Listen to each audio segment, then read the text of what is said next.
I didn't even post anything yet. Oh god. Okay, there we are. Yes, we are live. Cool. Just let's get this stuff out of this Twitch's system, and then we can start.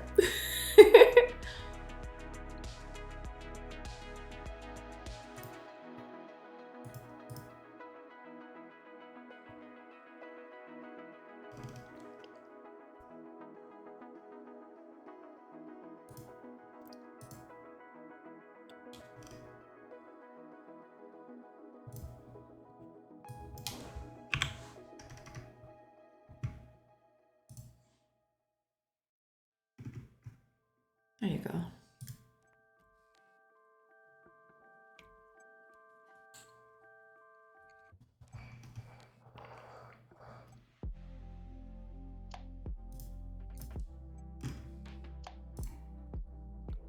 There we are. Hopefully that fixes that. Oh! Kankajiro! Welcome, welcome! welcome. We're just gonna get through the whole ads thing first. Because, like, Twitch, like, needs blood for the blood god, apparently. And I need to, like, run ads right at the beginning of the stream. Hopefully you don't get hit, but if you do, I'm so sorry. And I'll be right back. Because, like, it just... Yeah, it's a thing. Sorry about that. We'll just get it over with. Hopefully it'll be over soon. And then we can actually start the stream. Yeah. Let's see. Come on, Twitch. Get out of your system. Come on. Hit me with that. Oh man. Ads are a nuisance. This is known. Okay, and while that goes on, hi Shai, welcome. Hope you're feeling better today.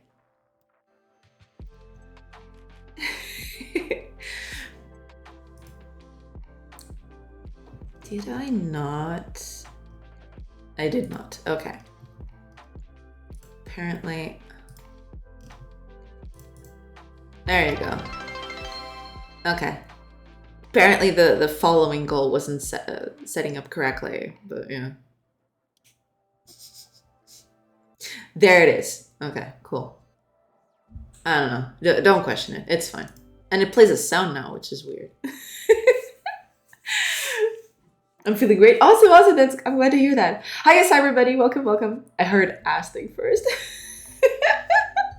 You probably misheard that. Wait a minute. Why did the ads thing go twice? What? That was weird. Okay, that's cool, I guess. I guess that's cool. That's totally fine.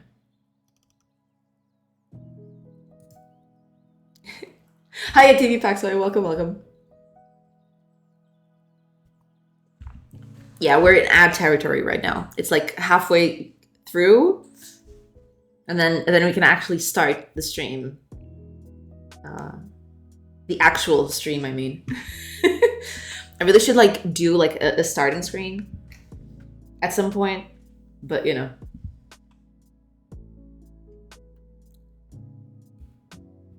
It's a thing. What can I say?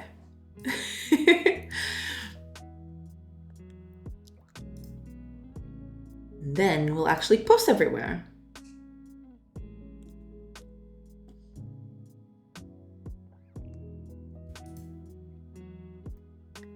Only a minute to go. Then we can actually like, you know, start doing things. Start doing the funny things. Hopefully we'll get there soon. Hi, Harukanen, welcome. Yeah, we just barely started. Like, I'm just waiting for the ads to go through because like I usually like to like let the first ads run through like without starting and then actually starting when the ads go through. So we're 5 minutes because like the ads take like 2 minutes to like go through, and then the ad thing itself is like 3 minutes. It's a 3 minute slot. Ads play again. I'm so sorry. Oh my god. But it's gonna get over soon. It'll all be over soon. It's 3 seconds in. Oh my gosh. Hold on. I can't see who it is. Oh, okay. TV Packside, thank you so much. Thank you so much for the sub. I'm gonna have to reload my thing, my Twitch stream manager, because like the goal thing doesn't go away. Okay, there you go. Sorry about that. Thank you so much for the sub. Thank you. Alrighty then. Ads are over, hopefully. That's right, sir. Welcome. Let me just post everywhere. Because, like, that's the thing. I'm actually only posting nowadays when the ads are over so people don't come in and, like, get added at the, like, they don't get ads as soon as they come in. So that's a thing that exists. Welcome, everybody. Back from ads. Cool, awesome. Glad to hear it. Welcome back, everybody. We're back. We're back in it. That took too long. I'm so sorry. Oh, man, I had a Rag and Bone Man on loop. I don't even like his music. Oh, okay. Isn't Rag and Bone that music of, like, I'm Only Human? I kind of like that one. That one's cool. I don't know any of his other music, though. I may be thinking of another artist, though. But yeah. But yeah, welcome back, everybody. Welcome. Today is Wednesday, and we're gonna work some more, like, on UI and stuff, because, you know, I hate myself. Hi, Adora. Welcome. So yeah, hopefully you had a nice rest of your day yesterday, and you're having a good day today. Yeah. And we're just gonna get right into this thing, because, like, this takes forever. This thing, like, it's just a thing. I didn't manage to find out what the problem was yesterday, so I haven't figured that out yet. Eventually, I'll figure it out, hopefully. But today is not gonna be that day. I'm just curious, how much is the sub in your country? In here is like 44.90 liras, raised from 10 liras. 1 euro is 35. I don't know. Actually, let me see.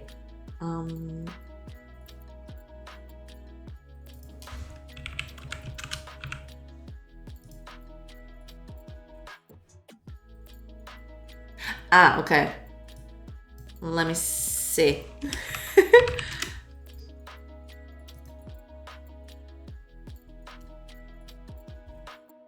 We go now. But I think over here it's like 10 years or something. Like, I may be off on that. I could just go somewhere and check, but I feel like if I make a mistake, then that'll cost me.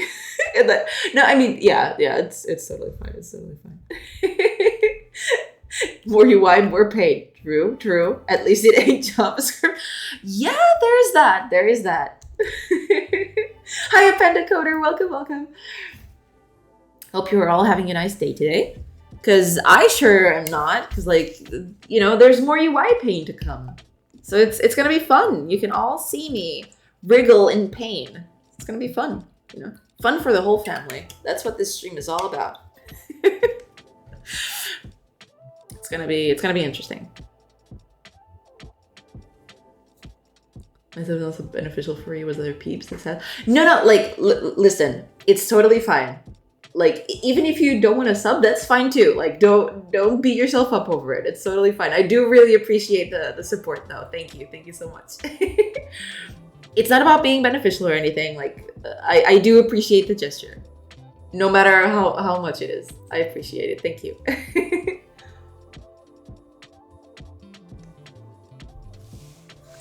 It's 100% okay. It's 200% okay. All right.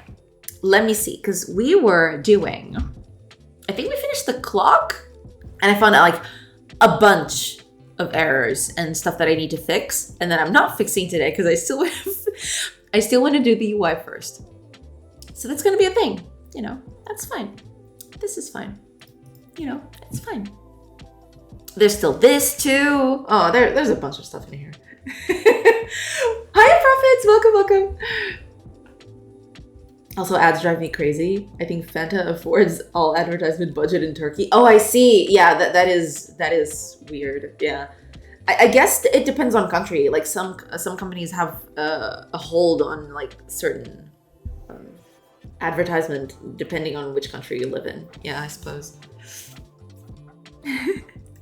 Okay, here's another one I still need to fix.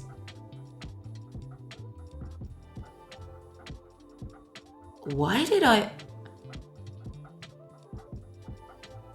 Oh, okay. Yeah, this makes sense. All right, that makes sense. All right, I do need to make this like a helper function because this is like this is like code I did so that the window is always within the boundaries of the screen and doesn't overflow over. I need to put this somewhere. Yeah. Okay, but I think most of this is usable. Oh, Fox Lesney, thank you so much for the follow. Welcome. welcome to the stream where, you know, UI is pain incarnate, as one does.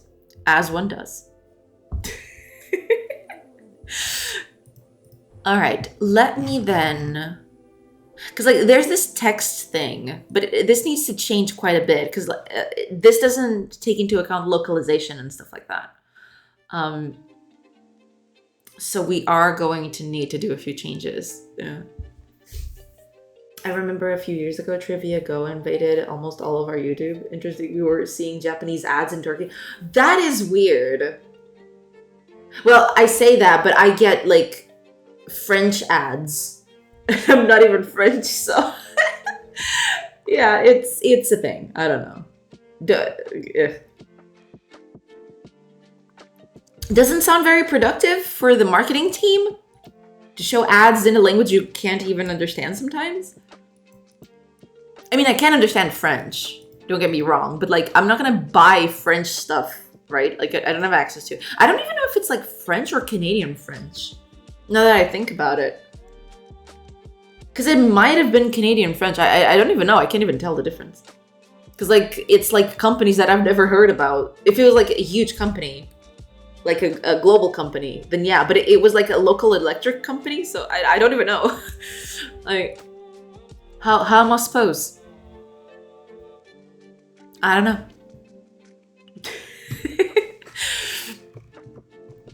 Alrighty, let's do a few things because I want to change this a bit. Yeah.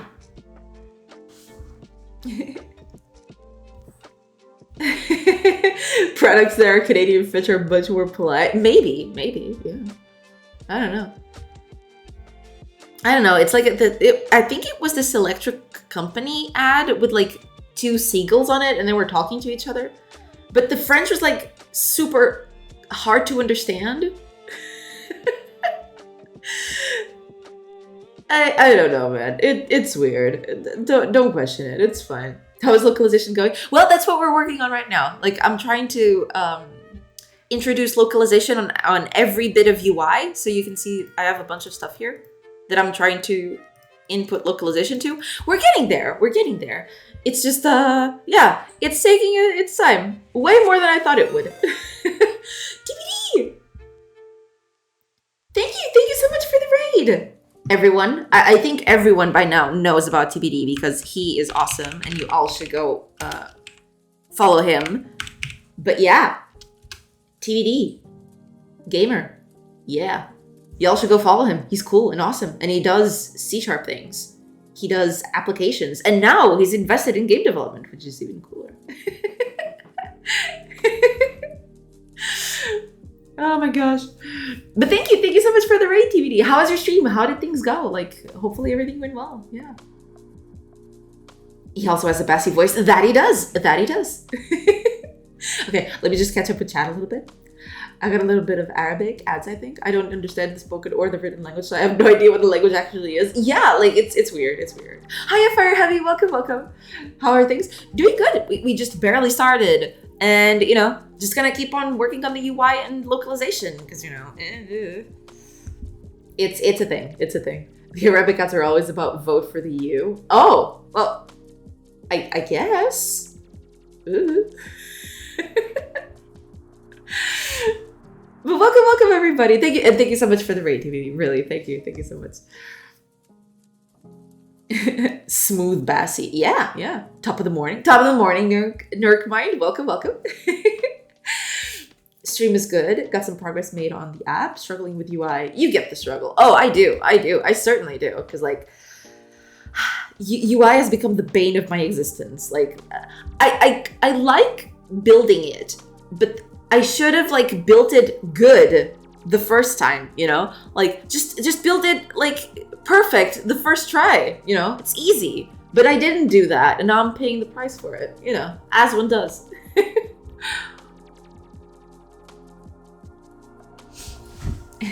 I'm good, but the heat is starting to get to me. Oh, yeah, it is getting a little toasty.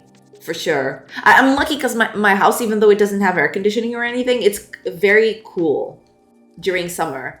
I mean, I say summer, but it's still like, what? May? It's still May. We were supposed to be in spring. It wasn't supposed to be this hot this early in the year, but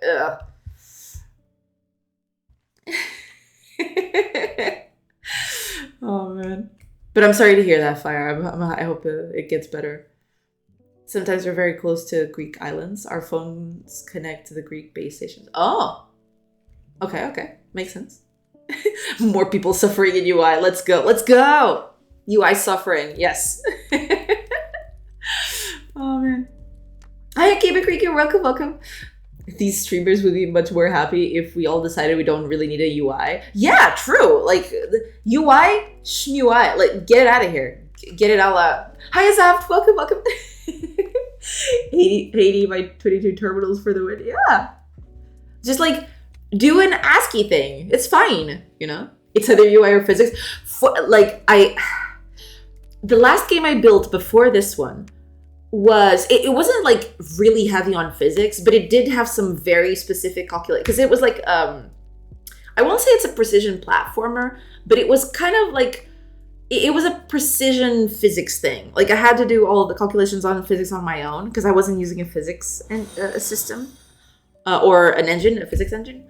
And my God, it was painful. Like I just want to get a character from this side to this side, but the calculations would go like terribly wrong, and she'd end up like anywhere but exactly where I wanted her to be. Like it was a mess. Like I hated it, and I vowed when we dropped that game, I thought, okay, I am not going to touch physics for a while because I have had it with physics. I am done. Here is a little bit hot, east part of Turkey. Yeah, I assume so. Yeah. Oh, Drublik, 1984. Welcome. Thank you for the follow. Welcome to the madness that the stream entails. Yeah, it's a thing. It does its thing. But yeah, like this game has no physics at all. It's very much physics-less, and I'm good. I'm good for that. I finally released the game from early access as 1.0 last week. It was UI hell at the beginning. Oh, I see. Do you have a link? Show us the thing. Yeah, show us the link. We want to see it. Weather reports are predicting a max of 33 degrees for my area. Oof. Yikes. When you're adding flying bodies on Cannonball Death. Well, I can do that without physics. Yeah, I'm good. I'm good without physics. Ooh.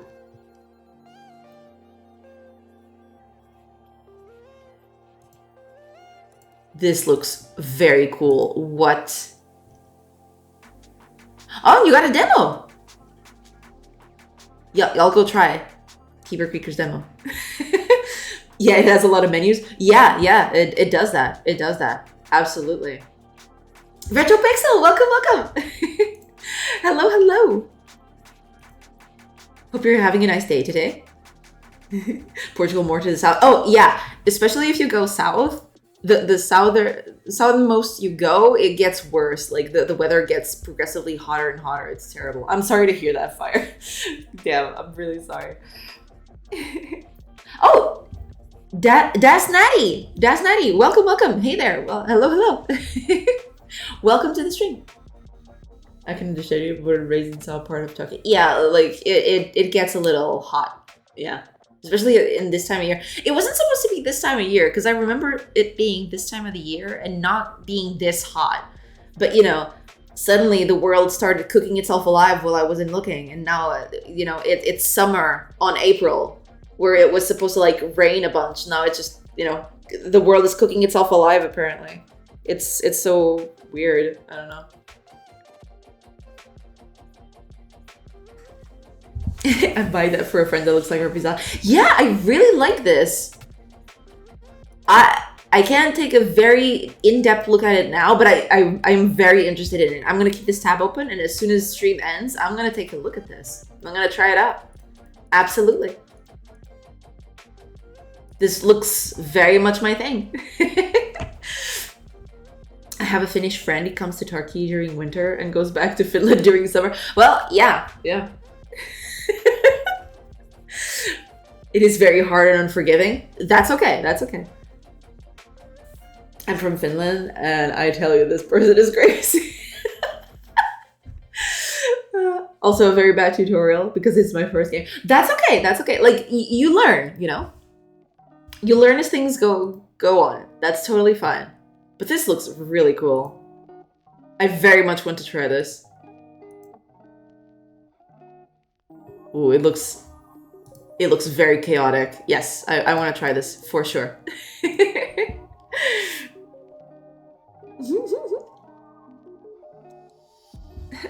As long as in Southeast Asia, man, it is terrible out there. Yeah, I've seen the news. Like, man, the world is like, I don't know. It's getting completely upended. It's terrible. I am so sorry. Like I feel so bad for like the villages that are being affected by the extreme weather conditions and stuff like that. It's like terrible.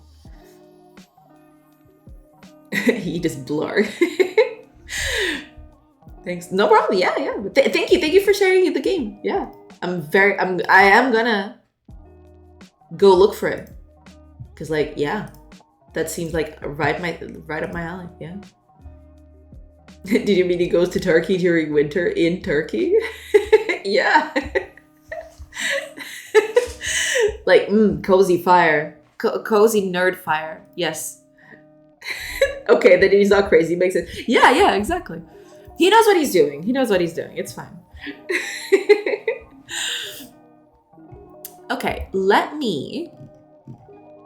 Yeah, I'm going to change this a little bit, but I want to check how I did this for some other places. Because if I remember correctly... Yeah. I'll need something different.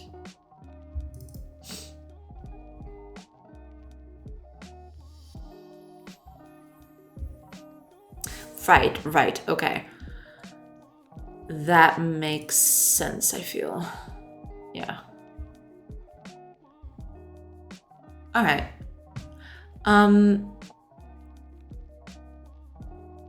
That's okay.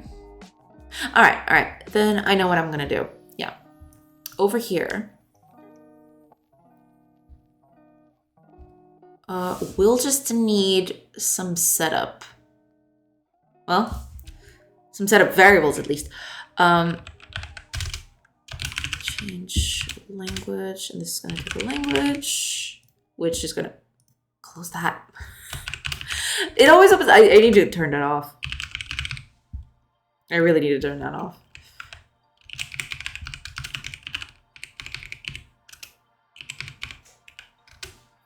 Okay.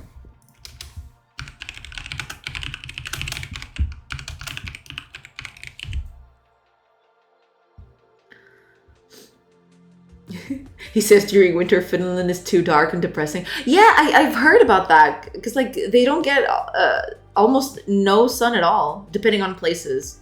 It's terrible. Yeah. Did you figure out the super mysterious UI size thing? I didn't. I didn't have time yesterday, unfortunately.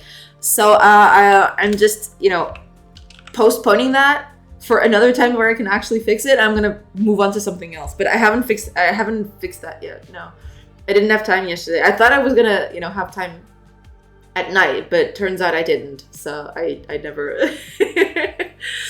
I didn't get to do that. But as soon as I find out what happened, I'll let you know what was the thing, what was the problem.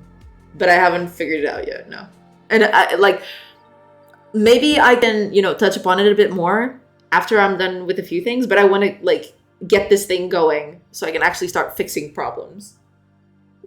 and that is part of the problem. Yeah, that is the problem that I need to fix, but just gonna finish the whole UI thing and I'd rather take darkness and depression than too much heat. Depends. This vampire. It's a vampire. Okay, public. Set up. Whoa. Set up parameters.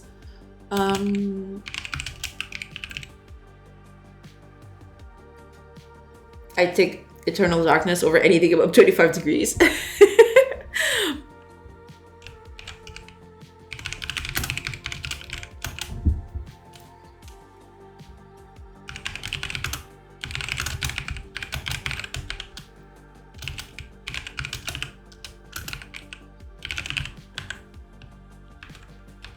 Okay.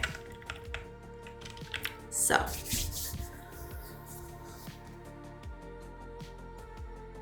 We had our pool opened yesterday. Should be good to swim in. Right in time for the thunderstorms later today. That sounds awesome. that sounds nice.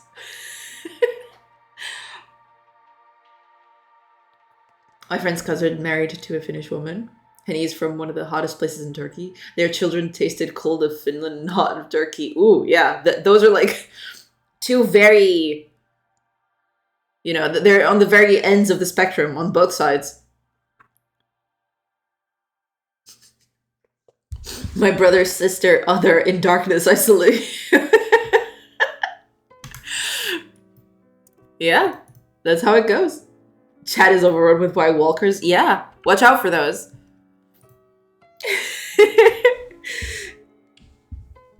Okay, I need the ready function.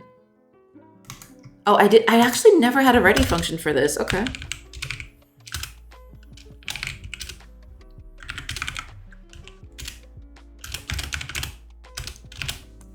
There you go. We don't need anything for this right now, so I'm just gonna keep it like that. For the last 5 years, we can compete with Finland about depression. Yeah, depression seems to be setting up in a lot of places, it seems. Because, I think Portugal is also very high in that regard. I don't know. What are your blood types? Isn't Finland one of the happiest countries? 6th year in a row. Damn, that's impressive. That's actually impressive, yeah. A+.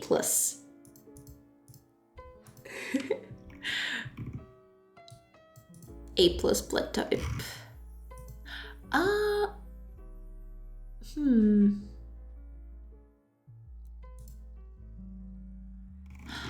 Well, okay, here's one thing that we need, actually. The set of parameters. String callback.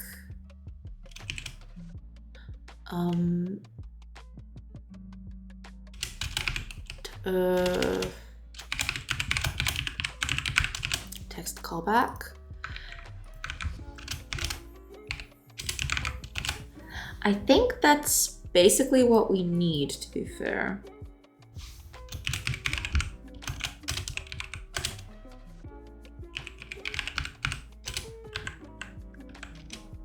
Yeah, I think that's it.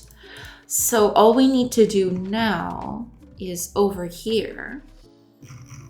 We're gonna do this, basically. Yeah. So instead of set text, we just do this. Okay. Okay, string final string is going to be setup params. Oh, did I not make that public? I should have. Yeah. Text callback with the language. Oh, new language. My bad.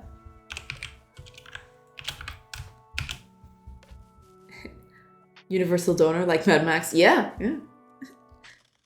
Sounds delicious. I mean, good for you. We're one of the unhappiest countries in the world, even under some of the African countries. Are you a vampire? Maybe. Hi, Deformer. Welcome, welcome.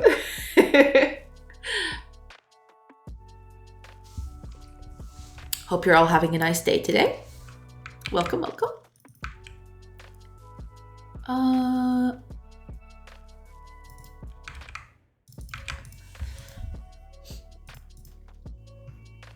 Okay, I think we're good.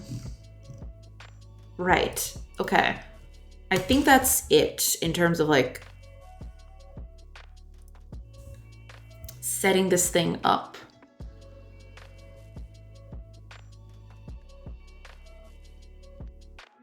Yeah, I do need to turn this into like what do you call it? An extension method or something. Because I'm gonna use this on a lot of places. Yeah. But that's okay.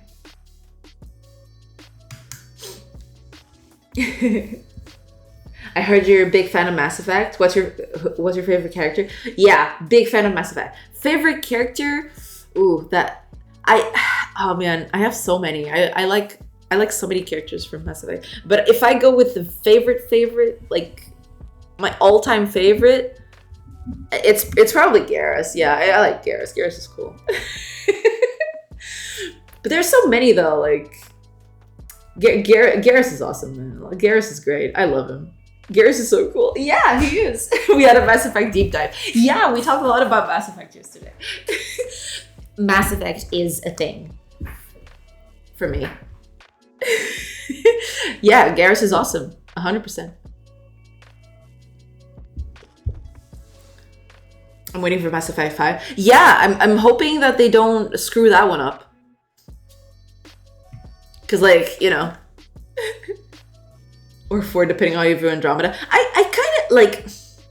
Yeah, we had this whole conversation yesterday, but let's just get it with, like... I liked Andromeda. Like, I liked what Andromeda was trying to do. They didn't manage to, like... make it as good as they wanted to. I feel like it felt like it was a little bit underbaked, but I kind of liked what Andromeda was doing. Yeah, I don't know. I liked it. It was weird, but I liked it. I wish it had a little more time to like bake, you know? I see most people saying Andromeda was bad, but I liked it. Yeah, Andromeda was okay. It was like, it definitely had its problems. Like the open world kind of thing, it definitely screwed the game a little bit, I feel. But it was nice. Like, I kind of like the experience. I don't have any strong feelings towards Andromeda. That's the thing. Like, it was okay. It had some nice set pieces. But overall, I don't know. It felt a little weird, I feel. There is a Hell in Turkey called Urfa. In last election, the first three parties were radical political Islamist. Almost no gender equality, underage marriage, polygamy, at least to the life of the Middle Ages. Yikes. Yikes. That's all I can say about that is yikes. Andromeda has the coolest Krogan ever. True! Oh, man. Crap. I'm gonna have to look it up because I haven't played it in so long. What was it? It was like, Drac, that's it. Drac was so cool, man. Drac was amazing. Like, they nailed Krogan, all right? Krogan are, like, bros. I love them. They're so cool. Yeah. Drac was great. I loved him. I loved his personal mission. The whole thing about saving his granddaughter. Yeah, that mission was great, man. I loved it. I loved everything about it. Because then you talk to her, and you talk to another guy about that. Yeah, I love that mission, man. That mission was so cool. Drac is like the best. I love him. I would kill for him. Andromeda never happened. Yeah, Andromeda is a little weird. I don't know. Like, it has its ups, it has its downs. It definitely suffered a lot from being underbaked, I feel. Hope everyone has a great day. Hi, Captain Fubar. Welcome. Mass Effect Tall Part 2. Yeah, I'm being pulled towards Mass Effect again. And, like, all the memories come surfacing back. It's, like, I don't know. I like Mass Effect way too much to not talk about it. Can I say the open world wasn't that bad, except the strange limits. It had its ups and downs. I played it right on release, and there were a lot of issues. There were a lot of issues with like getting stuck in places, and like enemies just not spawning, but you were still in combat. But you know, there were a lot of tweaks with that. But yeah, like I did enjoy what Andromeda was doing. I just wish it had a little more time to bake, basically. Because it you could tell that there was no time to bake at all, and that was sad. Because like the game could have been good, you know, or like even better. But yeah, I also like how they made a human fit into Krogan culture. Yeah, that was pretty cool. Yeah. Drac's whole thing is like great. I loved Drac. He's probably one of my faves. Let me see, because I remember very distinctly. Who did I take with me? I did like Jal and the whole Ungaran thing. I really liked that. That was pretty cool. I think I basically just went with like Drac and Jal all over the place. I think those were like the two people that I always had with me because I thought they were really cool and interesting. I don't know. I never played it. It's okay. Like I won't say like it's gonna blow your mind, but I liked it. You know, not as much as other games, but it was an experience, and I liked it. It was okay. Like there are good moments in there. It's just like it may get boring in some parts. That's the thing. I began keto diet again. Oh, I see. Cool. I finished Mass Effect 2. I finished Mass Effect 2 times just to make the perfect endings, the trilogy. Oh yeah. I played Mass Effect, the beginning trilogy. I had like, I had several characters because I usually have like a cast of characters that I like recreating in every RPG. And I made like, I have an initial 4, like a group of 4 people that I like to recreate as main characters, and I do different different choices with those. Yeah, that was a wild ride. I did it. I think I passed with like 3 of them. I never finished the 4th one because it was getting too samey with another character playthrough that I did. But yeah, like I really enjoyed like the original trilogy. I played like way too much. Let's just say they've been cooking the next Mass Effect for quite a while. Yeah, I hope it turns out cool. Yeah, I expect a game like Skyrim. I won't lie, I would use the pretty ladies always. I'm a simp after all. That's okay. You know, that's fair.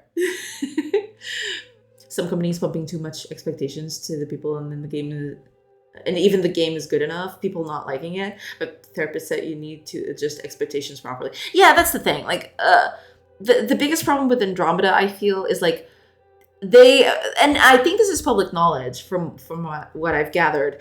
Andromeda was supposed to be like this procedurally generated thing,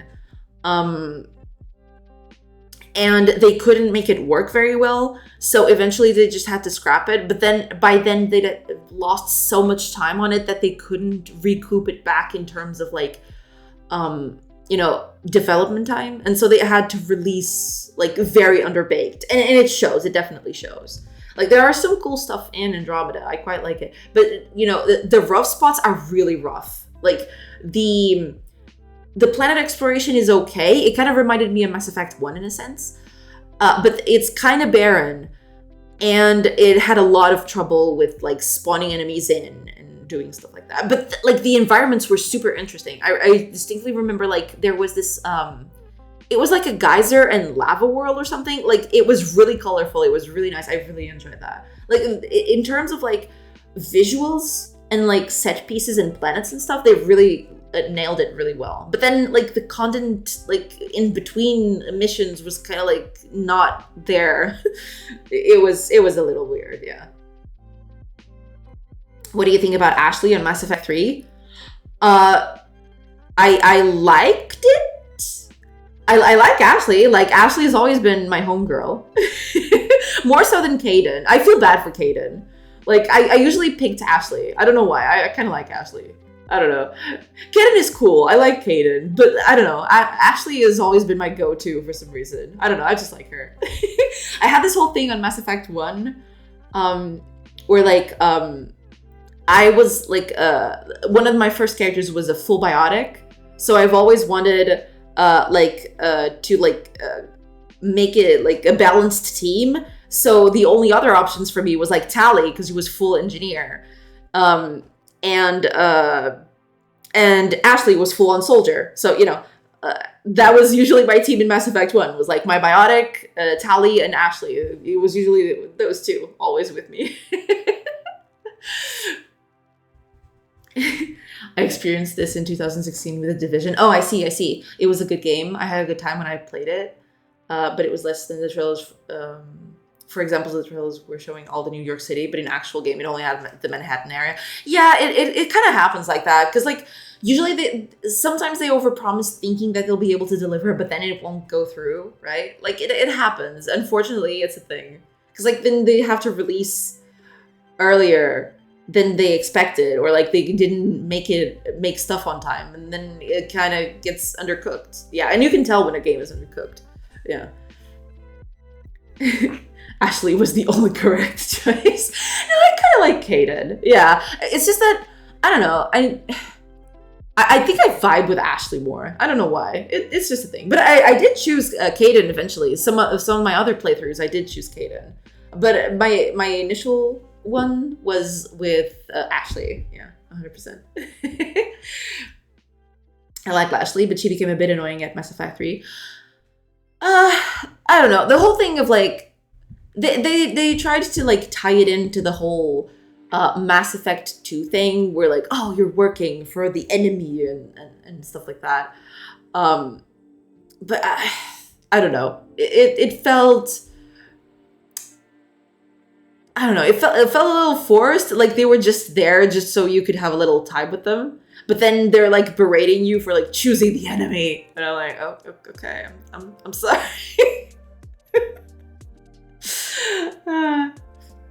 He just wasn't a good character. I kind of liked him. Yeah, I do kind of like Kaidan. I definitely earned a bit more of appreciation for him after, like, the whole trilogy happened, you know? Like, because, like, to be fair, in the first game, like, probably the only two interesting characters are Rex and Tali, but that's because of, like, the backstory that they bring with them in terms of, like, the whole cultural aspect of their entire species, right? Because, like, I don't think anyone, like, I don't think anyone in Mass Effect 1, barring Rex and Tali, are very interesting, to be fair. I don't think Garrus is all that interesting in Mass Effect 1, to be fair. I think Garrus is very mild. He's just, like, run-of-the-mill, I'm a cop. Cool, Garrus. So, yeah. No, yeah, I'm a cop. And I'm like, cool. Like, there's this personal mission, which is kind of interesting, but they don't do a lot with it. I didn't find Garrus all that interesting in Mass Effect 1, to be fair. But then they did a huge glow up in Mass Effect 2, and he became one of my favorite characters. Yeah. That's it. That's how it happens. Sometimes all it takes is you to, like, remix the character a little, and yeah. My man Kaidan is cool, but Ashley got the best. Oh my god. Also, Ashley has a whole lot more interactions in game with Shepard than Kaidan, which makes Kaidan a bit shadow. Yeah, that is true. That is, yeah. Tali is so mysterious. I like Tali. Tali is cool. Tali is my homegirl. You see a pic of her without the suit. Oh, I heard about that. Oh my god, that is, like, wild. That whole debacle, like, the whole Mass Effect 3 cut corners thing was like wild. Hi Beegs, welcome. Oh, you have a ooh woo. Is that new? Or did I just never notice it? I never noticed you had an ooh woo. I would have spammed it more if I did. Welcome, Beegs. Hello. Right, but that's what I mean. Kana probably had the least backstory and interactions. Yeah, that is a bit true. Yeah, that is true. Unfortunately, he did suffer a little bit in that regard. Yeah. The ooh is new. New woo. I see. Okay. Yeah, because I definitely would have remembered if you had an ooh woo thing. Yeah. But yeah, Mass Effect is cool. I like Mass Effect. Like, the characters are very cool. Especially, like, Mass Effect 2 did seriously a tremendous job in, like, making 12 characters feel, like, very intricate and, like, interesting. I really like Mass Effect 2. I think Mass Effect 2 is my favorite out of all of them. Because it has very interesting characters. And the set pieces are very, very well done. Like, their personal missions are all very interesting. They all take place in very different parts of the world. Like, I really like it. Mass Effect. I like it. You know.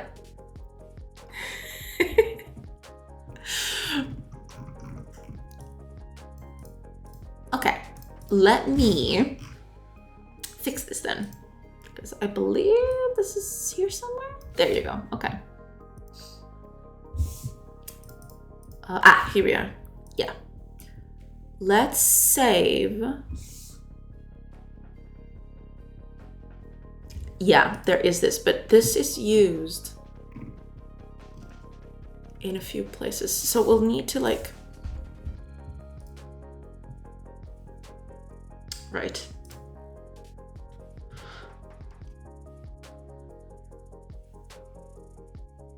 I see. Okay.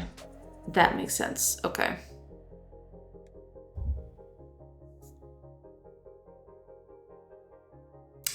Fair.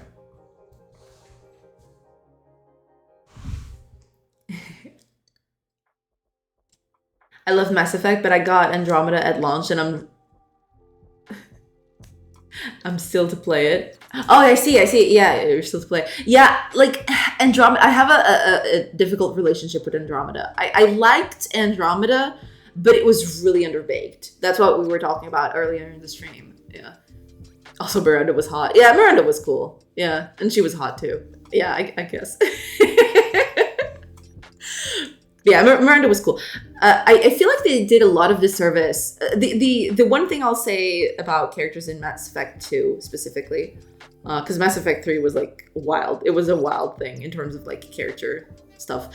I don't know. I feel like Miranda and Jacob, the two human characters that they introduced, they're okay. They're like... Sure, they got their looks and all, but they're not all that, you know? Miranda does get very interesting in terms of like her personal mission is really cool. But Jacob's is a little weird. It's really weird.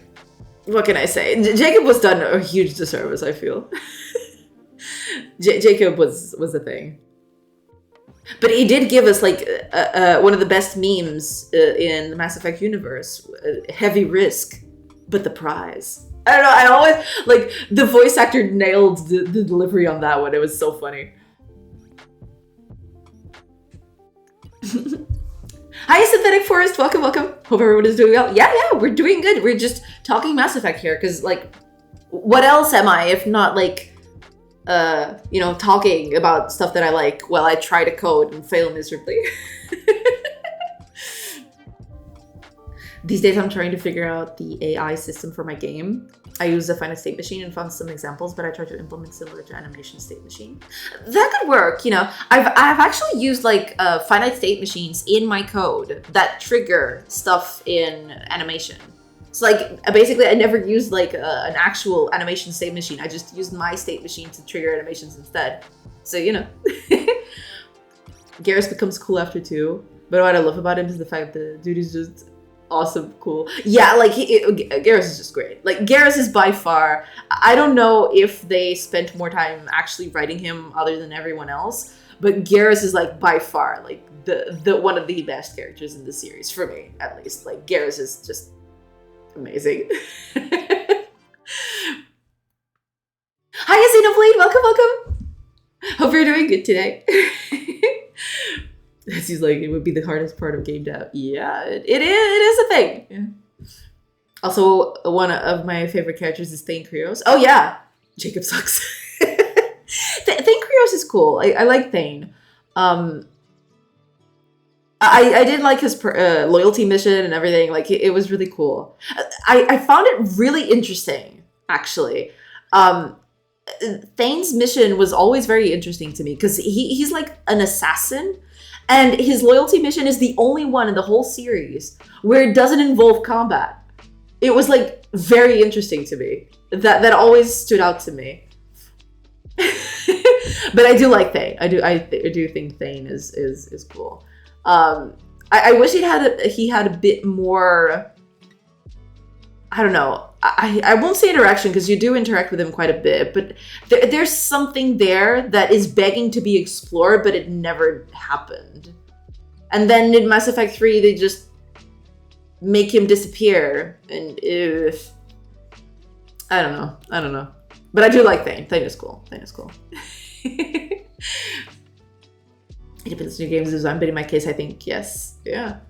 Thane Krios and Garrus both give me the dude that went through hell and came back. Yeah.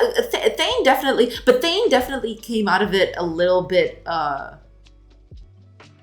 don't know. Like, Garrus definitely seems more jaded. Unless you, like, talk to him and, like, no, it's cool, Garrus, you know, come on, man. Like, it's cool, it's fine. Thane definitely seems like the more level-headed of the two. Garrus seems, like, way more passionate about everything. He just, like... He's just like, what do you mean? Just shoot him in the face. No, Garrus, come on. Calm down, buddy. I have huge inspirations from Mass Effect. The synths are so good. True, like, music in Mass Effect was, like, amazing. I loved it, yeah. Doing good. Doing amazing. Just started my 2-week vacation. Nice! Awesome. Yeah, that's pretty cool. Enjoy your vacation. Yeah.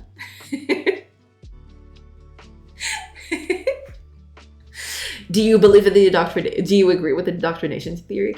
I don't know, man.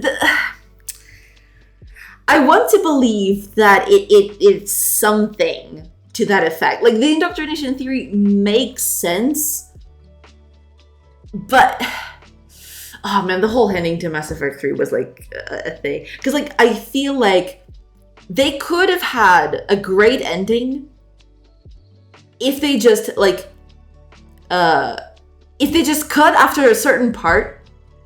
And everyone who knows what I'm talking about will know what I mean. Like, there's a certain part at the ending of the game. They could have cut the game there, played a cutscene, and that would have been it. And people would have been satisfied. At least I would have been satisfied.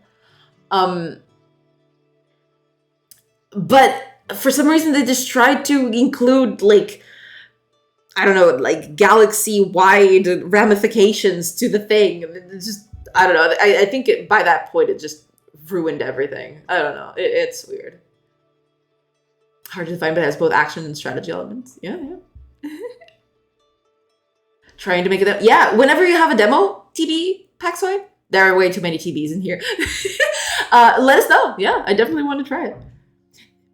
Thane Krios is just an OP assassin that was trying to redeem himself through not good actions, but through giving his son that he always ignored and that he did not want, that he became like his father. Thane basically does not want salvation or piety. He just wants his son to live a life without hatred and within normal life. Yeah, I thought that was really interesting in that sense. Like, I really like, I don't know, it was nice. I liked it. Like, Thane is cool. I like him. I don't use him all that much, but I did enjoy, like, all the interactions in his loyalty mission and everything. I really thought it was It was cool. Yeah. It will set in some 11th century wars such as Battle of Hastings and Battle of Manzikert. Yeah. Just cool. I actually like the original Mass Effect 3 ending, and when that video about indoctrination theory came out, it seemed to fit for me. It's complicated. I mean, I think the indoctrination theory is definitely interesting, and there are definitely a lot of pointers toward it being like an actual thing, right? But I don't know. I just wish the ending had a bit less fluff and was a little less ambiguous. Because I feel like you've been in this adventure for 3 games. I think the least they could do is like not make it ambiguous. Like, you either save the galaxy or you don't. It's not this waffling thing of like, ooh, maybe you saved the galaxy and maybe you didn't. Maybe it was all a dream. Maybe it wasn't. Like, man, you know, I don't know. Like, I have opinions. Okay, I have lots of opinions.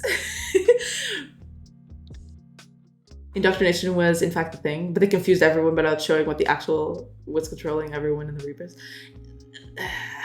TBD, TBP. Yeah, there's a lot of TBs. Need to go. I'm hungry. See y'all. Thank you so much, TD Paxway, for hanging out. And yeah, enjoy your food. Yeah. What is everyone's go-to site for finding projects to work with? Is it itch or are they others? Itch is probably a good one. I never actually looked for that specifically, but yeah, itch might be a good way to look for stuff for sure. Maybe some forums. I wouldn't know actually, but yeah, itch seems like a good start. Yeah.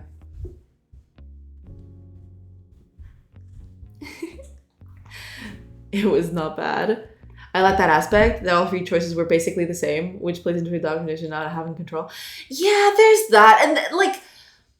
There's this whole theory that fans were doing about the whole thing being like a nod to previous things about like the dark energy thing. Because like dark energy was a huge thing in Mass Effect 2 and then they dropped it in Mass Effect 3.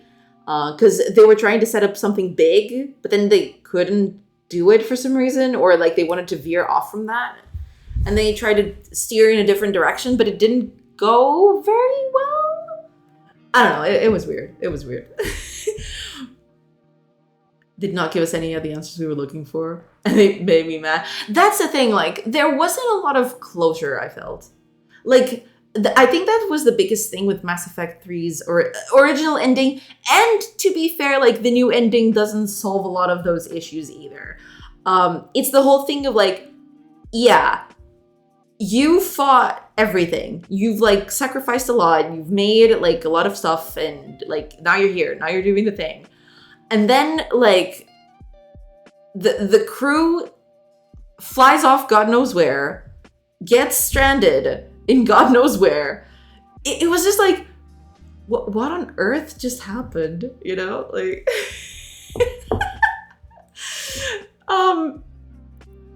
It was so weird. Like, the whole ending to 3 was so weird.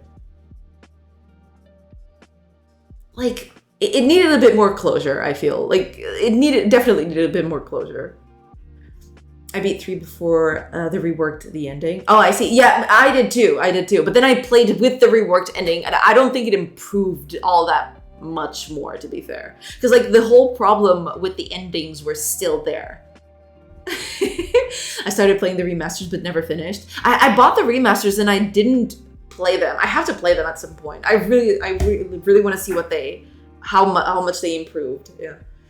Not sure what they changed.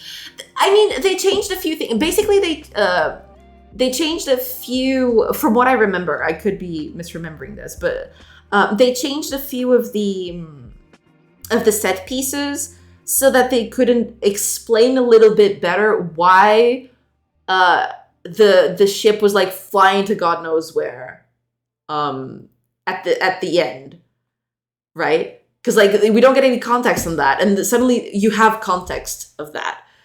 But I don't think the context improves anything at all, to be fair. I think that's just context for like continuity, but it doesn't improve like the biggest factor, which is like you've toiled away for 3 games, and then suddenly the game ends and you don't get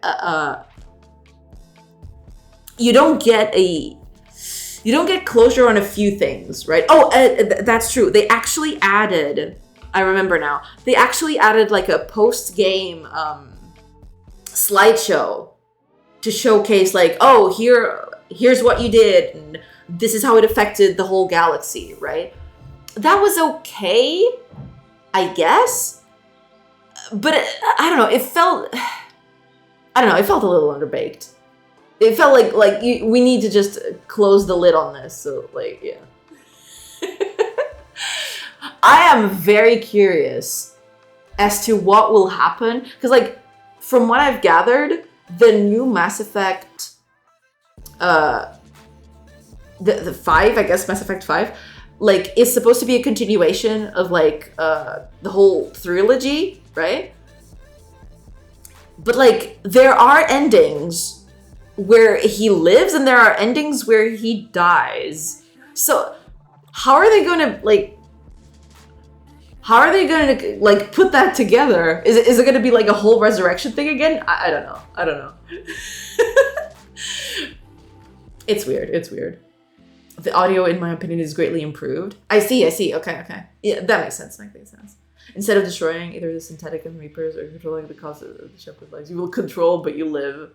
How? We don't know. Why? We also don't know. Yeah, there's a lot of things. Like, we only know that Liara will be the next one. They won't?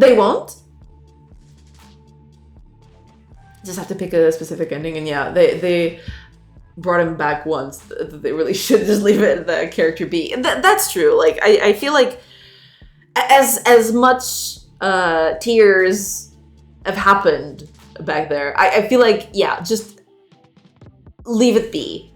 You know, like, it's over. It's done. Like, just get something new. The new Mass Effect may either create a new Shepard with different body but same mind. Either way, his brain may leave even if you died. I guess they could do that. Yeah, because like there's precedent. So like, yeah, I guess. I guess there's precedent for that. So that's fine. I guess. I don't know. I'm hoping it's fine. I'm hoping it's cool. We'll see. They resurrected one. Yeah. Why not? Why not 2 times? Why not both? Yeah. We have the technology. And then Miranda comes in. He lives, or she lives again. And then it's like, they come out of the stretcher and like, Miranda's monster. And that's us. Yeah. I think Liara will be the main feed on that. Maybe that's it. But I've heard that like I've heard that there are other characters that are making reappearing, right? Like I think Garrus is gonna come back, or did I mishear that? Because I think I read somewhere or heard somewhere that Garrus was coming back too. Maybe it was just wishful thinking from someone, and I read it and I thought it was like official stuff. Maybe your entire crew is just Shepard, all the versions. Yeah, like every Shepard ever created in the universe is like now a well-oiled like army. She has the powers of her mother. Yeah. Liara is a certified badass now.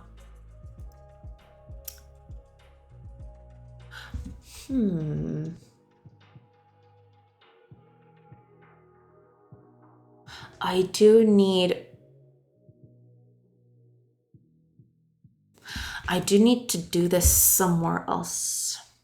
I am creating this, but where am I using this actually? I think I'm only using this in one place, right? Find usages. Yeah, it's always here. So I'm just gonna create it there instead of doing it here.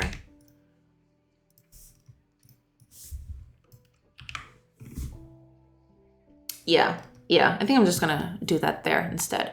Since I'm using it there, might as well. Where is my...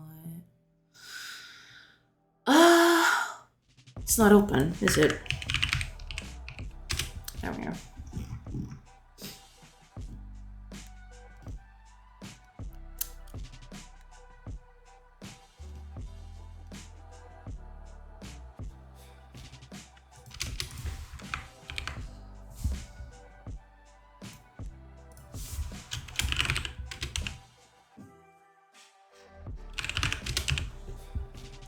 There we are. Yeah, and then we set up, but to do that, we'll want to do parameters. Where is this used? I don't think this is used anywhere. Party inventory.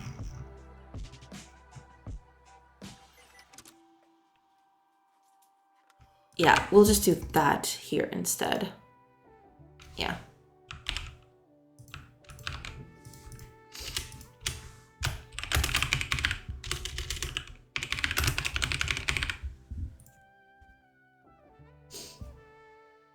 I don't think any human-like character will be alive though. Much time has passed since it happened. Oh, I see. That makes sense, yeah. I mean, Andromeda is still in the main timeline, right?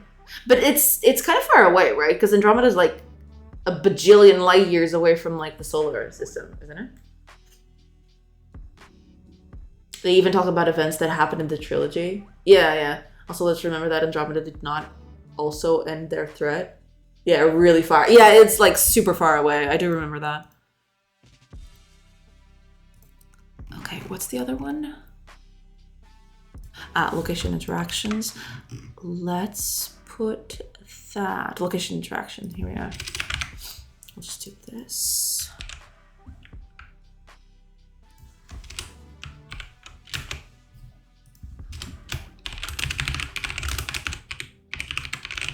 There we are. Location pin, that's fine too. No, I didn't let it work. No, it's totally fine. Like, that's the thing. Like, whenever people get me talking about stuff that I like, that this tends to happen. I tend to not do anything and it just like start babbling out of my mouth. Because I really like Mass Effect. I don't know. I got a little soft spot for Mass Effect. I don't know. I did like a lot of I do like a lot of the BioWare RPGs. I think they just the ones that have like that have disappointed. I think the one that disappointed me the most was Inquisition because it felt like a lot of busy work. I don't know.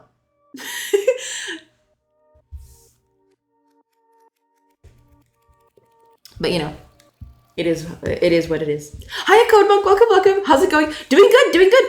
It's been an hour, and I've basically not done anything because I've been talking about Mass Effect. But you know, as one does, as it happens. That sometimes that's how it goes, you know.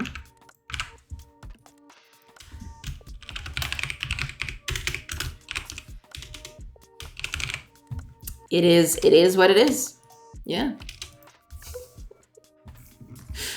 But yeah, we're trying to do things. It's fine.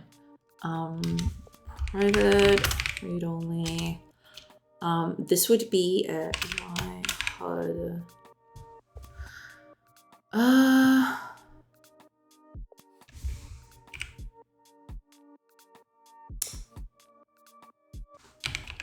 Pressure info, there we go. Set up parameters. Oops. Man, I'm just mistyping everything today. Okay. We'll do this then.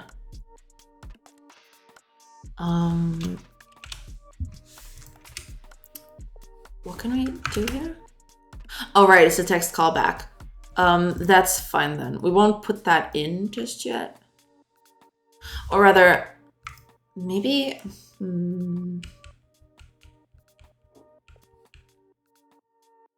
Yeah, we'll just put it here, I think. We'll just create a new thing. What was it? Okay.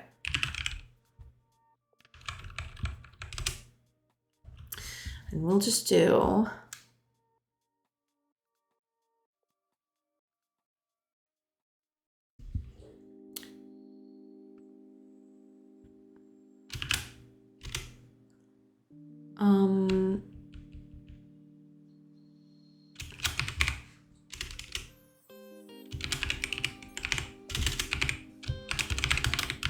We'll just do that.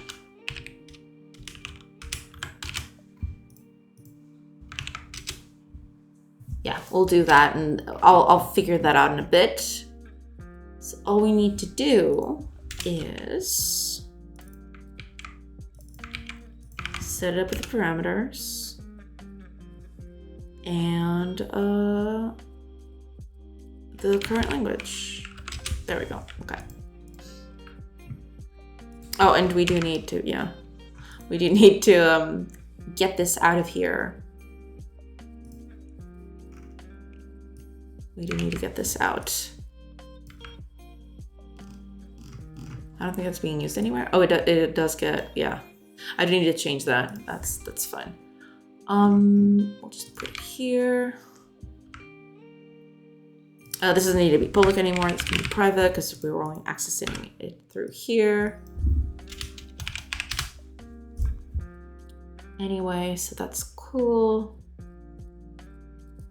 All right, let's see.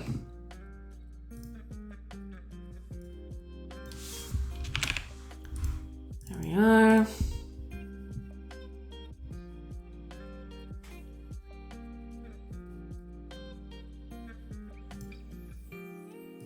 We do need to change a few things, yeah.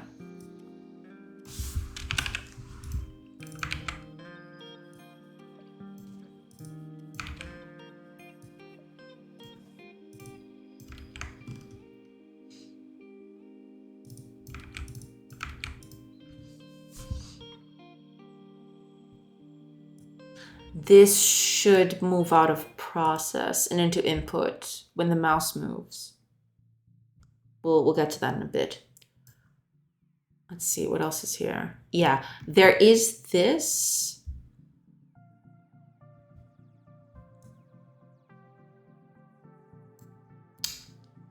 Yeah. Instead of doing that,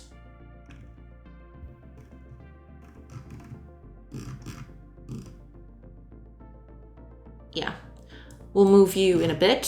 First of all, I'm gonna change that. Should be fine. What else do we got? Yeah.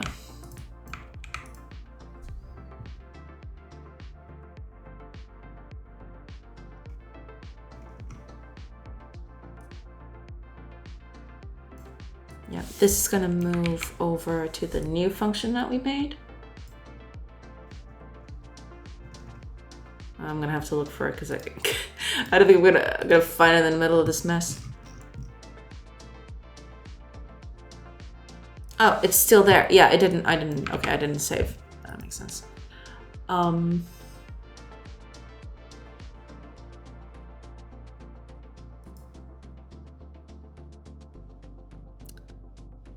Right, okay. We need to change this a little bit.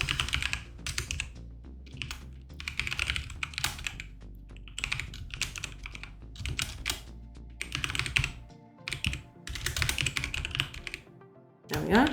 And that comes with the cost to new position, right? And this is gonna be hours. That's fine. Yeah, just need to implement this one. This is gonna be hours, or rather travel hours. There we are, okay. So now I can just implement that up here. Oh man, those emotes are very cute. It has a Moogle in it.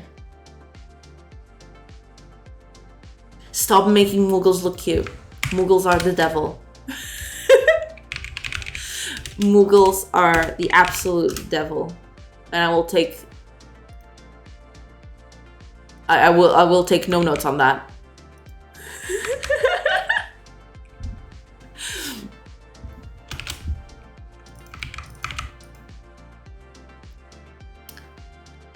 I think that's it. And then we can just put this on down here.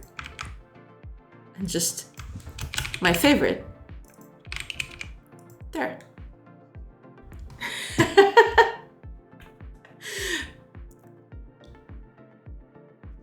Chocobos. Chocobos are cute. Chocobos are cool. We stand chocobos. What's your problem? Return type is void. What? No, it's not. Are you kidding me? It has to be a string. There. Okay.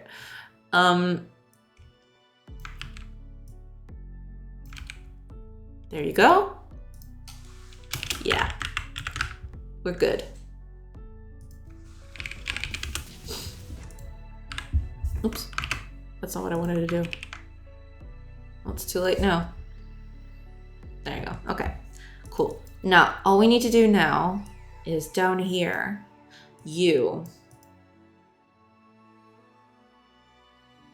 where is this getting updated? I believe it's an input, correct?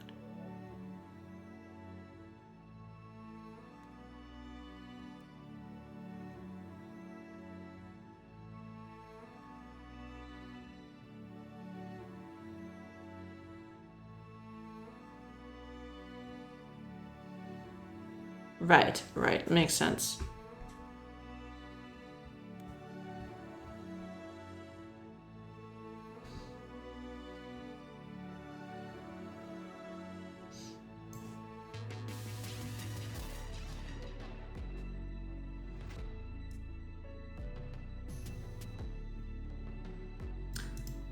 Okay.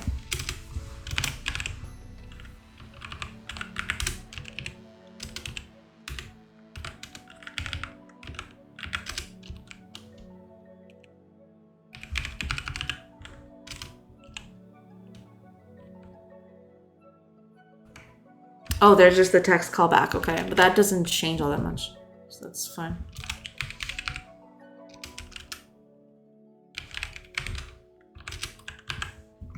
So we don't need this anymore. Actually, I'm going to comment all this because that's fine.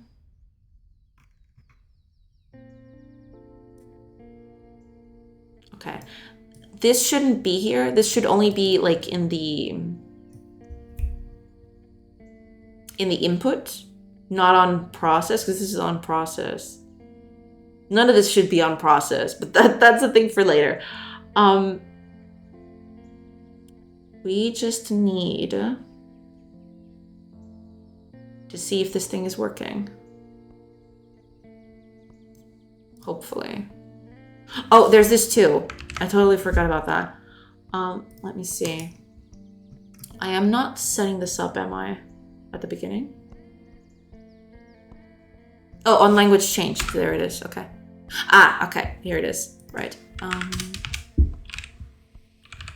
Info, change language to the new language. Cool.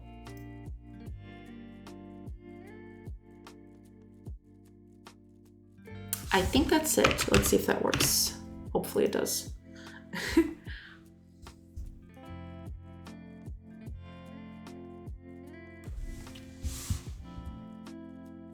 Okay.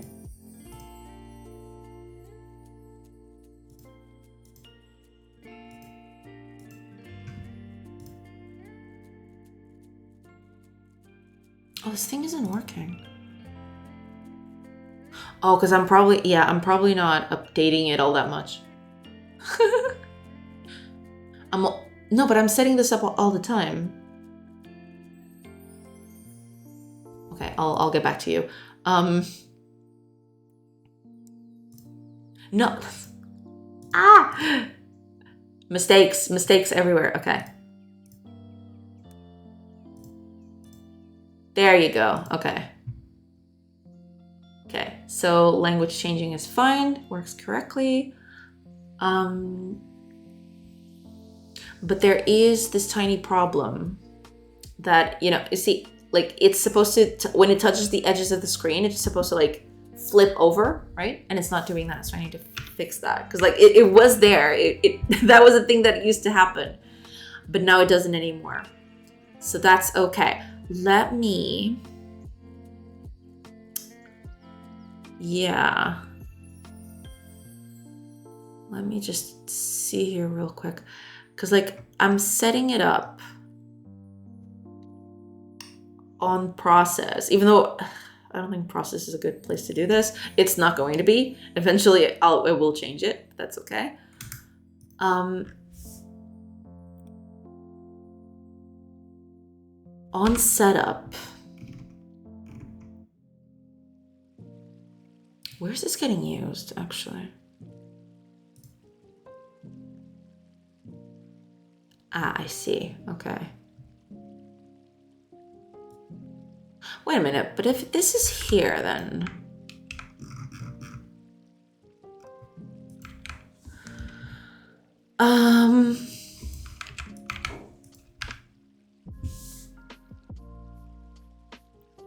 Why is this not updating correctly? I thought this would be updating correctly. It turns out it's not, so we'll have to see what's going on.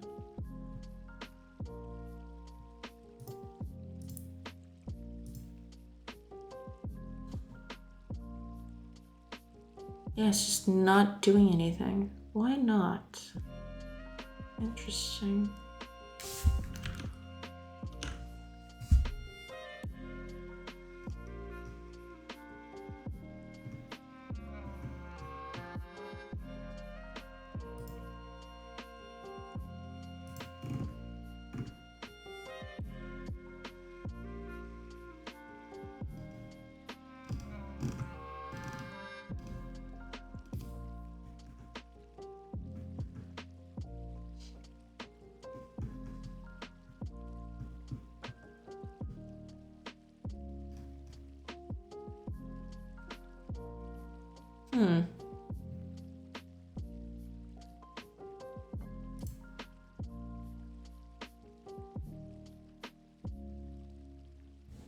Let's see what's up with this.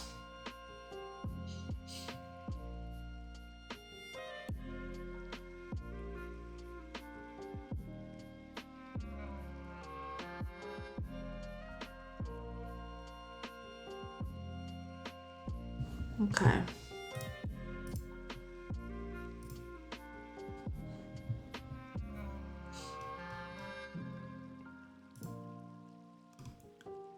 Need to check a few things.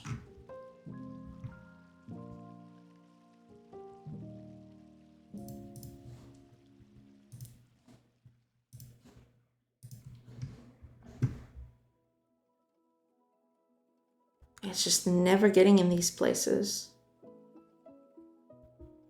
Like I'm pushing it towards the edges of the screen and it's not detecting it. Why not? Why not, I wonder?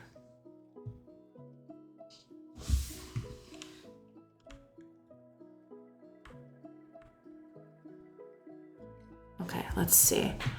Because it's violating this one. So I need to check why that's not happening. Yeah, because the position is fine. Like, it's definitely in the place where I want it to be. But then the rest of it...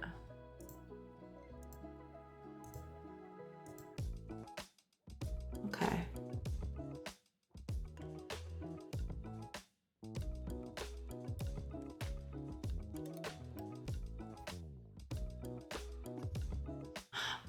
Oh, no. Okay. Yeah, because it's ain't size then. I mean, technically it's size, but not the window. I need like the canvas size, I guess. Not the window specifically.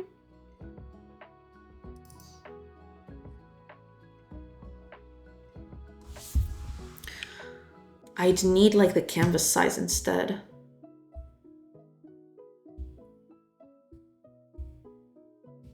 Yeah. So instead of a window,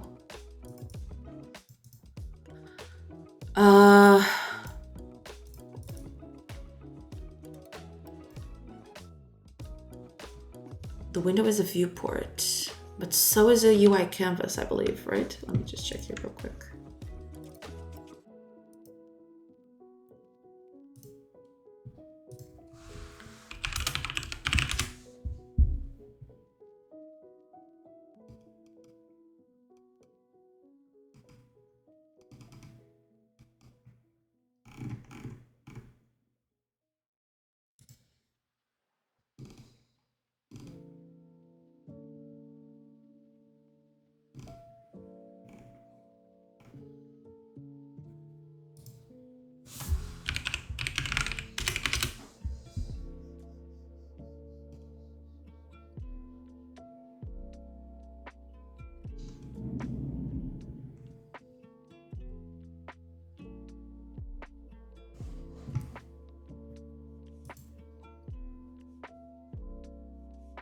Because that's the position of the mouse.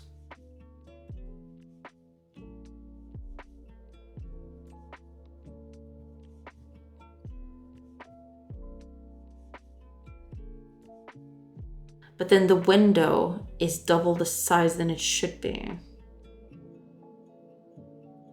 Right? So this can't be window. This needs to be like the...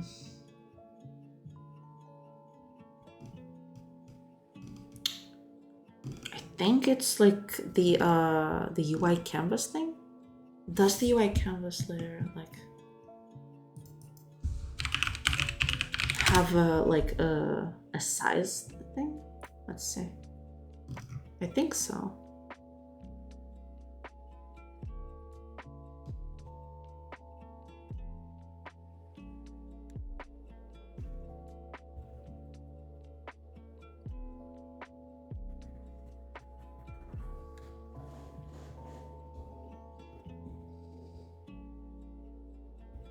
There's a window size.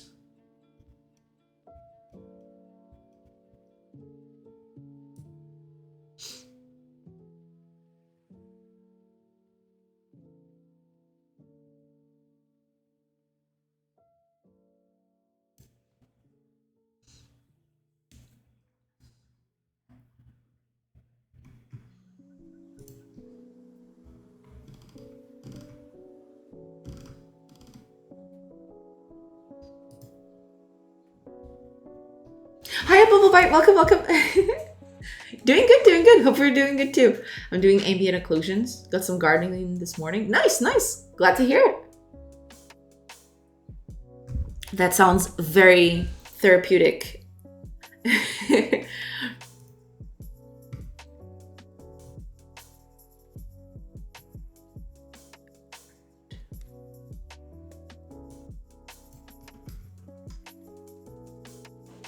So instead of window, I'll need a viewport. Is that it?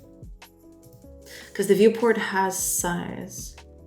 Let me see.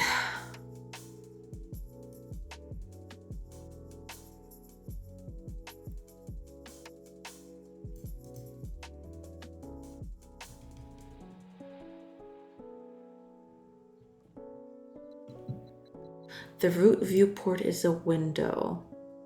Well, yes, but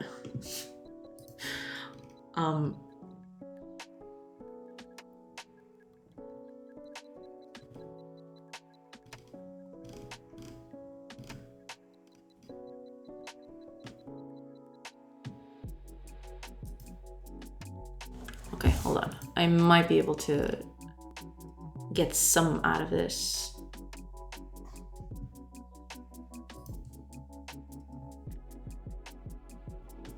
Sub-viewports.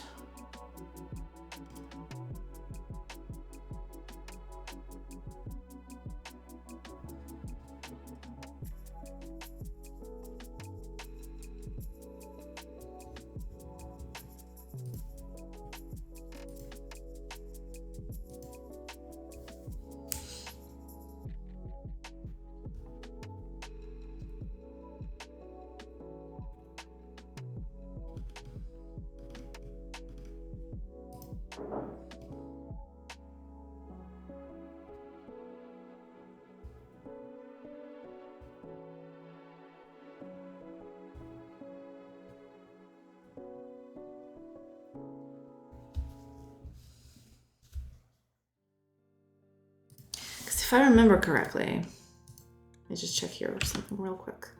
If I go here,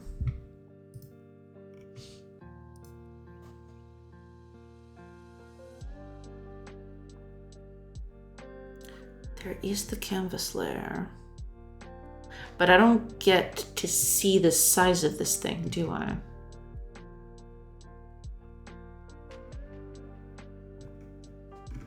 I don't think so. I'm not feeling it. Are you working on UI? Yep, still working on UI. UI is still a thing. The game needs a lot of it, so I need to make sure that everything is up to snuff.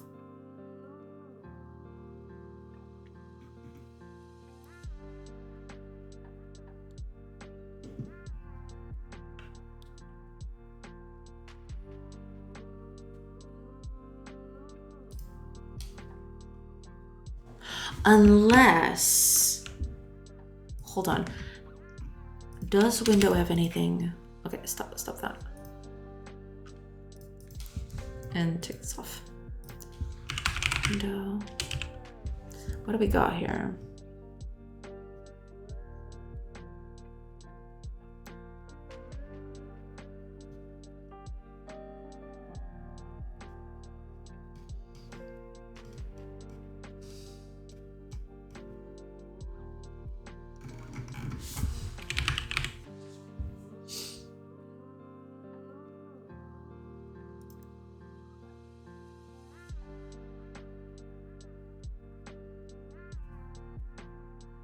I see.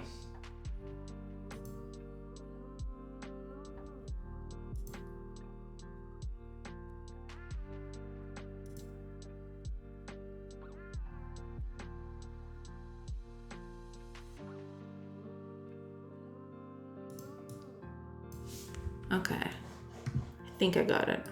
Hopefully. Hopefully I get down to it. It's fine. I just need to figure out, because like there should be a way for me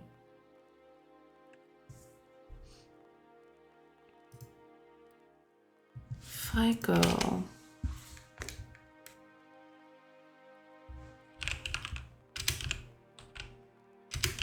what does this get?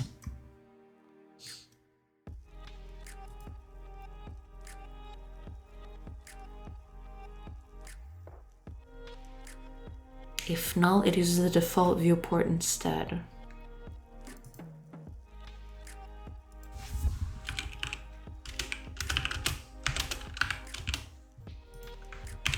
But I believe this is supposed to be like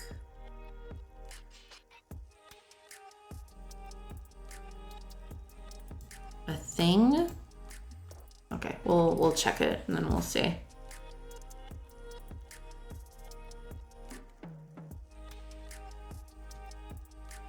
Wait, what's the problem? Did I do something? Oh, hold on. Okay.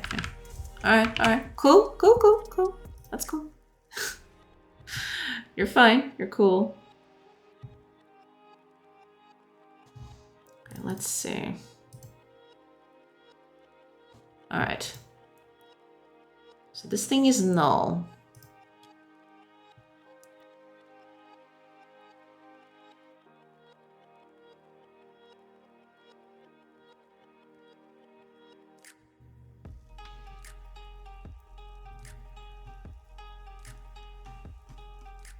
All right, then. How do I... Can I do that? Window.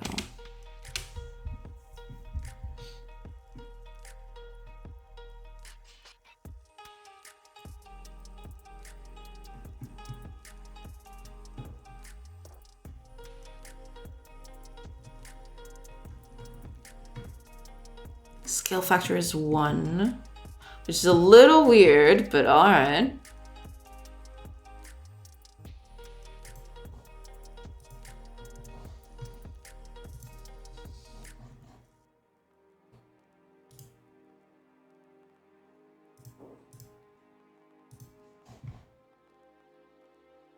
Yeah, it's still not doing it. Because like I feel like the window is way too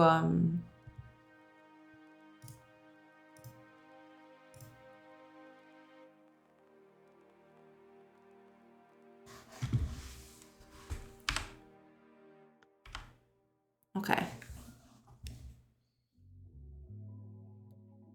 That makes sense, yes. But then the window size is way too large. It's double than what it should be. Let me see here.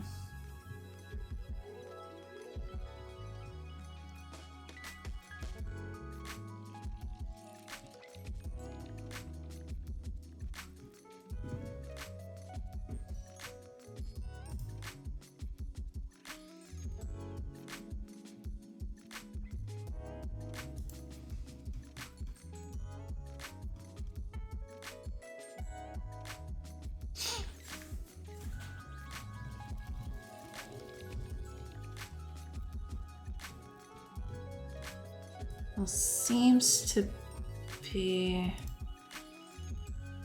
okay, but then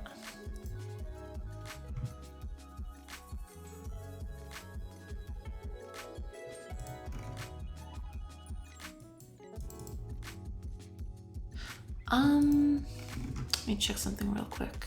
Yeah.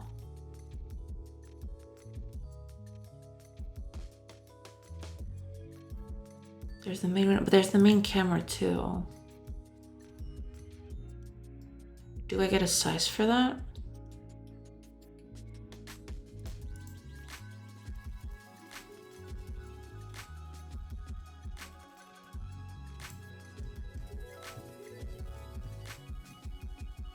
Position.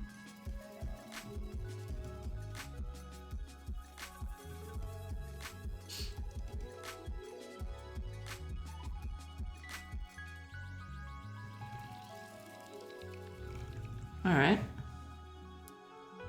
Kinda makes sense. Kinda does. But at the same time, hold on. I need to read a bit. I need to read a bit on this.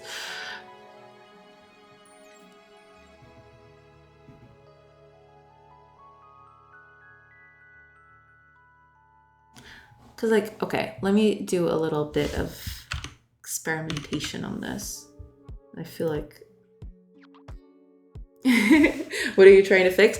Basically, the thing that's happening right now is I'm trying to check the edges of the screen, but the screen is like telling me, like the mouse position is telling me of one coordinate and the edges of the screen are on another whole coordinate thing. Like I'll tell you what I mean. It's like I have a thing that is working correctly or was working correctly, but then it stopped. Which you see this little window that is attached to the mouse thing? Like it's supposed to be, as soon as it comes into contact with one of the edges of the screen, it's supposed to like flip so it is visible at all times, right? But it's not working anymore, and I'm trying to figure out why. Because like it's not, it's telling me that the mouse position here, for example, it's telling me that it's at like 800 pixels, right? And the window is like 2000 pixels or something. It's weird. See, because like it works at 1 times resolution. So I need to figure out what I'm doing. What I'm, yeah, okay. So when it's at 1 times resolution, it's fine. It's just not working when it's like more than, whoa, easy there. When it's more than 2, when it's more than 1, it just doesn't work anymore. Yeah, okay. I figured it out. But why is that? Because in a sense, I'm like scaling it, I guess. But there must be a way for me to get the like the canvas size instead. Scaling issues, the hunt for the perfect UI. Yeah, that's a thing. That's a thing that exists. It's weird, but in a way, I need like the canvas size instead. Can I do that? Can I just get the canvas size on this thing? Hold on, let me just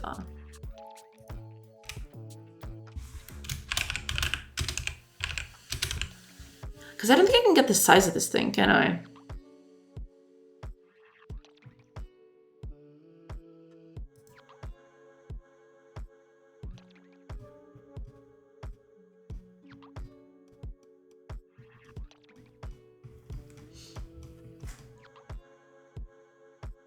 Get viewport.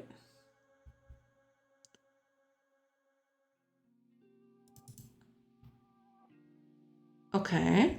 Can I do size on that? Not exactly. I'm just not entering that territory. Way too much of a perfectionist. Yeah, it's a thing. Maybe the transform 2D. Does the transform 2D get me the size of it?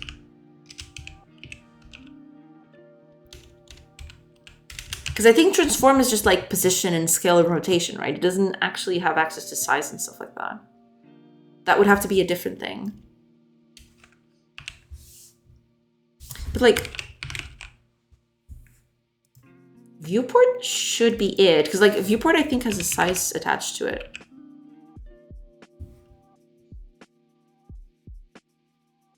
There's a size change on this thing. Transformers, Autobots, rollout. Yeah. Because the window is a viewport, right? I think it is. Let me just check. Oh, thank you. Thank you for that hydrate deformer. 2 times sip, Drew. Cheers. Thank you. Because I believe that, yeah, but in main window, well, it's a window, but I think a window is a viewport. Yeah, it is.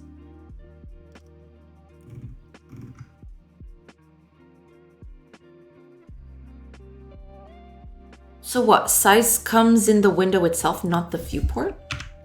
Okay, I'm gonna have to read the docs again. Heroes in disguise, true. Okay, let me just see here.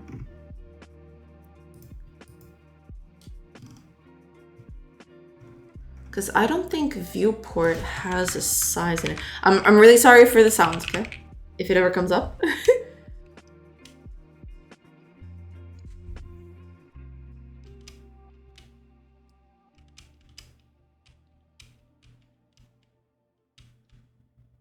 Okay, so that's okay.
Oh, hold on. Maybe there's a thing. I think I found a thing.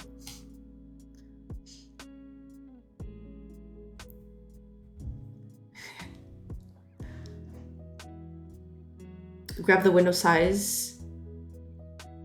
The window is rescaled when compared to the other screen size.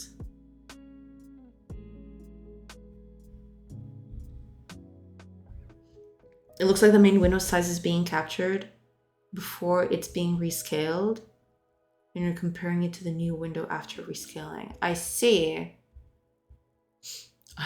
I'm flooded with nostalgia. True. The theme song barged into my cortex right next to MacGyver. Can you debug the button which to scale the window and see what it does to the window? Well, the window itself, I can actually just show you what it does. Here it is.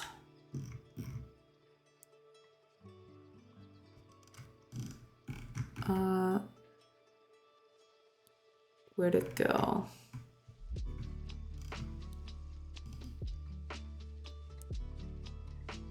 scale. Okay.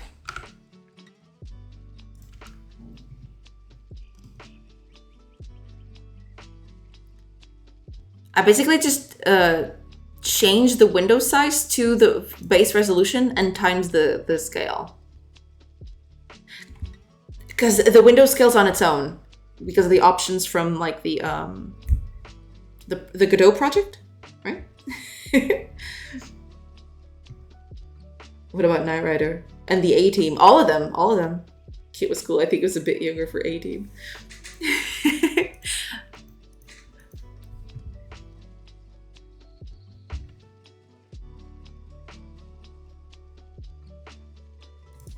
Because that's the thing.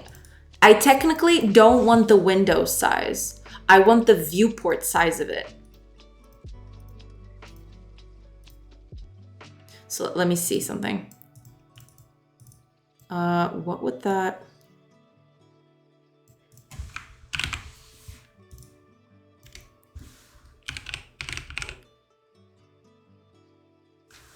There is this get viewport, but it doesn't give me anything. It looks like the main window size is being captured before it is being rescaled. No, I think the window size is fine. The problem is the window size is not exactly what I want. I've just realized that because the game is being scaled, right? So what I want to do is to get like the original viewport size. I think that's it.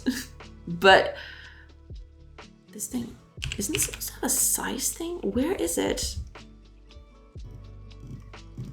I thought like all viewports were supposed to have a size. Get visible rect in viewport works.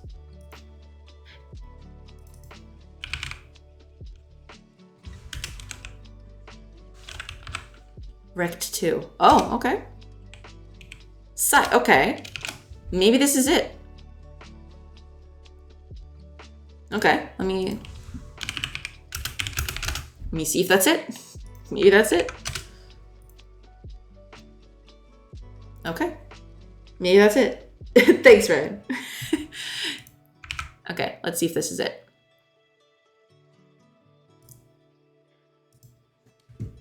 I'll tell you something. Because there's a difference between window size and the viewport size. In this specific instance, I guess. Okay, let me just...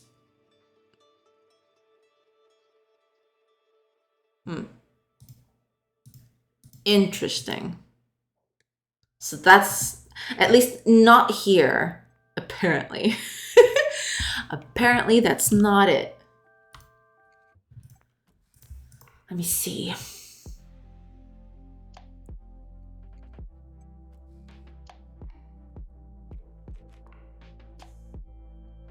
In global screen coordinates. Maybe if I apply it to the window, maybe that'll work.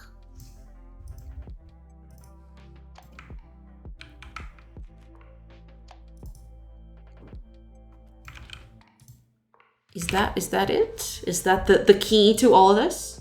Let's find out.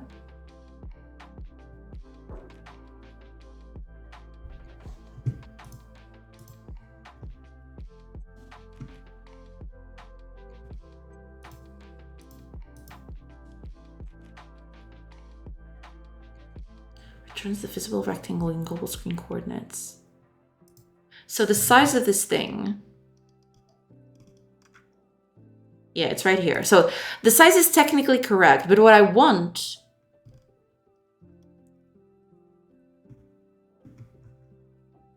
is the size of the UI canvas itself, which I don't think...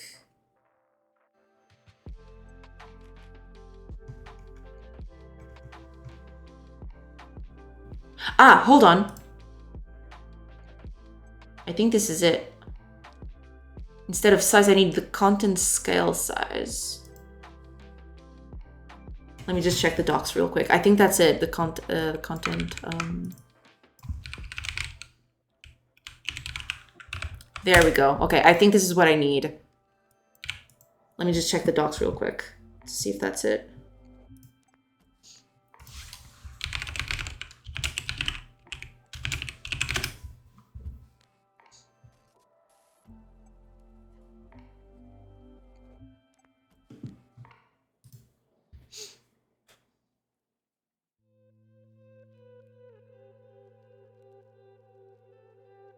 Uh-oh. Oh, okay. It wasn't loading. Content scale size. What is this? Base size of the content, i.e. notes that are drawn inside the window. If non-zero, Windows content will be scaled when the window is resized to a different size. Got it. But this...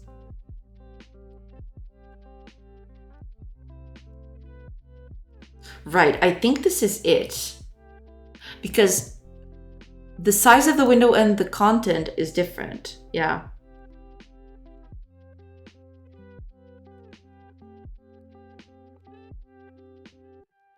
Okay, let's try this one instead then. Let's delete all of this. We don't need any of this anymore. So instead of using the size, we're gonna use the content scale size. And that should be the solution to our problem, hopefully. I was looking at news regarding the web build. Seems like it's a judgment after the November Net 9 release with AOT support. Could have sworn I heard more concise news in this channel. It's definitely working on. Oh my gosh! Captain Coder! Thank you so much for the raid. Welcome everybody. And thank you so much. Let me just give you a shout out before I forget, because I always forget. Always forget.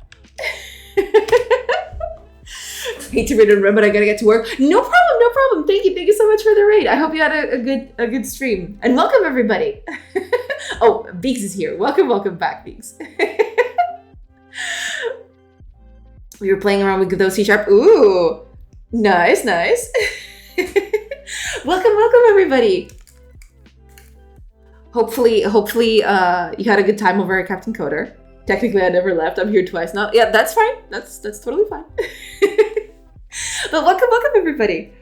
Welcome to the stream where we try to like make a game, but we fail miserably because UI is kicking my ass. But you know, as one does, basically, as one does. But welcome.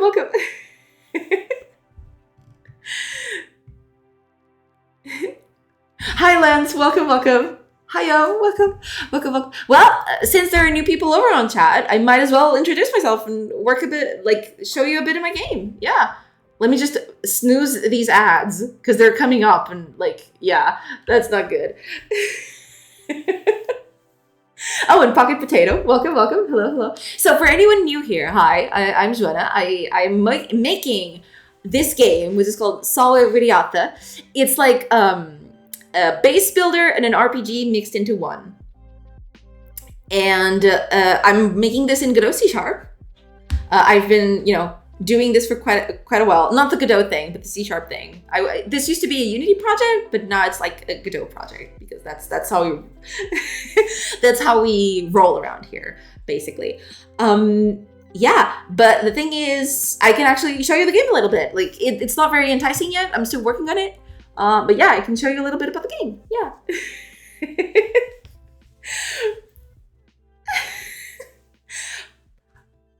Podacatter? What are you going on about, Biggs? Explain to me how this makes sense besides just pressing random keys on your keyboard. True! For a second there, I thought it was saying pod racing.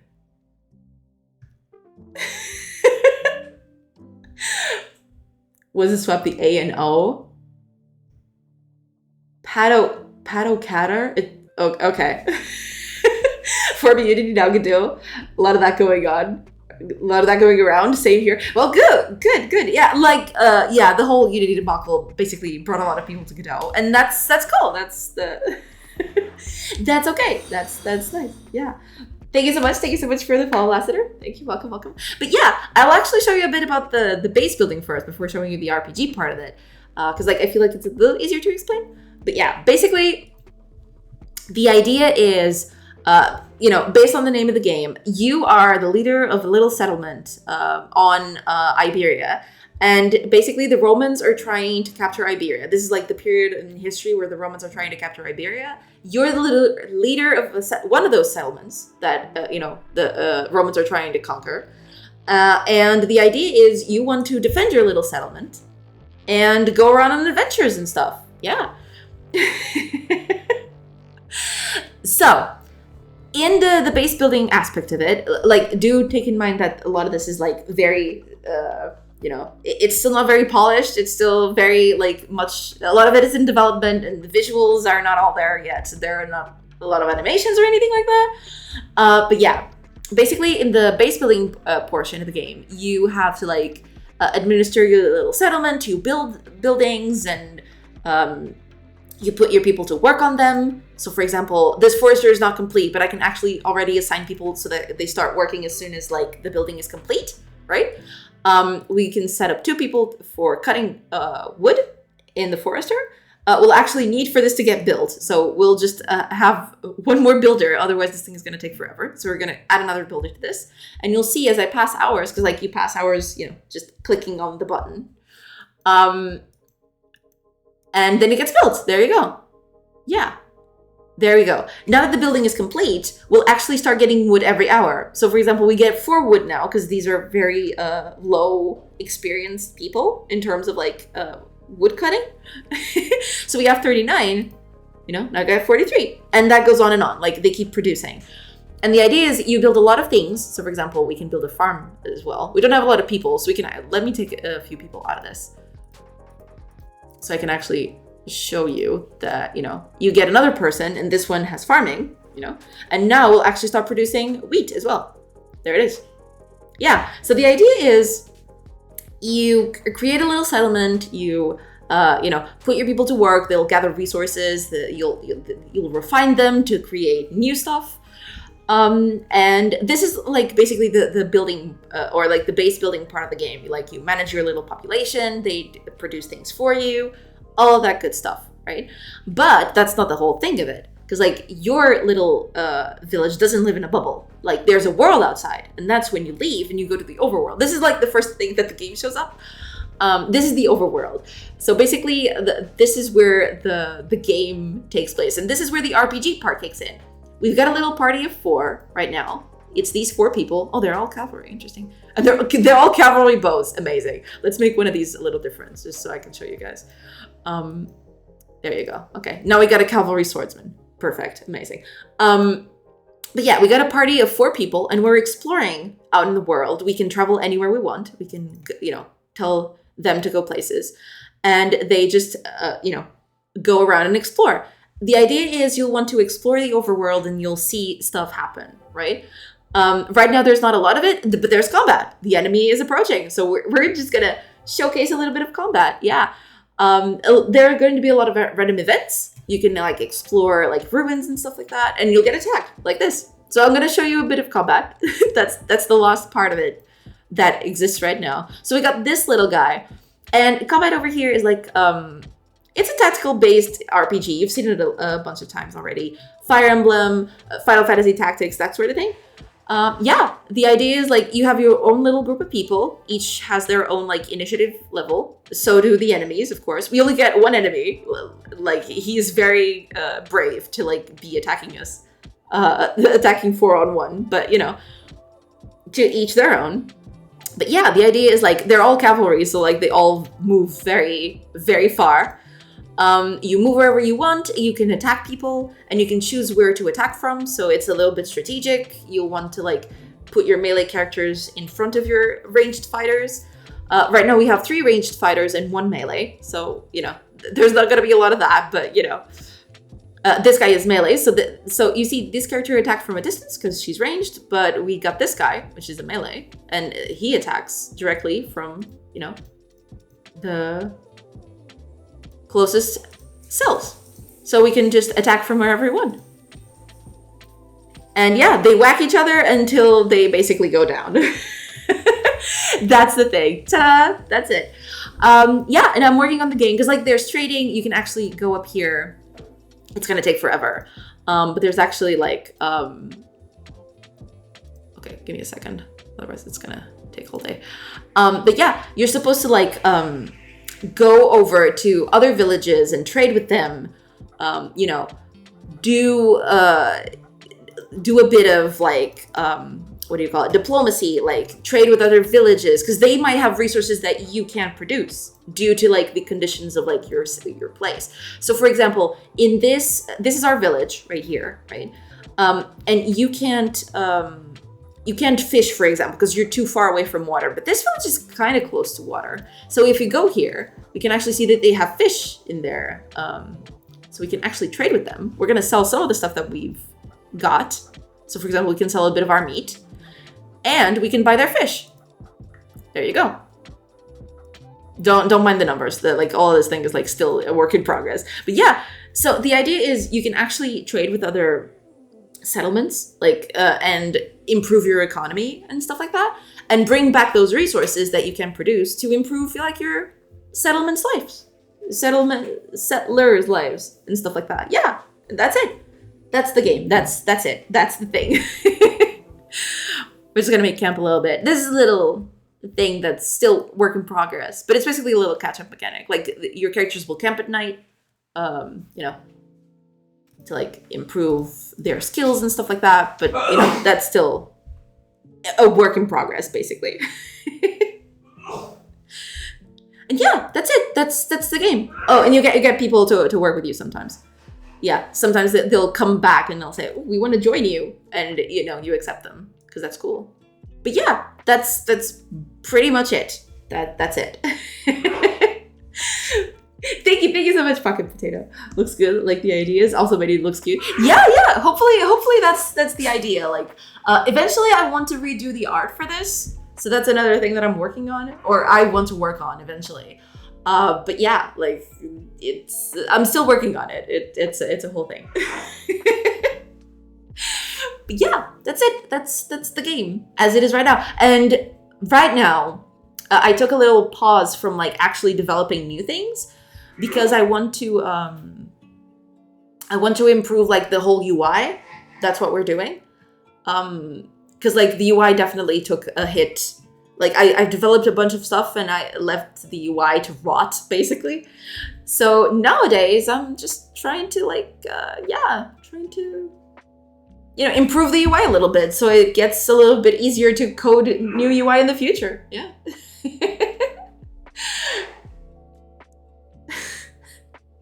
What is going on between Panda and Biggs? What is going on? Pump the Oh man. Beat Minecraft. Oh my gosh. Fox Hollow, welcome. Hello. But yeah. Hope you're having a nice Wednesday. Fox Hollow, welcome. But yeah, hopefully everyone is doing good today. And yeah, thank you so much for Captain Kodar for, you know, rating us. Thank you so much. And welcome to everybody new. Yeah. We're just gonna keep on improving this. That's what we're doing. We're like improving the game. Hopefully we're improving the game. Doing so good, thanks. Awesome. Glad to hear it. The chat is very passive aggressive. It seems so. Especially when it's Panda and Beegs like going at each other. Yeah. Between the panda and the bags. Yeah, absolutely. They're doing it out of love though. So, you know, to each their own. It's fine.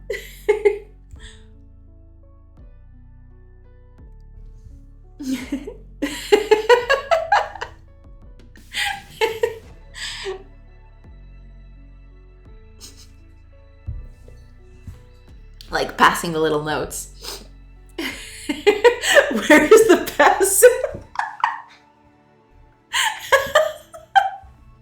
True. There's not a lot of passive about that. That's for sure. Oh, okay, that's exactly what I wanted. Yay, okay. It's fixed. It's fixed, everybody. Look at that. It looks nice.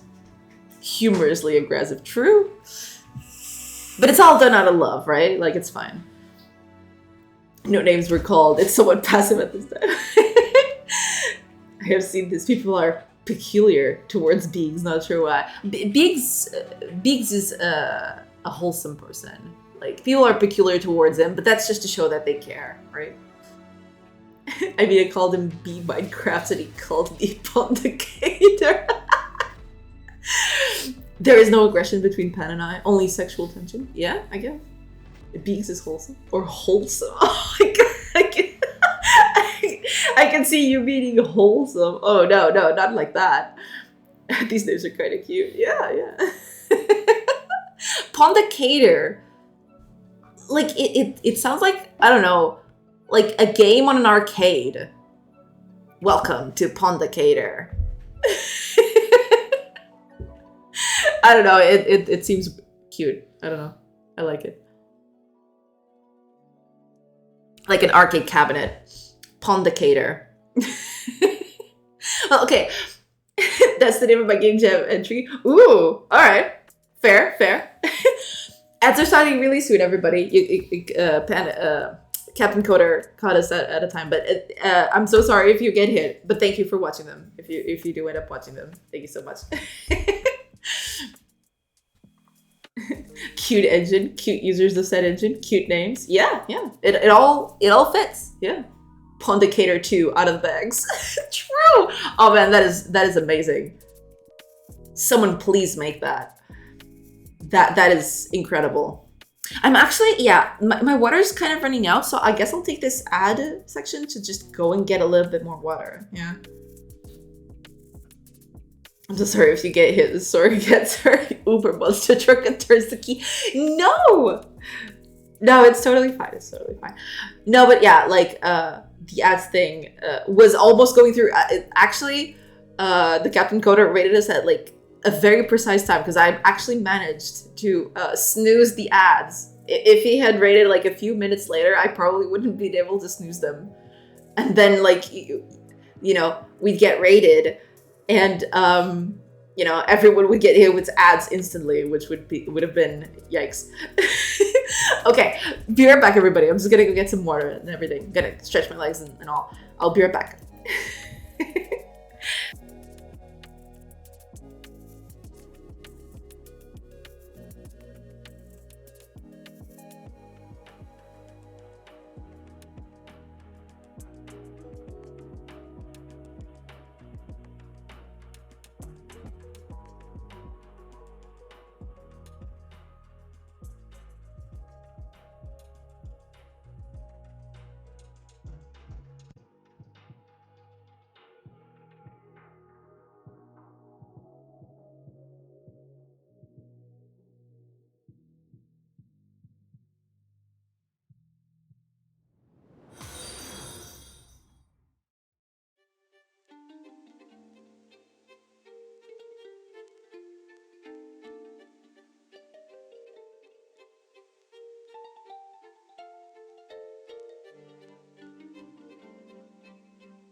I have arrived. I don't know why I said it like that.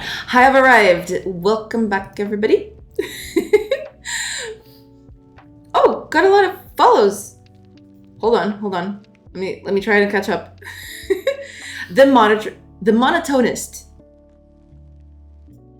And Fox Hollow Games has been lurking. That's okay, Fox Hollow. Thank you so much. It's totally fine. Zed the Zombie Coder. Thank you for the follow as well. And Pocket Potato. Thank you so much for the follows, everybody. Thank you, Synthetic Forest. Thank you. Okay, we fixed this thing. This is cool.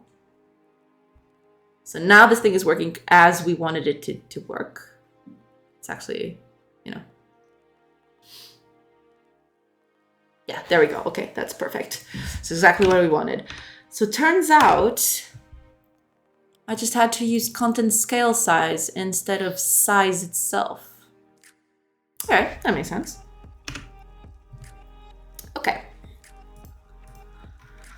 All we need to do now is change the way that this is done at, because I'm placing this every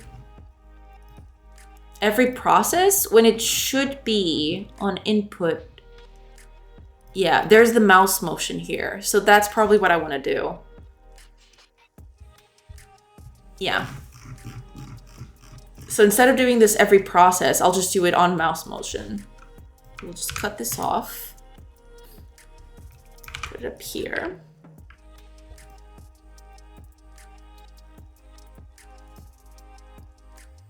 And that should be it. And actually, no, that's the thing. Like, I want to...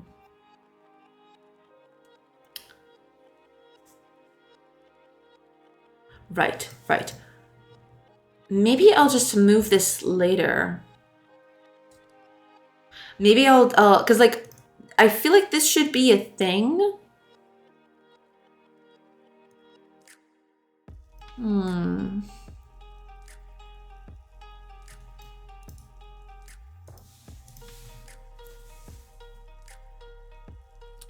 Yeah.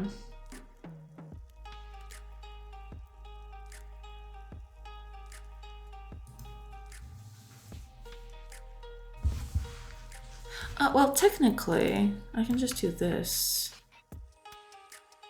Oh, I don't have access to language. Never mind. That was silly of me. No, but I can just put the main window on this thing, technically. And then I didn't just set it up with the mouse position. Maybe. Okay, we'll keep it like this, and we'll change it in a bit if I feel the need for it. But this should be okay now.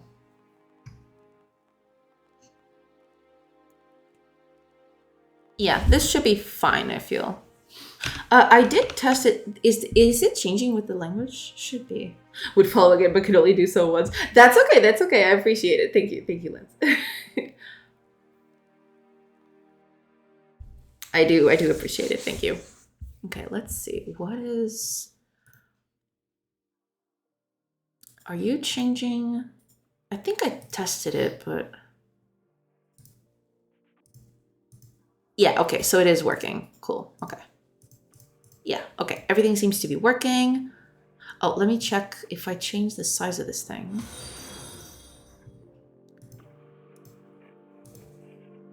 Okay, it's still working. Okay, we're good. We're good. We're fine. Guacamole! Okay, I had to read that twice to get that. Thank you so much for the follow. And yeah. Oh, we just hit 800 followers. Y'all are crazy. Thank you so much for the support, everybody.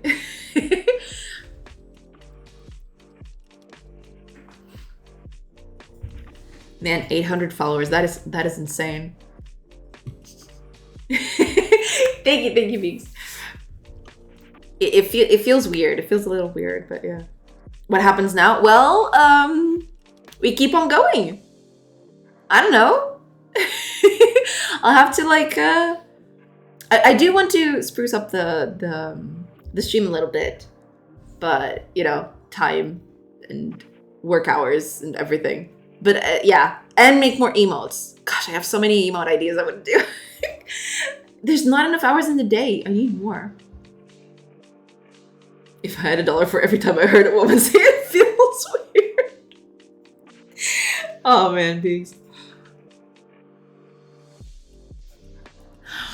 Never change. Never change. Okay, so this is all working. We're good. We're fine. It's all nice and cool. Okay, we're good. Let's see. What else can we... Because that's the thing. Like, let me see something first. Where are you? Cursor info. Here we are. I get the feeling... There's the mouse position.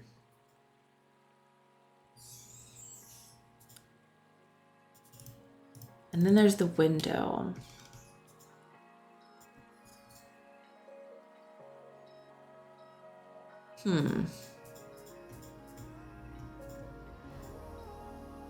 I get the feeling that this should be a setup variable. But at the same time, like, this is supposed to be like... And this is supposed to be like code that I'm going to reuse for certain things. So I guess I'll just... I guess I'll just keep this here for now and then I'll rework it. It's fine. If I had $1 for every time a woman says, ew, get away. Okay.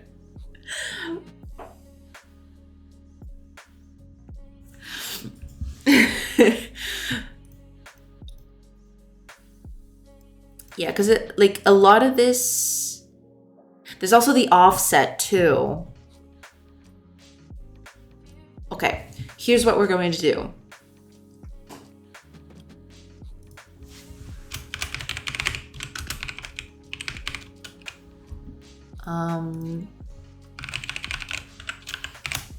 Yeah, and we're going to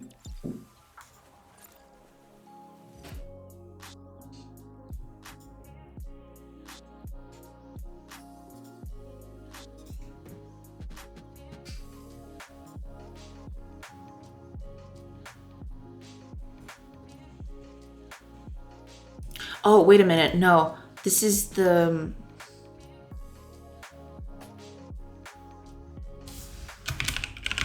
Right, we need both of them.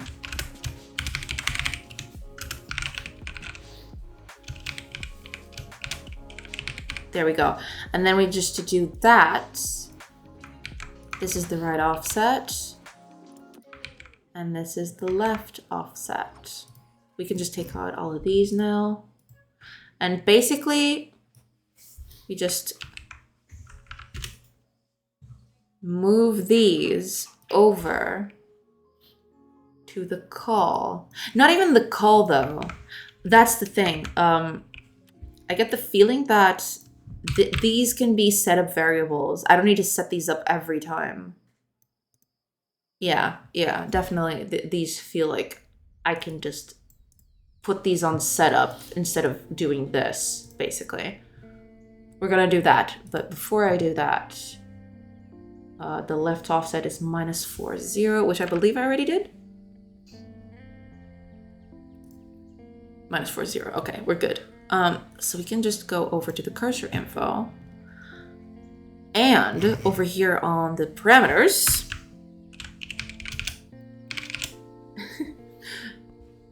what about web build? Did you know anything that I missed? No, I haven't been keeping up with it all that much.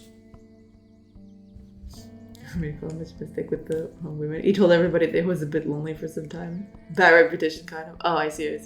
That sounds very sus. I was kidding though. Okay. Good to know.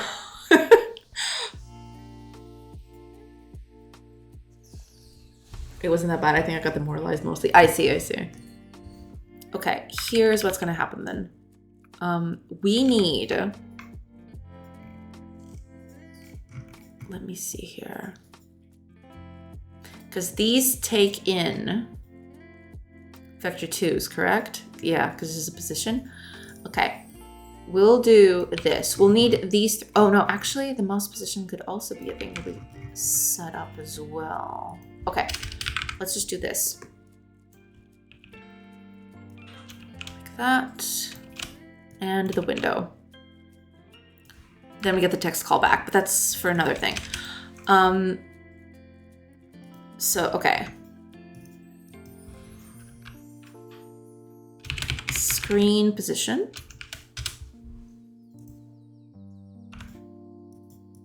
Position right offset, position left offset. And the window. Also, these should all be public. Right, and we just copy these over here. And we just make it, you know.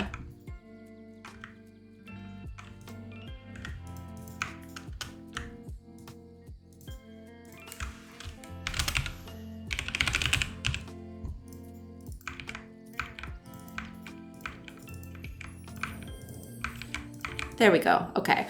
So we don't need those anymore. And this is going to become a private thing. No, stop it.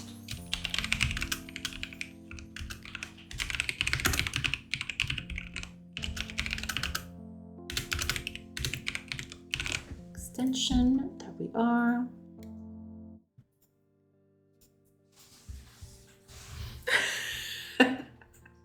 Oh, good. Now everybody thinks it's me, my best typo. You know, there are typos that just define you forever.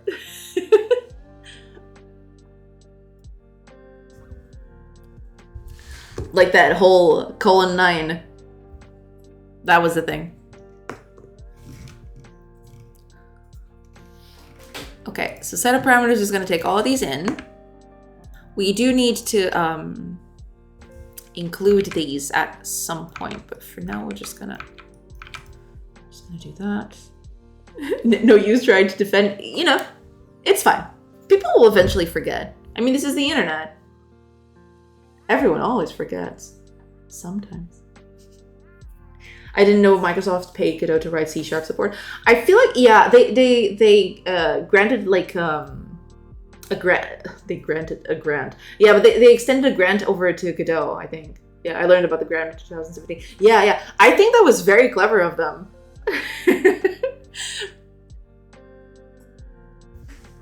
That was extremely clever of them. Oh, Guacamole! Welcome. Hello. Thank you for the follow a while ago. Thank you. And welcome to the stream. You know, the madness that ensues is never ending. So I hope you enjoy it. Okay. Yeah, okay. I know what I'm doing. So update nodes. That's what we're gonna do, because that's what we want to do. Oh, Papalins! Thank you so much for the follow. Welcome. Push you over the edge on follows. Yeah, thank you. I appreciate it. Yeah. Very much appreciated. Thank you. Okay, so we just need to call place at. This is gonna be a thing this is gonna be the extension. That's why I want to move this over to an extension, but that's fine. Screen position. No, this has to be setup params dot screen position. Setup params left offset. Oh no, it's the right offset first. Okay, right offset. Setup params left offset. Here we go. What else do you require? The window. So setup params dot window. There we go. Okay. So we should be good. So now all that we have to do on this thing, we don't need the setup anymore, but what we want to is parameters. Screen position is going to be the mouse position. There. And then we just call setup, so everything is fine. Now all we need to do is go up here. Because like this is information that can be set up once and doesn't need to be set up again, right? So we can just go up here, and put some stuff in there. So what we're going to do is, what was it? Screen position. No, not screen position. That's the one we don't want to set up all the time. That's the one we want to set up all the time. But the right offset is going to be this. The left offset is going to be this. And the window is going to be this. There we go. And that way we only set this up once, and then when we need this thing, we just go down here, we set up the mouse position that is, you know, that we got. And that should be it. Oh, we actually get the mouse world position, not the position itself. So yeah, we kind of need this one. How did you decide on what to make for your game as in idea? Like, I guess the biggest thing that I've, like the biggest decision factor was like, I really like, it's basically a mix of the two things I like the most in games. I really like base builders. I really like RPGs. So I thought, I kind of want a mix of both. I want a place where you, because like it's usually one thing or the other, right? It's either you manage a city or you have an RPG party and you go on adventures. So I thought, okay, I want a mix of both of those things. Like there are games that do that. There are a few of them, right? But you know, I wanted my little take on it. Yeah. The idea was basically, if you mean in terms of story, that came later. But yeah, the idea was basically just me mixing my two favorite genres. I like building stuff. I like building little cities and things. And I like RPGs. So, you know, it seemed like a good fit. How did you get the story? The story came a little bit later. Not that much later, but like, I've always been, I do quite like world history, especially like, you know, history that pertains to like, you know, my country and everything, like the whole, and like ancient civilizations kind of thing. That's why I really like the whole, ancient Egyptian / Rome / Greeks / those things, right? And I've always been fascinated with the period of history that implies, but in my country specifically. So I thought, okay, maybe I should just set it in there, you know? And there was the whole thing of like the Iberia revolt against Rome when they tried to like, you know, annex it as part of their territory. So yeah, I thought that was a really cool backdrop to make a game about, you know? So that's how it is. That's how it went. Yeah. That's how it came about. Like, I just wanted to explore a bit of history while making a cool game, basically. And I thought, yeah, I do like that little part of history. And, you know, yeah. that was the deal. Hi, Kago. Welcome. What are your plans today? Not die doing UI.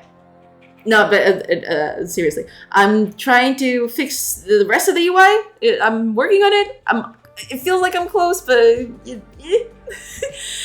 I am getting to the end of the list. So maybe I'll get that sometime today. We'll see. Sorcery for President. Hi, Rubik's. Welcome. That is great. Thank you. No problem. I appreciate the question. It's a nice question to ask. Yeah. But basically that was it. Like mixing my favorite genres mixed in with like my favorite period, one of my favorite periods of history.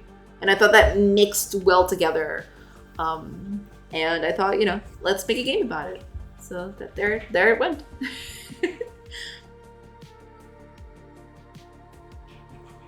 All right, I think we fixed this one. Let's just make one final test just to make sure that this thing doesn't crash and burn everything. You know, that'd be bad. Oh, yeah. Okay. There is that. Yeah. What's the problem? Are these private? Okay, they're not. So what's the deal then? Did I not save? Is that what happened? Did I not save it? Maybe I didn't save it. Maybe that was the thing. That's something that I have to figure out. Like, how do I tell if a file is not saved? Because like there's no indication anywhere. Am I just blind? How am I supposed to know? Anyway. Click. Okay, seems good. Yeah. Seems okay. Just... Okay, we're good, we're good.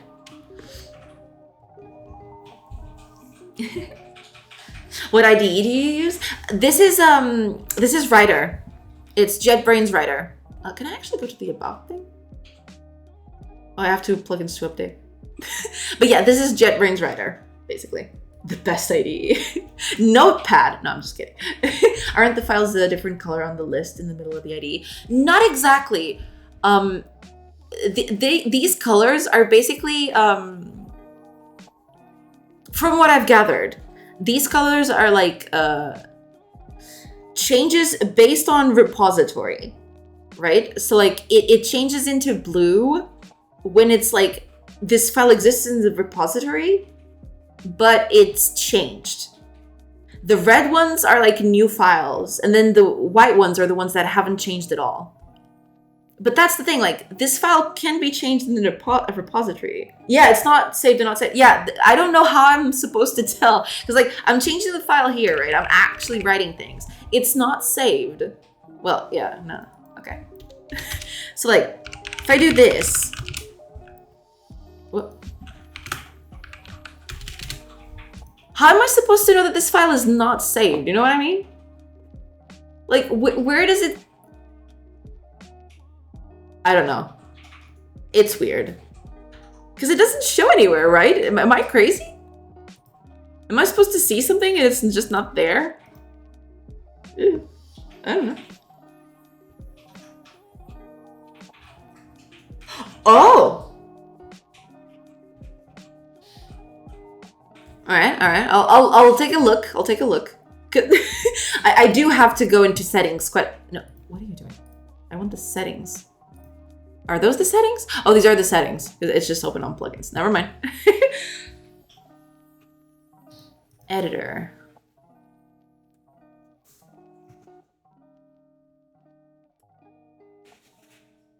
Well, it's gotta be something here, right?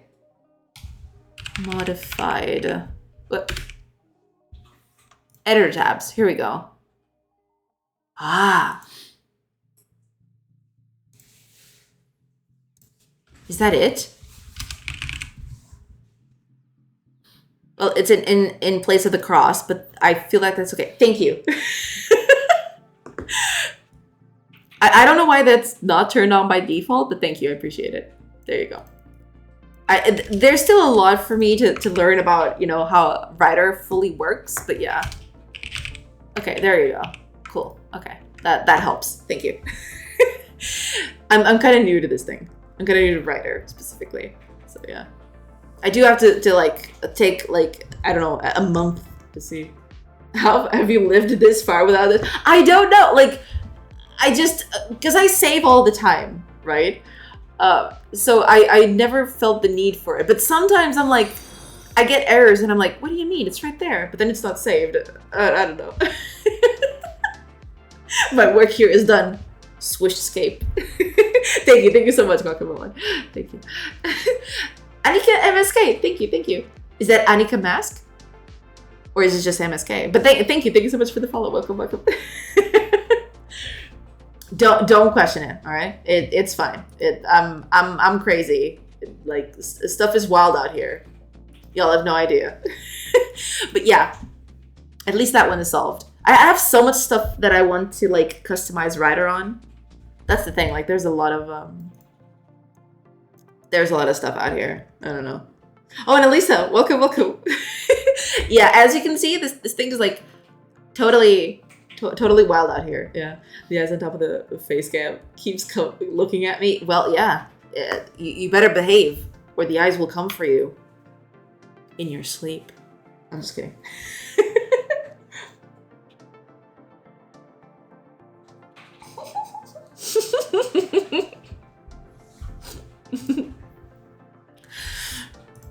Yeah, better watch out. All right, let's see this one. Oh man, this one's gonna be a doozy. I can already tell this one's gonna be a doozy.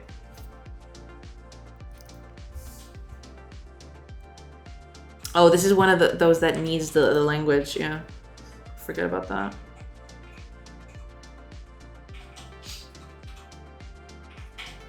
Well, to be fair, this one seems to have already... Where's the setup? Is there no setup? Did I not do a setup on this thing? I see. Okay.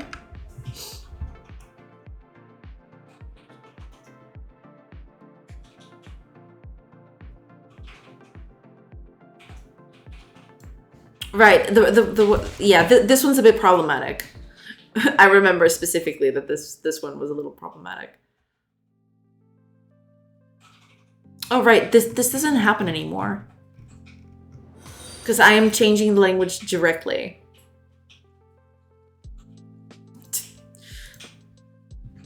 Well, I want this one specifically, not... Oh, man.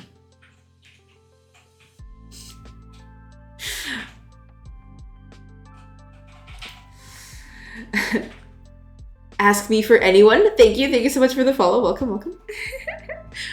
They look deep into the soul of devs who haven't commented their code. True. It's self-documenting, I swear. It's all of us. True. It is all of us. Take a look at those eyes judging with a dead-eye disappointment. True. They just stand there, judgingly. Wait a minute then. This thing... Because, like, if I remember correctly, the log scroller... This thing is like... Oh, okay, so it does do this, yeah.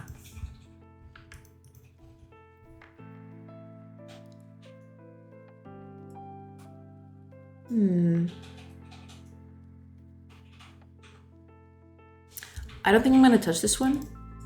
Because it feels like I'm gonna... I feel like it's something I'm gonna get... Oh, this one's already done? Set of parameters? It seems so. So it is. Okay. That makes sense. Yeah. I think this one's good. So that's okay. Cool. Oh, this one's already set up as well, so we don't need to touch this one. I think the resources...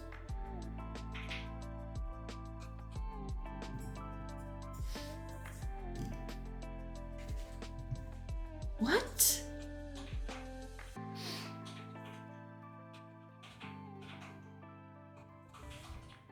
Wait a minute.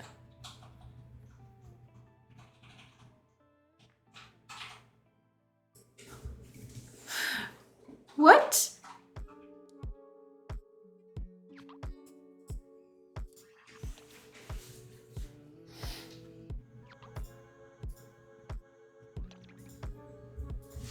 Hold on a minute.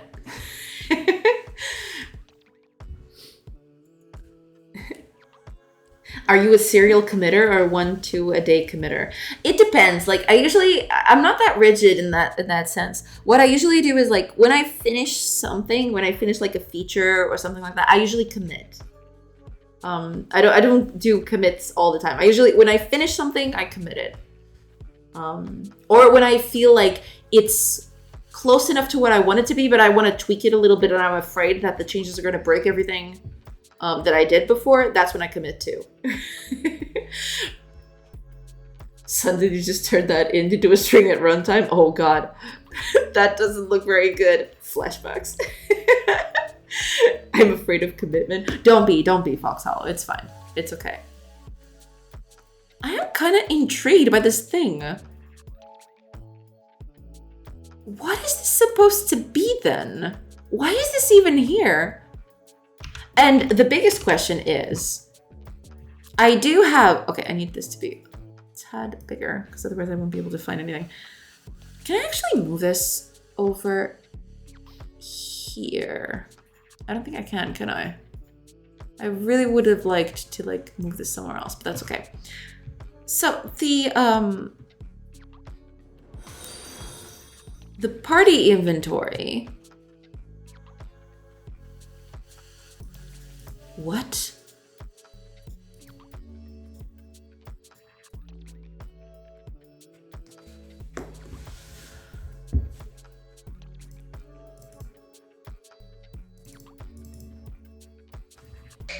Wait, what did I had open? What was that? Oh, it's the resources panel. Am I actually using this anywhere?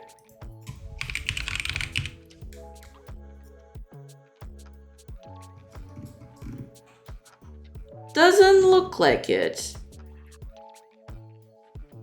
Okay, I guess I'll just delete it. It's not doing anything there. I already have the party inventory anyway. Okay, bye. Okay, HUD for settings. I think this one's good too. Oh. No, that's not supposed to happen. I'm afraid of non-commitment. Commit when it works. Yeah, usually I do that. I try to like, unless it's a very specific thing that I know that I can fix easily, or rather I'm scared that the fix will actually turn the problem worse, I usually don't commit until the things are working. Yeah. So you keep code overnight? I'm 1 or 2 times a day committer. Oh, I see. No, sometimes I do keep code overnight. Sometimes it's because I forget. But usually at the end of the day, I analyze everything that I've done. And if it's something that I can easily like, okay, I've done this and it's still, the project is still working, everything is working as it should, then I usually commit. Yeah. But sometimes that doesn't happen because, you know, sometimes at night stuff happens and I don't have time, or like I forget, or like, you know, you know, stuff happens all the time. Oh, Elisa, Hania. Oh my gosh, I am so sorry. I'm gonna butcher your name. Elisa, Henny Alson.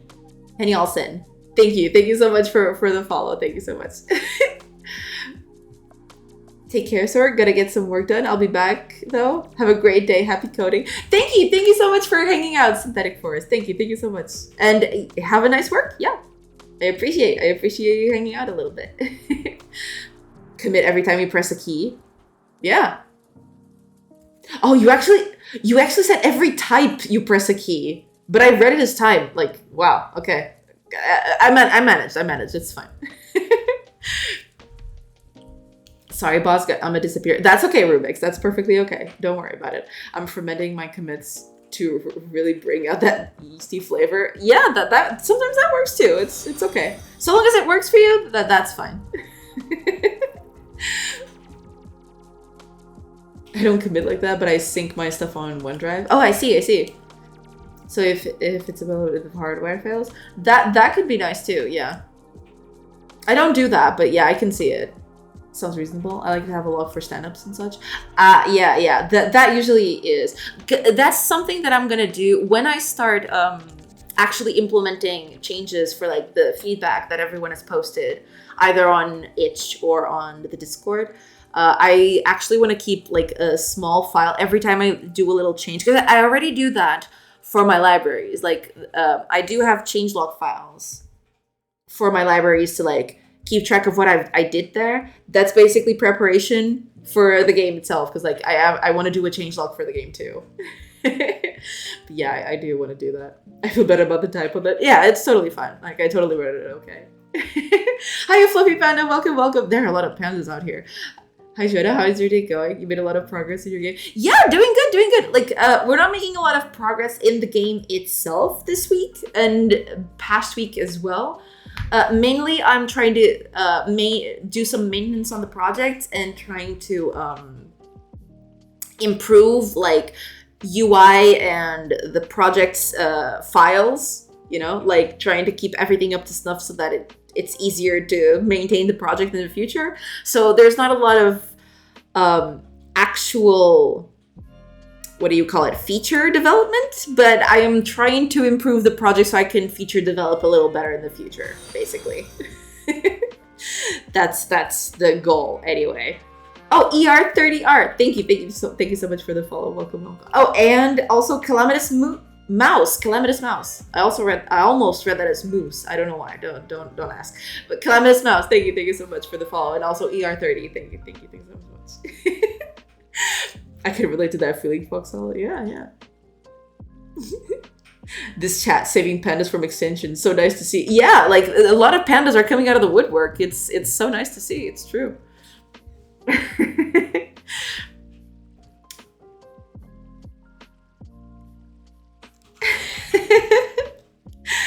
This is no normal moose. This is a calamitous moose. No, but that's the thing. I read it as moose as in like the chocolate dessert, not moose the edible. And like it was a whole thing. I'm so sorry, calamitous mouse. I'm so like it's a thing. Yeah. But there are so many ways. There are so many ways to express the word moose. You know, like don't worry about it. Don't worry about it. It's fine. You had to turn the chat into a food road? Yeah. Time for dessert already? No, but baby. Your name reminded me of a dessert. I've actually corrected myself midway. I actually read your name again, and I'm like, okay, it's a mouse. It's a mouse. It's not a moose. It's a mouse. But no dessert. At least not yet. But thank you so much for the follow, and welcome to the madness that is this stream and this chat. Yeah, it's a thing. It's definitely a thing. Don't worry about it. It's okay. we manage. Wait a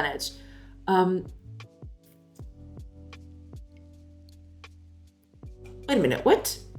Pause menu. What? Oh, because this is the HUD settings. Okay, this is a totally different thing. Oh, I know what this is. Okay. That's okay. Language, and we are going to change language here. Change language to the language that we just got. Yeah. I don't think we need anything else at the moment. Glad to be watching the madness. Thank you. I appreciate it. Yeah. Welcome. You know, it's happening all the time. All right. We don't need the main button. We do need the main menu button. And the options. I think the options come first. Text. Yeah. It's going to be new language.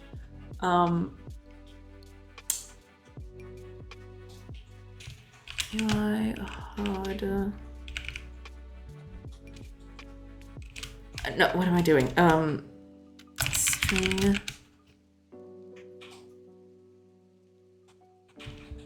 HUD settings. I'm gonna change the names of these things eventually, but we'll keep it like that. Yeah. Options. I'm gonna do the same thing over to the main menu.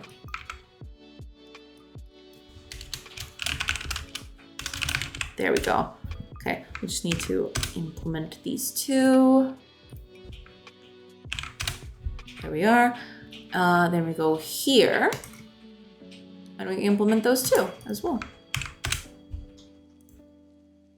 So this is going to be, as per usual, that. That should be it. Should be fine. It's okay. It's cool. Okay, so turn options. And we have a main menu as well. So we're gonna main menu. Writing. Oh, Poké Party, welcome. The Summit is a cool game. Thank you. I appreciate it. I'm actually very proud of the Summit. I do want to expand on it at some point. You know, but I really enjoyed doing the Summit. I do want to, you know, eventually like improve on it, because like it's definitely a very clunky game, but I did quite enjoy doing all of the things on it. Why is it such a tiny window? It was basically like I wanted to make a game for the gem, and that was a gem restriction. The gem restriction was the window size. And I thought, no, I can make the game in a tiny window. Sure, it's fine. But then I'm like, watching it, like replaying it years later. I'm like, yeah, it's okay, but it's definitely claustrophobic. Like, I should have never made it like this tiny. But you know. I tried the summit too. I was also wondering why the window was tiny. Yeah, basically it was because it was the gem restriction. But I wanted to make the game exactly like that. So I thought, I'm just gonna skip over the fact that the window is too tiny. It's fine. It's, you know, it's okay. Like, who cares? But I should have cared. You know. But, you know, eventually I want to go back to it because I feel like it had a potential. I don't think I've ever... I have to find, like, the source code for it. I think I lost it? Or I haven't lost it, but it's one in like, Bitbucket or something. It's, like, lost to the annals of, like, my endless row of repositories out there somewhere.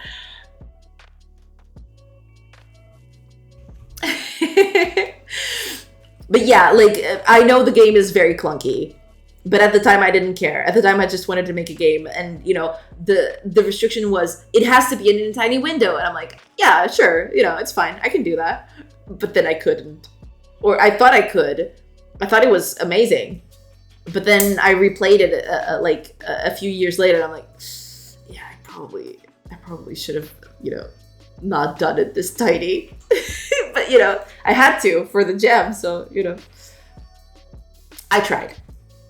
I thought about cold, but I don't understand why I could see how warm I was. Yeah, there's because, like, there's a lot of stuff there that needs to improve. Like, there's not a lot of visual feedback in that sense. There is a tiny icon in the menu, but it's not very communicative. You can't exactly tell that oh, that's warmth. A lot of people asked me that. Like, oh, so that was warmth. And I was like, yeah. But I didn't know any better at the time, so yeah. You know. Dirty chips is my favorite. Chips with cheese. Oh, thank you so much, Hyper. Welcome. Thank you so much for the follow. So she forgets to accommodate mortals who rely on reaction times. You don't need that. Even with the small window thing, you released a game, and that's huge. Hoping to release my first game soon. Perpetual indie prototype phase. Yeah, that's actually a thing. But I'm actually excited. Yeah, hopefully you get to release your game, GameDev. That's awesome. And yeah, I was immensely how do you say it? Yeah, I was immensely proud of finishing that one. Because, like, that was a 2-week game jam. And, like, I didn't have a lot of time for code, to be fair. I spent, like, a lot of it in art and stuff. So yeah, it took me a while to do, but I was very proud of it at the time, and I still am in a certain sense. Like, I still quite enjoy it. I know it has a bunch of flaws, but nowadays I'm keen enough to know that how I would fix them. You know, the screen size notwithstanding, of course. But yeah, I'm very proud of, like, finishing the summit. It's one of the proudest things that I've done as a game dev, I guess. Until now, hopefully I get to say that, you know, in a short time. I hope I get to say that with Solway as well. We'll see. We'll see.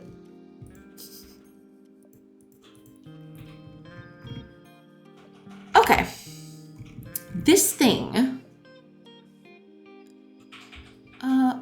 You.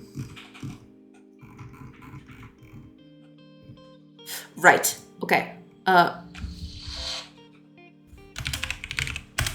we go. I believe I need to change this at one point. Maybe. I'll think about it. Let's go, release it. Was your 10 years in C# not in game dev? No, it was in game dev, yeah. But I mean, like, in terms of, like, my whole game dev, like, career, you could call it. The summit is probably the one of my most proud things to do.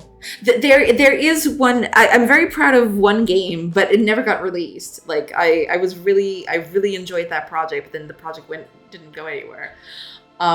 Which was a Grand Adventure. I do need to make a portfolio website at one point because I want to put everything in there. But I can actually show you guys a trailer. It's over on my YouTube. Give me a second. I was really proud of this project. Like we were a team of 3, and I really, really liked the project. I thought it was gonna, we all thought it was gonna be cool, and we quite enjoyed working on it. But then it just petered out, and then there was a whole story with that. Let's not, yeah. Let's see. How do I just link that one specific video? Give me a second. Because I opened it up in the... there you go. Okay. It's this thing.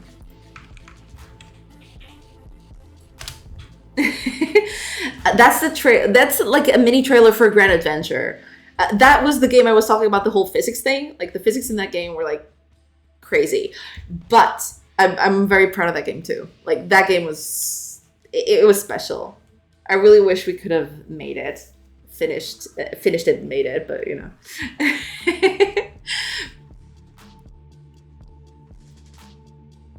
I can, how am I warm by staying next to the bonfire? Yeah, you can, next to the bonfires, you get warm automatically.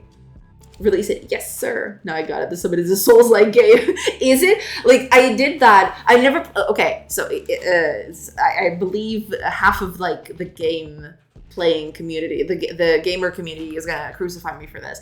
I never played a Souls-like game. I don't know what the heck it is all about.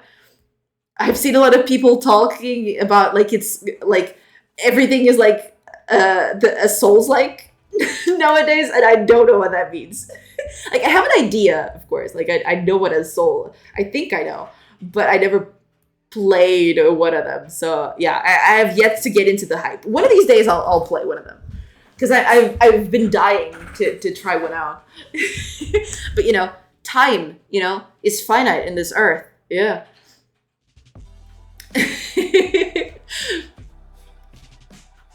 No need to go into details. Oh, no, that's really fair. I've seen this already. Oh, okay, cool. In less than 5 minutes, I've died 2 times. I'm so sorry, Poking Partner. But yeah, the game is, like, relentlessly hard. So yeah. When snooping around on the YouTube channel. No, that's okay. That's why it's there. I've been snooping as usual, you see. That's okay. Like, everything that's there is, like, for, anyone's perusal. It's totally fine. Yeah. Yeah. Looks a bit puzzly. Yeah. The idea was, it was supposed to be, like, a Metroidvania / puzzle game. Right? You have to go, there were like, the initial idea we had was like, there were 4 biomes. There was, I think it only shows 1 over here on the trailer. Let me check here real quick. I think it only shows 1 because we only had 1 done. Oh no, technically we had 2. There was the grassy area, and then there was the whole yellow area, because it's like a flooded thing. It was like a flooded village. Flooded, like, suburban area. That's what I meant. The yellow thing is like a flooded suburban area. And then the green was a little transition over to something a little more foresty, kind of. But yeah, that game was like... I felt like it would have gone places, but it never picked up. Or rather, like, we were in conversations with a publisher, but then they just died. The publisher wasn't able to go through with the contract. We were almost ready to sign a contract, and then it just died. And yeah, that game never got made because we ran out of funds and we had to stop. Souls-like is a hard game for casuals. I see. Play the original Dark Souls and make sure to play it as blind as you can. It's a one-in-a-lifetime experience. I see. Yeah, I've heard a lot of good things about it. I definitely want to try it out. It's not like I haven't played it because I don't like it or anything. Like, I don't even know anything about it. But I do want to play it at some point. Yeah, for sure. The games look very promising. Already waiting for the Summit 2 trailer. Thank you. Like, I'd love to do that. maybe in the future, who knows? Souls-like are an action RPG based on learning the mechanics and adaptation. Great game to show how to look for behavior. I see. That makes sense. Also, hi, Soul Inonym. Soul Inonym. Welcome. But yeah, I definitely want to try one of the Souls games at one point. I feel like I'd like it. Maybe. I don't know. The very little I know about it. Because like people talk about it all the time. But I never got into the hype, and I never tried it for some reason. Like I don't know, it just passed by me for one reason or another. Yeah. I'd say it's a great game to have a different outlook on game dev as a whole. I see. Okay. Yeah, I'll definitely have to try it at some point. And yeah, I'll probably start with the first one. I feel like that makes sense. Yeah, eventually I'll pick up on it for sure. Okay, let's see if this one is working now. Wait a minute. Did I change language? Okay, there we go. I think I did everything, correct? Everything is saved, everything is good. Okay. Let's see if that was working.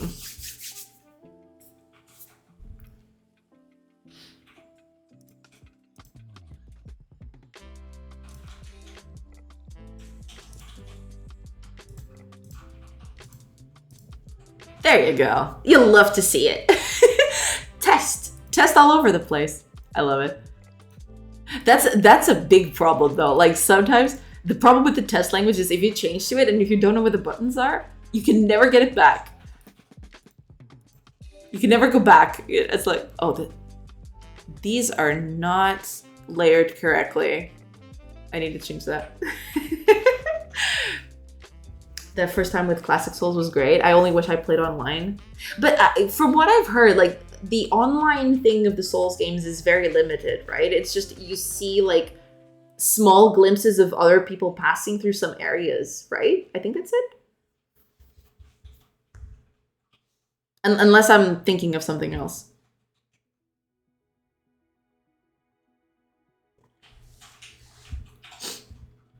What is the advantage of your custom language localization?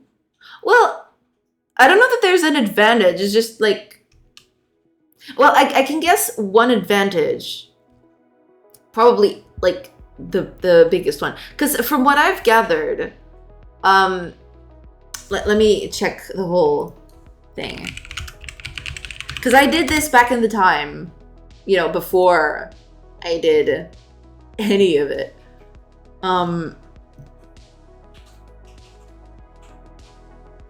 Let me see.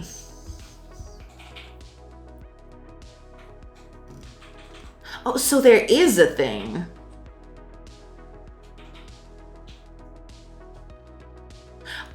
Okay. I guess the biggest one, which that's why I did this at the time, because from what I've gathered, translating this. Okay, let me just put it over here. Because you see here, right? You have the string, and then you have the values to like put stuff on it. There's this too, which is cool. This is better. Because at the time, like the whole big of transitions was something like this, right? This is a bit better. Yeah, this gives more context for translators to work with. Yeah, this is way better, I feel. But that was at the time. Like, it's not like it's any sort of advantage. It's mostly like this. I did that for the Unity days where there was not a big like tool for translation, and then I just kept up with it, right? But if I ever want to move to Godot translation, I feel like it's easy to like to switch. So hopefully that's okay. I've replayed it, and it's a different thing being tricked over edges in that, or being in areas where you can be invaded. Oh, I see. You can see where people die, they leave blood, and people can drop a very limited message, which you never know if people are trolling or not. I see. Okay, that makes sense, yeah. Online, you can see people, their messages, a lot of time. Troll messages, of course, as one does. You can get invaded, you can see how people died. I see. Oh, and we're getting ads. I'm so sorry, I totally I totally missed that. I'm so sorry. That is the C-type string formatting, yes, with placeholders. Yeah, like, eventually, like, if it gets to a certain part, I might just, you know, I might just move over to Godot's little, Godot's localization system. Yeah. But, you know, I had that set up from the Unity days, so that's the one I'm using. But I think it's easy to change. Like, if I ever need to change, I'll probably be able to change it at a whim. So it should be fine.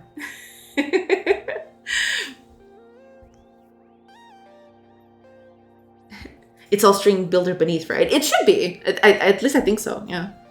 I got tricked so many times by troll messages in Dark Souls. Try jumping, that kind of thing. Oh yeah, like, that'll go very well.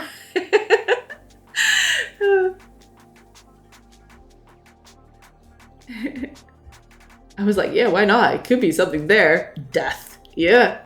Sometimes that's how it goes. That was just a genuine question, not arguing to switch to Godot system. Just curious about your implementation. Might offer some advantage. It's not like it offers any advantage. It's just like that was the system I came up with when I was using Unity. And when I moved to Godot, I just kept on using it. Yeah, but I see like Godot has a very close principle to what I was building anyway. Yeah.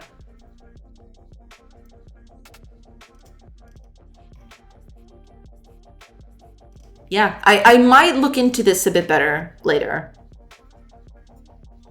But yeah, you know. Initially, it was just because I moved from it's like not like it offers any specific advantage. Because I feel like Godot system is pretty close to what I had. Very sneaky, because in retro games, they would often hide cool secrets near death pits. Oh yeah, they do that sometimes, yeah. Sometimes that happens. That is, you know, a thing. And behind waterfalls. Don't always look behind waterfalls. People love to put stuff in there.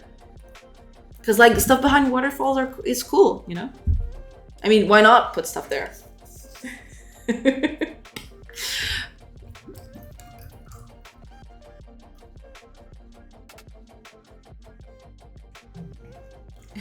That was my question, apparently. So no, it's very similar. It's definitely very similar to like to Godot's one. I even had I've just realized that, I mean, it's a stop. I haven't done it yet, but in my language thing, I also have a thing over here. What was it? Yeah, files folder path. So basically, I was getting this ready. If I ever need like language files, or not language files, but you know, like spoken lines, specific spoken line files, right? Like audio files. I could just throw in a folder in here, and from that folder get the file I wanted, right? They'd all have the same name, but the basic folder would be this one, the files folder path. And I think Godot has a thing like that too. So like, yeah. I think Godot has a very similar system. If I see a waterfall, I can't go behind it. I write it. True. How do you translate assets? Yeah, basically with this, like, I have like, I'd give it like a folder. The only thing I would need to do is like make sure that that folder has the same file structure across languages. And then I'd use this as the root, and from that root, I'd get the file I want for that specific language. And this works with text, not text, but it works with for like textures. It works for sounds, all that stuff. I usually use an enum for that. Oh, for languages or for files themselves?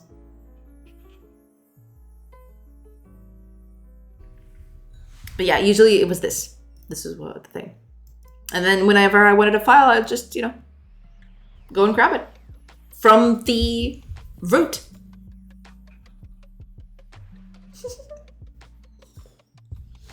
But But yeah, the system is very, very similar. I realized that whenever I looked at the Godot translation system, yeah, it's pretty close to what I had. I was kind of happy about that because I felt like, oh, okay, so that means I did something cool. You know.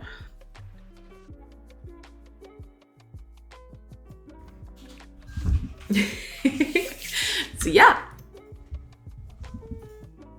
it's a thing. Plus, I think the only advantage I can probably offer in that sense is that whenever I want a string with like input on it, I know exactly what it is, right? You know exactly what it is, and you know exactly how many inputs it needs, right? But I guess that's a fairly easy thing to like manage.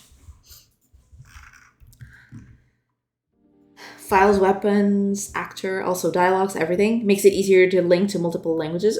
Yeah, that makes sense. Yeah.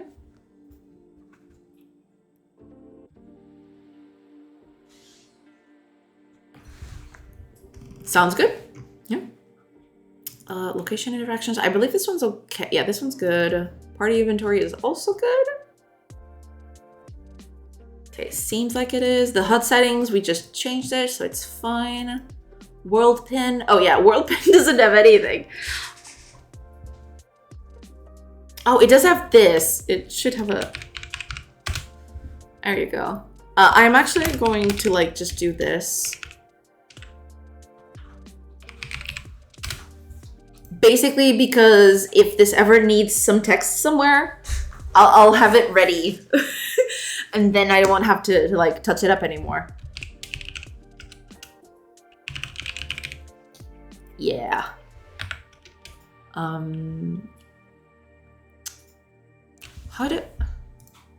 What did I name them? What was it? Update nodes? I guess that's it.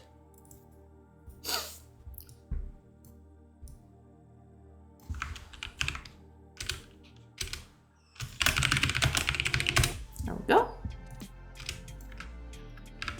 And we change language right down here.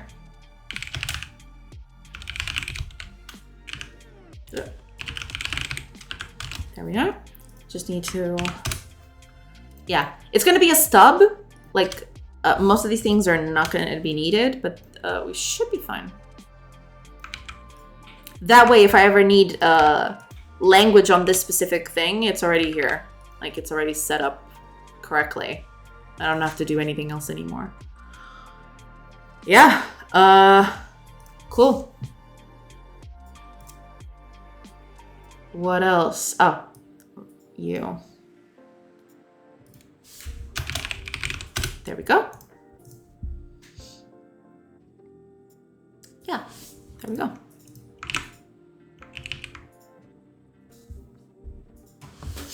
I always put my strings in a different part of my code for that reason. I make a script to set it. If people want to change the language mid-game, I think it works great. Oh, okay, that makes sense.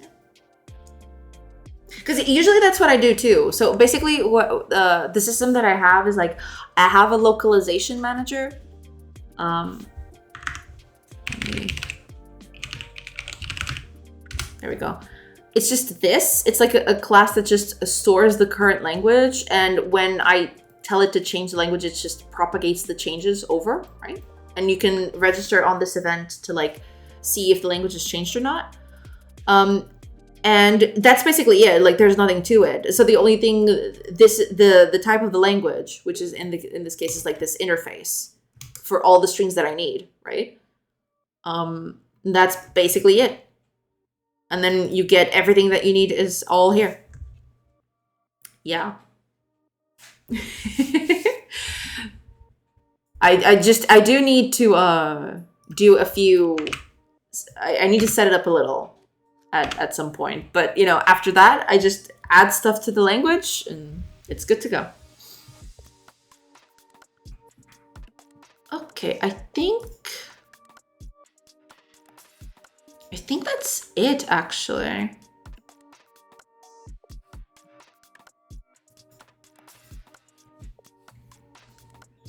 Pretty similar, yeah. Yeah, basically that's it. Like the localization manager is just a thing that like whenever it changes languages, it has an event that you can register to that says, oh, the language has changed. And then here's the new language. And then it just, whoever wants to register to that can do that.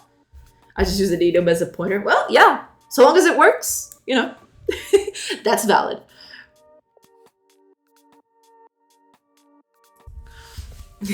So long as it works, that's okay.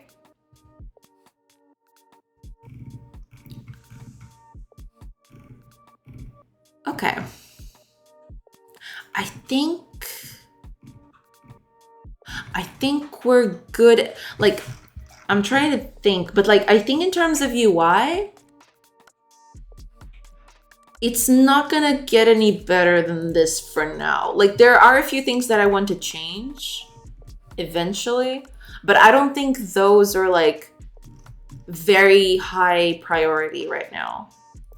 So I think I'm gonna cool it off with the UI now. I think UI is in a good enough spot that I can actually start, you know, implementing a few better things for this, basically. Wait a minute. Did I do all of these? I just saw something. I say that and I immediately see something that I don't think is good, but well. Okay, what is this? This one's okay, but I saw, which was the one I saw? It was this one. No, wait a minute. What did I see? Oh, but that one's a different thing. Ah, here it is. Oh, this one's not done. This one's not done.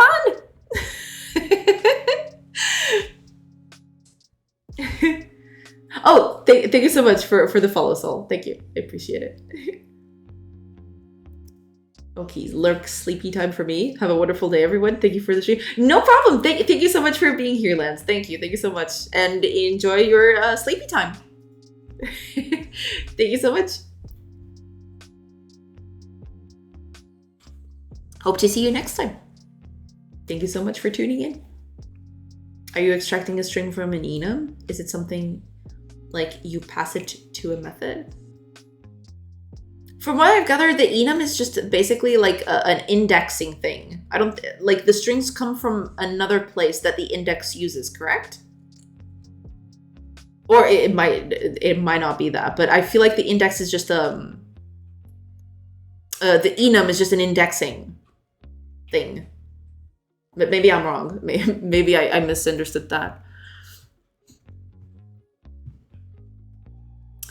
Oh, I forgot this one.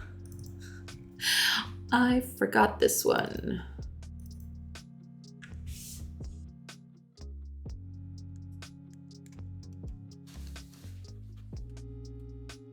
It's set up mostly correctly, but I forgot this one specifically.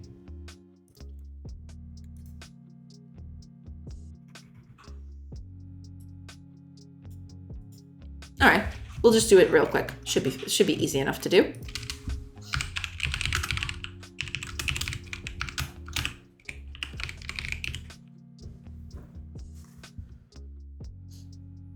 Yes, enum is just a list of constants. Starts with index 0, but you can attribute custom values. Like string get word enum foo. Kind of like that, yeah. The enum is just like an indexing system. It's basically just a way for you to get the specific one you want. But I think that's what they were mentioning, yeah. I think that's what Saul was mentioning, yeah. But I may have misunderstood that. I mean, only he can say for sure.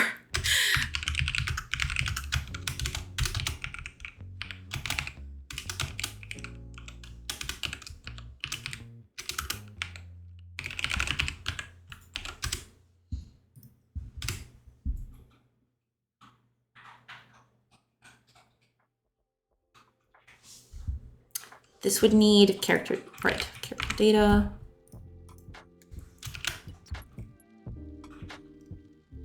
Got it. You can use my enum keys will return the array of names, but that is not the point. The idea is to compare a constant and not a string, since strings can lead to typos and bugs. Yeah, using strings is like, use at your own peril, basically. Strings are very prone to like errors and stuff. That's why I tend not to use them. Or like I avoid them like the plague. But sometimes, you know, it's a thing. Sometimes they are needed, but I do try to avoid that wherever possible.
That's good. Okay, let me just review all of these. In Godot, I use a file with all the enums as IDs. I put it as an autoload and use it for any reference I see fit in any resources. Or like I see them struct. I stay away from naming a method since I use them more or less to change a value or something like that. I see, okay. Yeah, that makes sense.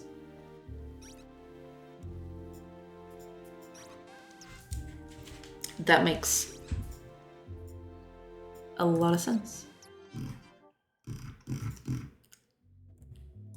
Oh yeah, this is something I might tackle this today too. Yeah, making idle an actual activity that does nothing, but you know, it is an activity all by itself. Okay, this one's good. I did see one with stuff on the top. That's what I wanted to figure, but then...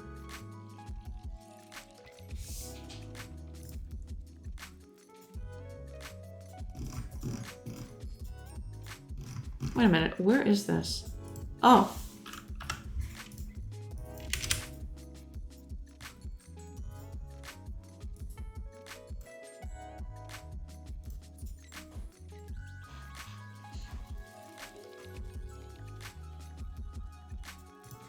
Wait, is that not... Oh, but there is a set of parameters. Oh, I see. Okay. Fine. All right, I figured it out now. It's fine. Okay, that makes sense. Anyway. But I did see something. It's you. I knew it. What are these things doing here?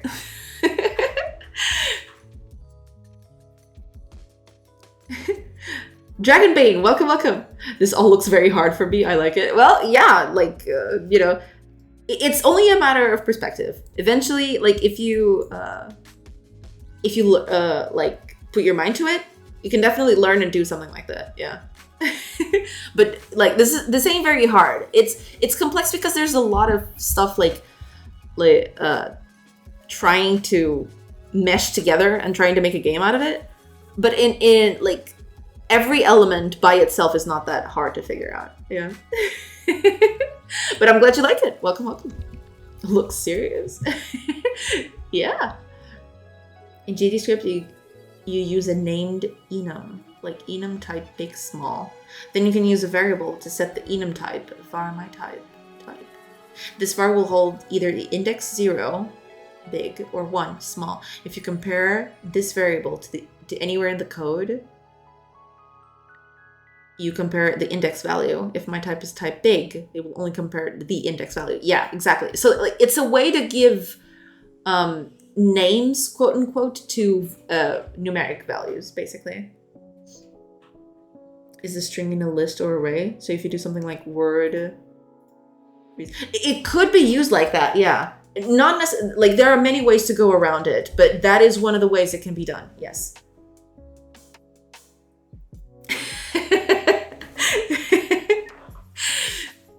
That is one of the ways it can be used. Yes. Okay, I need you. Is this thing? Oh, I do set it up right here. All right, cool. Then I guess I'll just...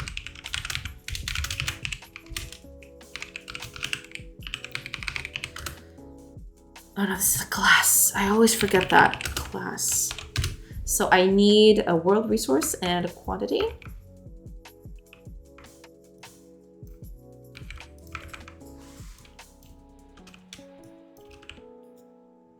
These are both public.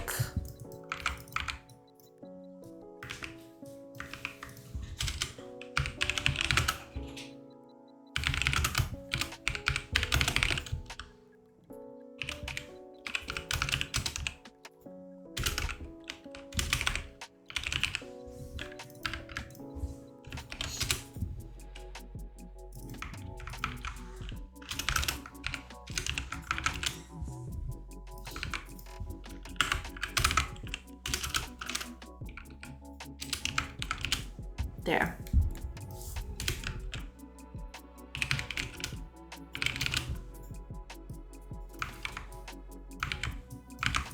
Come on. The game dev industry for me is about trying, making mistakes, experimenting, and questioning how things work. It's about the joy when everything finally works. Yeah, absolutely. 100%. Yeah. It takes a while. It definitely, you know, there's a lot of work involved, and sometimes you have to redo your own the work that you've done before. Like it all depends on the project, of course. But yeah, it's all about like overcoming the whole hurdle and finally like seeing it all come together. That's when it all feels worthwhile. Yeah, 100%. Depends on the project. If I work with other people, I use CSV files and use the enum for the positions I need to get the strings as an ID, same as database. Yeah, pretty much. You can use the enums as an ID. So you always get that specific ID. No matter what the language is, if the same strings have that same ID, then you'll always get the ID you need for that specific language, basically.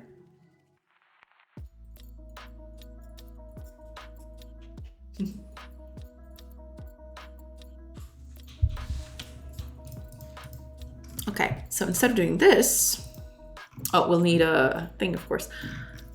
Did I not do an onReady on this thing? I did not.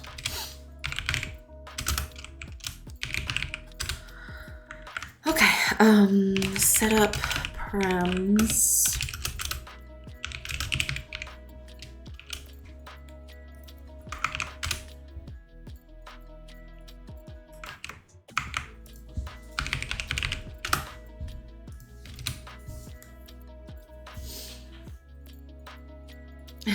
Angry Maid, welcome, welcome. I always fail at the first step and always overthink project architecture / structure, perimeter perfectionism. I'm a bit like that too. The best advice I can give you... Oh, thank you, Sol, for the hydrate. Thank you. Cheers. But like the best advice I can give you about the project architecture / structure, because I am a bit like that too. Like I usually just overthink things a lot, and sometimes I stop dead on my tracks trying to figure out what is the best way to do a certain thing.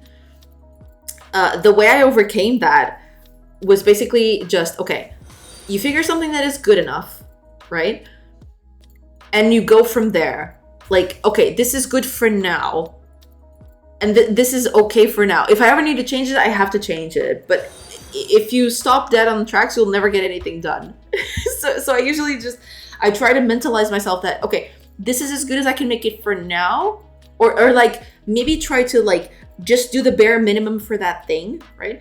If you're like trying to come up with an architecture for the game, right? You just do the very bare minimum so that if you need to change it later, you don't have to change everything. You just need to change like the very bare minimum that you built, right? That there are many ways to go about that, but that's usually how I try to tackle it. Oh, and thank you for the follows, Angry Maiden, Dragonblade. Welcome, welcome. GameDev is like a Souls game. I see. Yeah, it might as well be. Missed days when I could say random bullshit go and just write whatever comes to mind. Yeah, sometimes it is a bit like that. Like sometimes you just get something on the wall and see what sticks.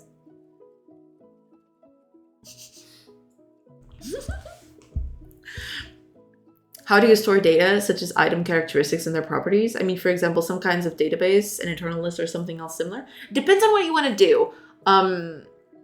But like items and their properties, I usually have a class specific for that. I can actually show you if I find it, like in the middle of all this mess.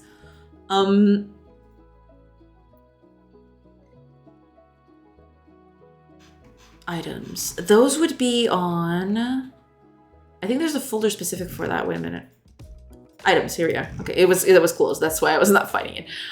Yeah, for example, like if I have to do armor is an item. So like everything descends from item. And items usually have a sprite to represent like a little, it's a little visual representation of what it is. And then they have a name, right? That you'll want to get, I do this with a language system. So like I usually take a language and I get the name out of it. Right? But then for armor, for example, I have a specific class for armor types. And there I provide stuff like protection, right? So it all depends on like the project structure and organization you want to have. But usually like, I don't do a database. I usually just do, because like, I understand like you probably need to put this somewhere, right? But in terms of database, you don't need an actual database. You can just do like I do. I have like a world resource thing right here. No, not resource. It's a resource manager. I have a world resource manager where I store most of those things. So like, for example, these are all the resources in the game. These are all like these are all the prices of items in the game. The skills that characters can have. Like, you don't need an actual database. You can just do a class that has all these things in it. And then you go from there. You can build a very small-ish kind of database with just, a few collections. And that's it.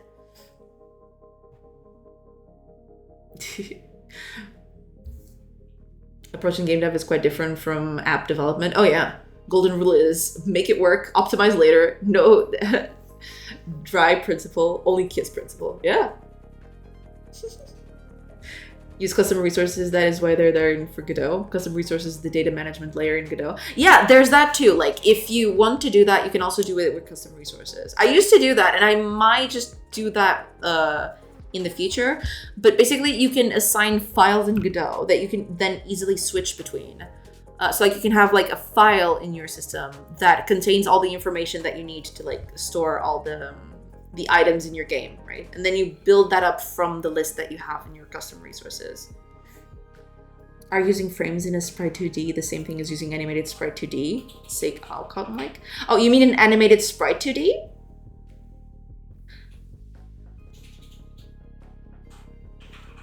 Because like there are two ways to animate things. Right now, the only one I use, let me actually open up one that has animation on it.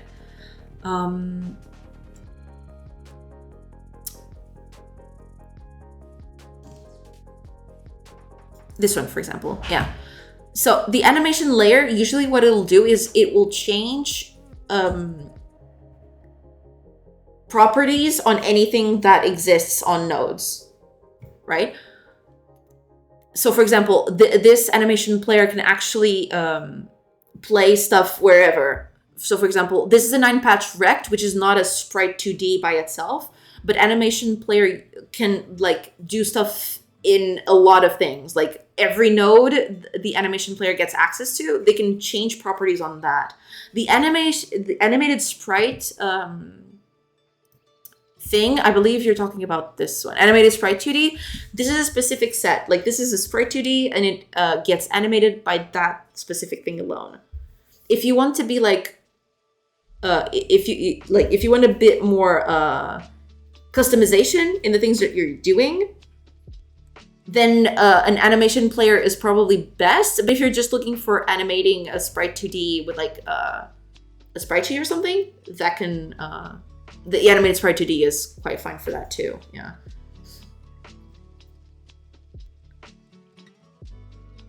There's a lot of difference between persistent data database and lookup data resources. Yeah. Give me a couple of ideas to think about regarding storing data about items and abilities. Yeah, like it all depends on the game that you're trying to build and like the architecture behind it. But you know, I'm glad this gave you a bit of an idea for your own game. Yeah. I hope custom resources are improved in 4. I want them to use them in 3, but there's a lot of issues. I see. Your sprites look cute. Thank you. They're not actually my sprites. Like some of them are, but most of them I can actually. You can find most of them over by Kenny, because those are made by Kenny. Some of them were by me. Like I actually adapted some of the sprites that are on there, and the UI is mostly me. Like I didn't do anything from Kenny, but most of the game sprites are from Kenny Tiny. So like if you want to take a look at it and use them for your own project too, you can do that. I use a sprite sheet with that and it works, but curious if better to do with the animated Sprite 2D. Oh yeah, no, I believe that Animation Player is by far, like, don't quote me on this because I don't, like, I'm not a pro or anything in Godot. I don't know enough about Godot yet, but I believe that Animation Player, by virtue of being more customizable, is the preferred option. Because like animated sprite is it has a very specific use. Whereas Animation Player, you can go wild and do anything you want with it. Yeah.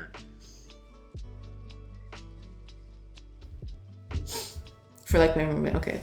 Animated Sprite 2D is generally seen as a good starter for prototyping, but later you'll very likely end up using something else. Yeah, it's yeah, because Animated Sprite 2D has a very specific goal in mind. Like it is built with a purpose and that purpose only, which is to animate a Sprite 2D. But if you want to do animations outside of Sprites 2D, right, you'll want to use an animation player for that. Because it offers you a lot more flexibility and customization. Yeah.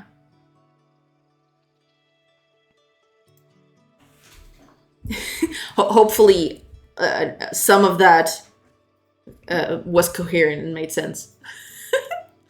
Hopefully, I'll try to think that was it. It was coherent and it made sense. Hopefully, in my head, it did somehow.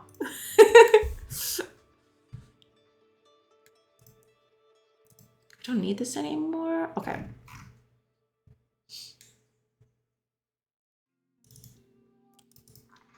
Oh, I was doing, yeah, I remember now. Yeah, that was the thing.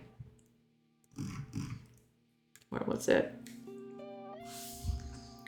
What are you saying? I don't know. Things. Words are coming out of my mouth. I can't control it. I am not going to apologize for it. Yeah.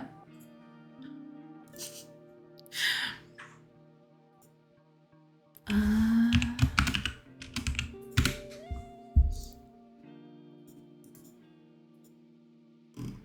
think that's it. Aha. Okay. So I'm already copying, so that's good. Let's do...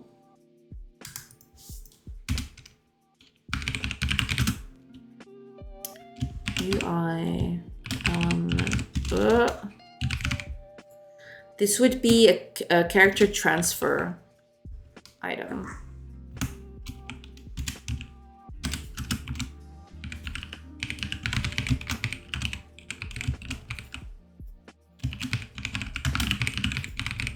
There we go. Animated Sprite 2D is made for that. Can help you storing more animation per node, which is more efficient. Atlas can also be used when you have a lot of them. you want available. Yeah, it depends a lot on what you want too. Yeah, that's true. But usually what I do in those cases, I usually keep the atlas things in like these. So like for example, when I do animations, let me find an animation. I don't think I have all that many animations here, but I'll try. I think it's here somewhere. Oh no, I actually know what I'm, yeah, I know what I'm gonna look it up for. Where are you? Yeah, here we go. So like these are 4 steps of the animation, right? These 4 things, but these all come from the same file. If you look up here, right? These are all part of the sprite sheet. So usually what I do is I split them up into Atlas texture. These are like if you create a new resource and you go for Atlas texture, right? This thing right here. And then you can like set it up with the file that you want and the actual region that you want from that. And then you can use these for animation. You can actually set these up for like your sprites for animation, basically.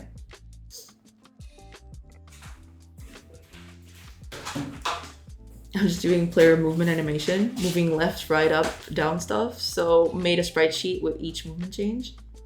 So the Atlas texture breaks out the sprite sheet into single files. Neat. Yeah, basically that's it. You can, I use the Atlas texture for pretty much everything. Usually like I have like huge files of sprite, tile maps or like sprite sheets, basically. And the Atlas texture is basically a thing that picks up a sprite sheet and cuts it into like a specific thing that I want to use. Yeah, basically that's it. Because you can see here, like, well, you can kind of see it. But like this file has a bunch of like things on it. Actually, can I? Oh yeah, I can, yeah, this is the file that is here. You can see there are a lot of stuff in here. A lot of like sprites on this thing. So usually what I do is like I split them up into specific files and then I use those to set up the sprite. In the sprite texture, you can set these up directly there. And these become like your sprites, basically. Yeah. Hopefully that seems cleaner. Well, that was the initial thing that I did. I thought, because like this is better if you reuse them a lot. Like if you reuse these things across a lot of places, it's usually better to keep them as separate files that you can then like, you know, put them up in different nodes, right? Whereas if you only use a thing once, I don't think it's like all that bad if you just, you know, set it up directly in the node. I just do this because a lot of these textures, a lot of these sprites are reused across several parts of the game. So I just try to split them up as early as possible so that I, you know, if I change one, I change all of them. I was using the animation player, importing the entire sprite sheet, and then picking keyframes for each movement. Oh yeah, if you do this, then this is like a major improvement on that workflow, basically. Instead of doing that, you can just you know, point to these files, and that's it. Yeah.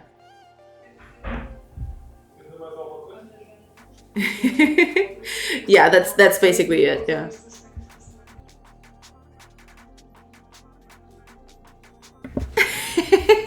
I'm not a white belt with one stripe. I'm now a white belt with one stripe. Yeah.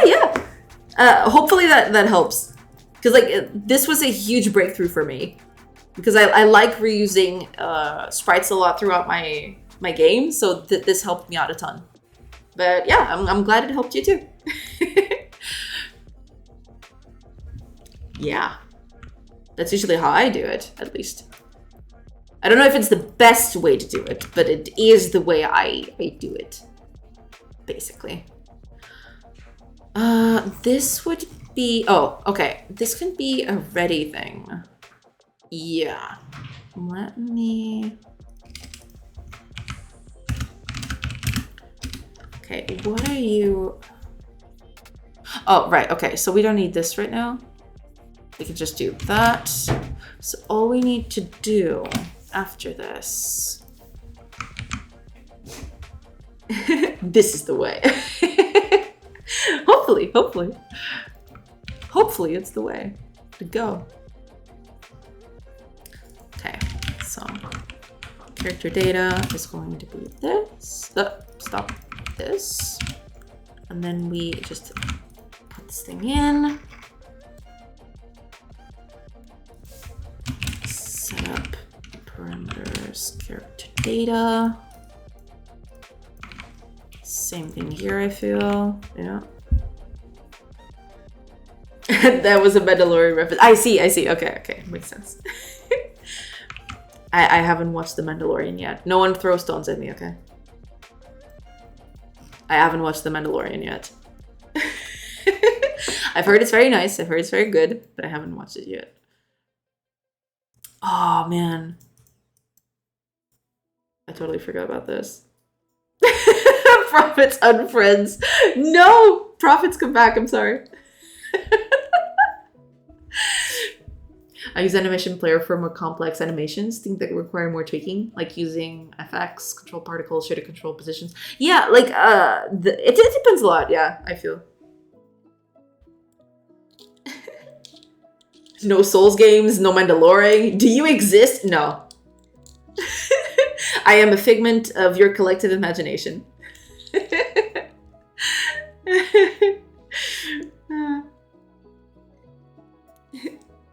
Me neither. My son says it's good. Yeah, I've heard a lot of good things about it, but like, you know, there's only so many hours in the day. So yeah, sometimes I don't have time to watch stuff. It happens, you know? Sometimes it happens, you know? Things happen. I don't have time for everything. You know?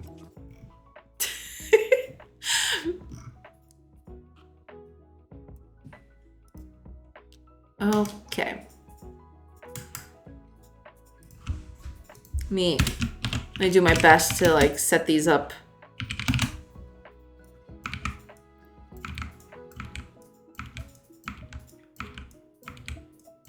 There we go. But I want these to be in order, so this is gonna be a fun ride. Okay. Cancel, confirm. There should also be a reset. Oh, there it is, reset. So these are at the end. Thank you. Party character. Oh, the headers should also, yeah, okay. Let's just do this. Okay. Party, other, and then the buttons. Okay, we're good. We're fine. The first 2 seasons of Mandalorian is amazing. Ah, I see. Don't bother with the later. What do you mean later ones? There's more than 2? Oh, man. I didn't even know that Mandalorian had more than 2 seasons. But good to know, I guess. I haven't watched a TV show since Breaking Bad. All I ever hear is, you haven't seen this? Yeah, that's basically me. Yeah. Although, I haven't seen Breaking Bad either. Wasn't there a 3rd? I don't know. Like, I am off of that loop. So, I don't know. Maybe there is. Maybe there is, and I'm not aware of it. You haven't seen Breaking Bad? I knew that was coming. When I said that, I knew that was coming. I missed the times of Breaking Bad, Dexter, and Bones. I see.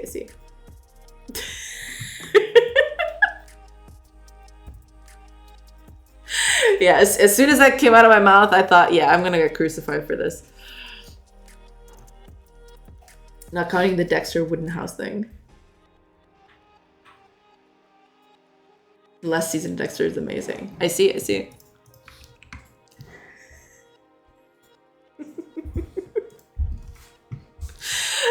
I wouldn't know, but good to know. Sorry, that was a minus. Oh, Dexter minus the last season. Okay, what is it with last seasons? Like, they try to wrap up and somehow they always fail or something. It's weird.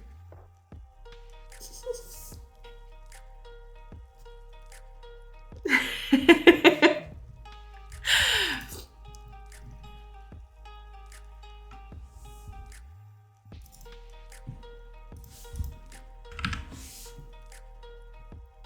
a minute. What? Oh, this one's not done yet either. Oh, you little scamp. Okay, I have to finish this one. Like, I find it weird that I'm always finding new things that I haven't touched on. Like, why and how? You know what? You know what I'm gonna do? Before I touch anything on this thing, I'm actually going to run this game. I'm gonna set it to test, and then I'm gonna see what doesn't change, and then I'll go from there. I know a few that don't change specifically, but those are like specific ones. Let's see. Ooh. What?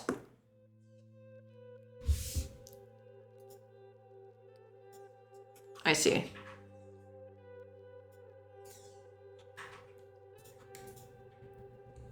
Good to know. Okay.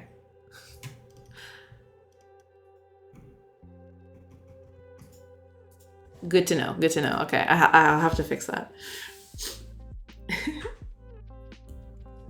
Dexter goes off the deep end near the end. They kept a good quality for an impressive amount of episodes, but what? Dexter started renting out his laboratory like an Airbnb. I dropped the show. Oh, okay, I see. You mean the reboot thing where he lives in that tiny village? Ah, okay. Here's the fun fact about Dexter. They made a new series recently, didn't learn from their mistakes, handed it horrible again. As is custom. Yeah. As is wanted to happen. I was looking so forward to it. Yeah, sometimes it happens like that.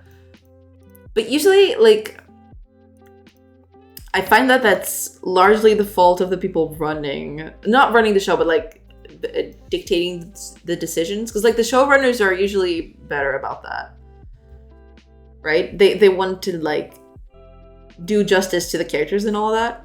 At least like in most cases, right? Sometimes it just happens like the people are in there just trying to cash in, like.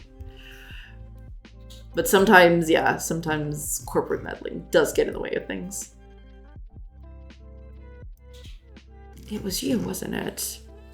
Yeah, you still have initialized. Oh god.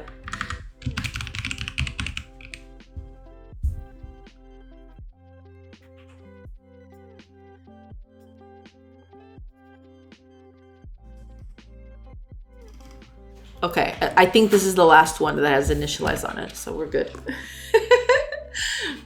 Did you just listen to the audience and upset? Well, yeah, but you do have to keep in mind that a lot of people take out a lot of things, or it's not take out, but they have a lot of different visions about what the series is all about, right? Depending on what it is, right?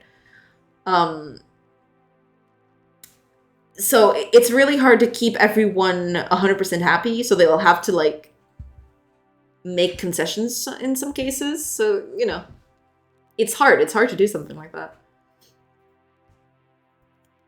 When being Connors interject in the creative process, trying to make a formulaic character needs a love interest, needs X. Yeah, usually those kinds of things just kill creativity. Because like when you have to put stuff in that is just there for the sake of like having it, right? Because like, oh, it how do they say it? Like it does well in focus test groups. Like, you know, it's not, that ain't good, Chief. I think we're all talking about the same thing here. Yeah, possibly, very possibly, very likely, actually. Okay. Let me just, ooh, man. Yeah, this one is gonna need a ton of work. Okay. This one is going to need a ton of work. It's gonna be, what a beaut this is gonna be.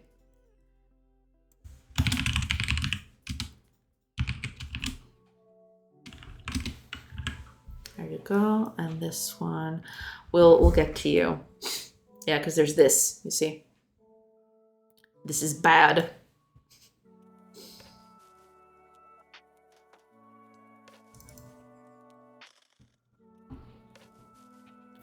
Right, yes.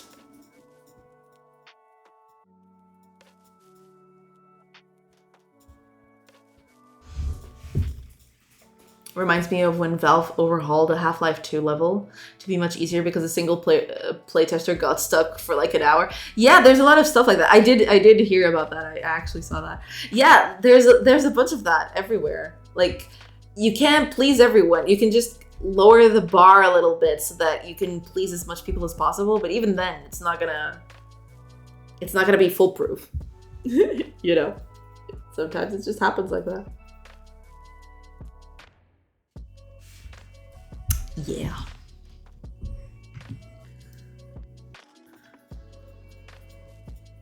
Okay.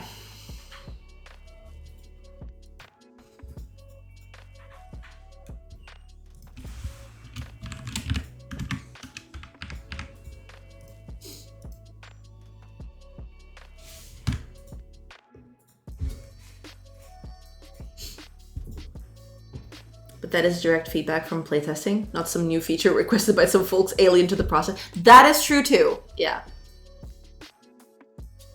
Do you remember the Phil Fish attacking tutorials of Nintendo? Phil Fish was like a very controversial figure at the time. I do remember like him being in the headlines of quite a few news articles. Yeah, because he was very controversial at the time. I do remember that.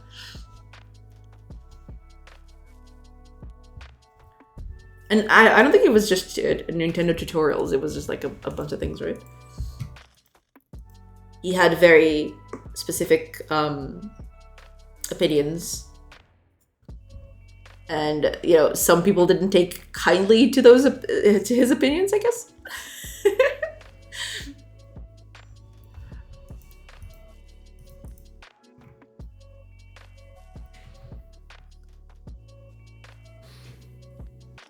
Yeah, this is no longer going to exist.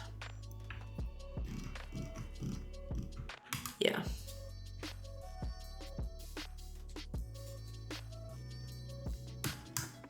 Right, okay. No. And no. Okay. We need a setup. Say up. No, setup. We don't need the game manager. What is this game manager actually used for anyway? I don't want to give him the game manager. The game manager seems like way too much. What do you want out of a game manager? Wait a minute, what? What is this game manager used for? Ah, it's this one. Current language and world resource manager. Okay, get it out of here. Right, so we do need a world resource manager. That's what we need. What else do we need? Current language. Okay, that's fair. That's okay. Yeah. So we do need a language. We'll get to that in a bit. But we do need a world resource manager. Gotcha. Do we have set up parameters? We do not.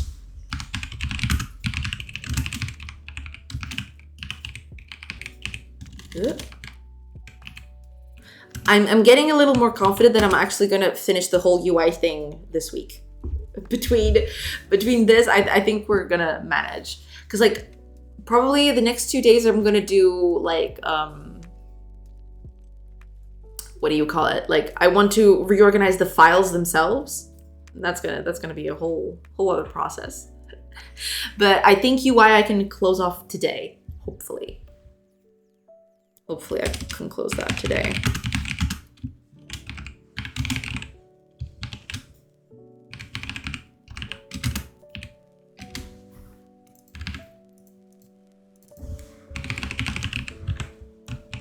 Okay. So we need a world resource manager. Language, we'll get to you. We do need a world resource manager. So that's what we need.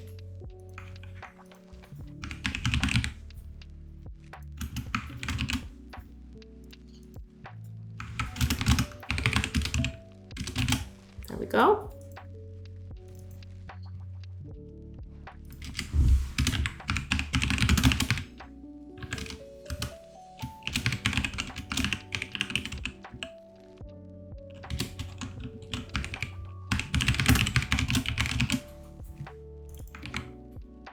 So on ready,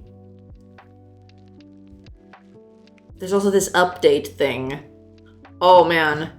Yeah, this one's gonna need a little bit of a rehaul. We'll get to that. We'll get to that in a bit. Okay. Oh, there's ready here. Okay, good. Let's not make the table false here. There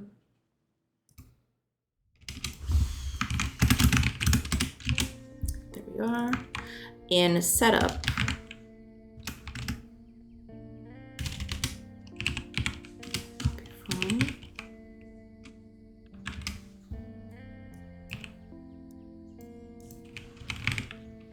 There we go.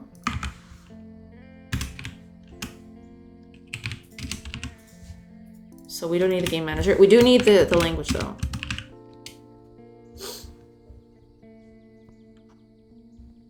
It got controversial because he was attacking a fanboy. It was about having to endure tutorials. Was it anything else? I don't even remember at this point. But I do know that he had very like strong opinions about like certain games and certain elements of those games. And then he was lambasted because I don't know, he was a bit forceful about it.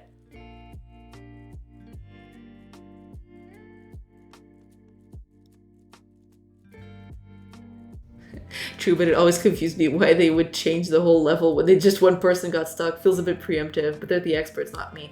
No, that's the thing. Like sometimes, and that has happened a lot with that game that I just showed, like Grand Adventure. We've had stuff like that before. Like, when you're trying to playtest, right? You're trying to find ways that people might not get certain mechanics of the game, right? So the idea of them changing based on a playtest is usually, it's not just because that person got stuck. It's usually because that person got stuck and they evaluated it a bit and thought, okay, this might become a pain point for a lot of people, right? This might be a thing that, you know, confuses a lot of players. So let's go back to the drawing board. It's usually not because a single person got it. It's usually because a person got it and they evaluate the thing further and like, oh yeah, this might be a problem for a lot of people. And then they change it. All I remember, he also said Japanese game sucks. He was a bit meh. Oh, I see. Yeah, I do remember him having very, very strong opinions. All I remember is Phil got in trouble for being pretty rude to a Japanese developer who traveled to see him. Ooh, I think I remember that. Yeah, he basically said all Japanese games suck now in any context, and that's a stupid thing to say. Yeah, I mean, yeah, it's very hard to like defend that because like getting dismissive like that of like, oh, all Japanese games suck. That's not exactly true. And him being like an indie developer, I guess he should have known better, right? That language was not like, wouldn't include people. Because like, it's not all Japanese games. It's like the mainstream games that he played, right? So like, yeah, I guess he chose his words very poorly.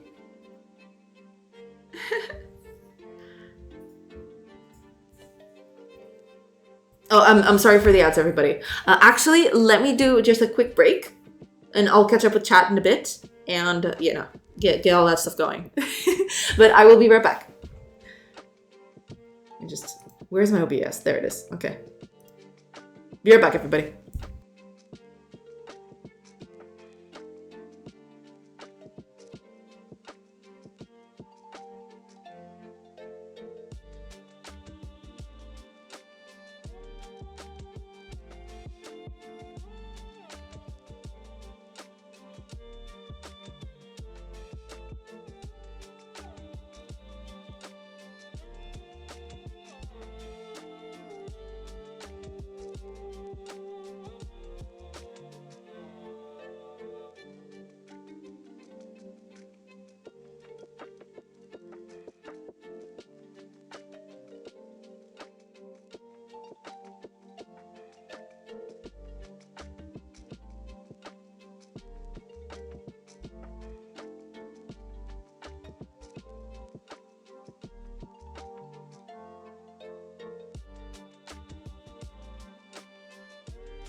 I'm back. Sorry. Took a little, but I'm back. I'm back.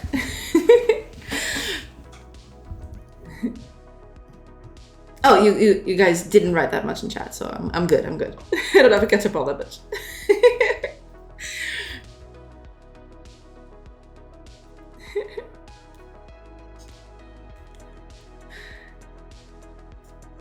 At places I've been to, you don't want to drop players early. There's an early uninstall factor for the statistics. This was in Unity. It happens pretty much everywhere. You can actually, if you go on Steam and go to like your favorite game, for example, if you see the achievements, you definitely can tell like the easiest achievements, or rather the initial achievements.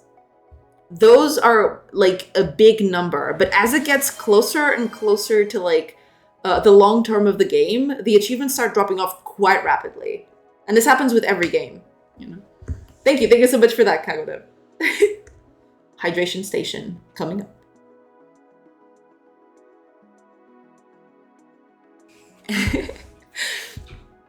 But yeah, you definitely want to keep that in, to like maintain your player base as much as possible, because it'll fall off pretty rapidly.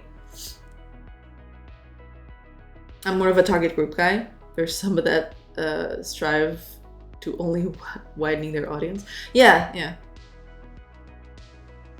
I was hydrating. Yeah, as you should. And now I've hydrated as well. Thank you.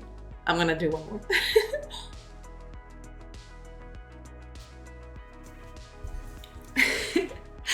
Jordy Sorcery.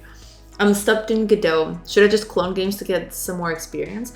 Probably. Like, if you're stumped and you don't know how certain things work, I guess you, like, making clones of games is actually pretty good so you can understand the basic systems that they work under. But yeah, like, you could, if you're stumped a little, I guess cloning simple games is a good way to progress, yeah, and to get experience, yeah. Even better if you like clone different kinds of games. So like, I don't know, probably like Pong is like the usual go-to, but there are other types of games that are easy to like make small experiences out of, and that you can actually learn a lot. It depends on what you want to, right? But for example, like I don't know, a racing game or a little platformer. It doesn't have to be all that intricate, but like a small platformer, just a few platforms, a character jumping around, you know, it doesn't have to be all that intricate. But yeah, like trying to replicate a few games, a few types specifically, like not just one type, but a lot of types, will actually give you a bit more breadth in like the things you can do and what you learn. Yeah, that's true. I didn't think to regard achievements like that. Yeah, exactly. Platforms is quite common also. Yeah, exactly. And space shooters. Yeah, space shooters is also a very common one. Yeah.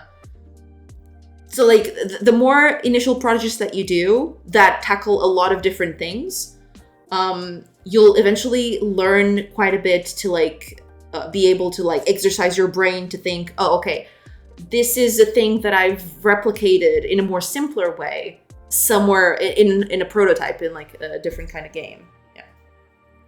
And that's how you build your own knowledge base. Like, you've done something kind of like that before, but in another game, in a different specific set of characteristics, right? But I can kind of tweak it to do what I want now, right? That's how you enhance your knowledge of like building games and stuff. Thank you. I'll try something. Yeah. Let us know. A Flappy Bird clone cloud, floppy tit. Tit the bird, you depraved minds. Yeah, Flappy Bird is also a good starter too. I've seen a lot of people make tutorials out of it. Yeah, like so long as it's small and contained, right? You want to make something that is fairly easy to do. It shouldn't take you that long, just so that you can learn how to do it. But it doesn't have to be all that intricate. It just needs to function, right? That's what you want to do. I think my big problem is going the distance and having a clear goal. Yeah, that too. Usually for that, in that case, I recommend you doing like, it doesn't even need to be like a page, but you just write a little blurb.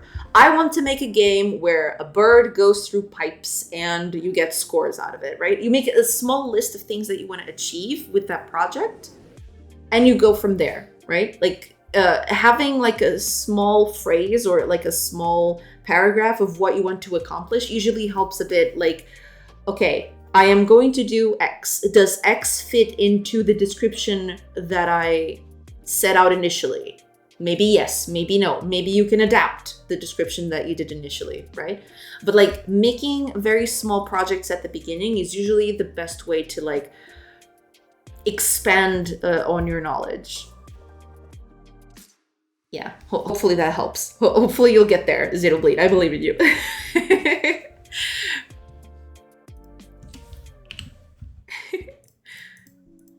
But yeah, it's to go for the world. I'll try something. Yeah, do let us know. Like if you feel like you're getting stumped again, like just you know, we can try some other route depending. But yeah, like try it like that, and then you'll see the results or not. Maybe you will. Hopefully you will, and you just keep on going. Yeah. But yeah, trying a lot of like small games with different mechanics is usually the best way for you to like expand your repertoire of like knowing how to do things. Because then if you want to do something in another game that you haven't done, you can always refer back to something that you've done before, but it wasn't quite what you want now, but you can kind of adapt it. Like, it's like, I don't know, it's it's kind of like this, but with extra steps, right? And then you build on that. Hi, Akan Kajiro. Welcome, welcome. Welcome back.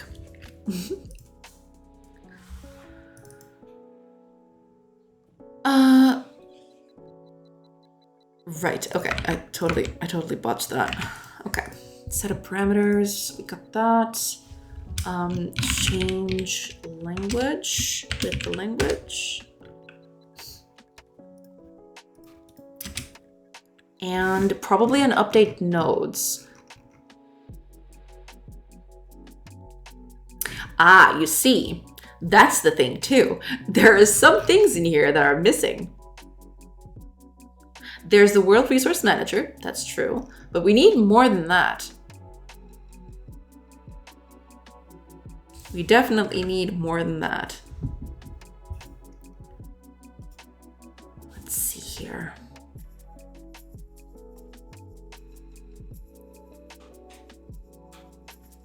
There's that too, that's fine. I do need to like change a few of these. I eventually, I'm not gonna do that now, I don't think, but the whole filter thing, I want to put in a specific UI component. If I go here, not here, yeah, if I do this, these buttons, I want these filters to each be their own thing, like to make this like a component in UI, which it isn't right now. It's just a thing that I attach to like existing UIs. But I want this to be an element at some point. Hopefully I'll make this an element at some point, but not right now. Okay. That's another thing that's gonna happen, but not right now. Okay, is the change language a thing? Okay, I have set it up now. Let me see. How do I actually... what's your problem exactly?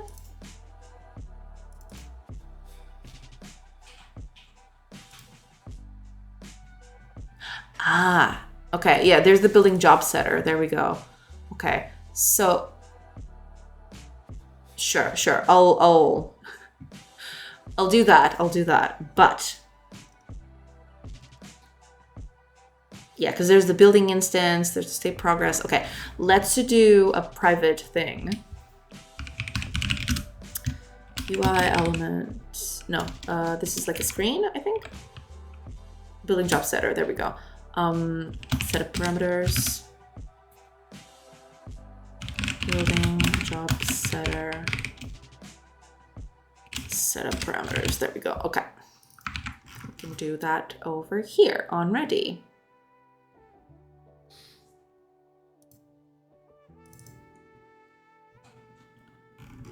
There's this too. Ah, okay, yeah. Priority setter. Okay, let's do this. New set of parameters. What does this have? The World Resource Manager. Well, the World Resource Manager we can get immediately, so that could stay for sure. Let's do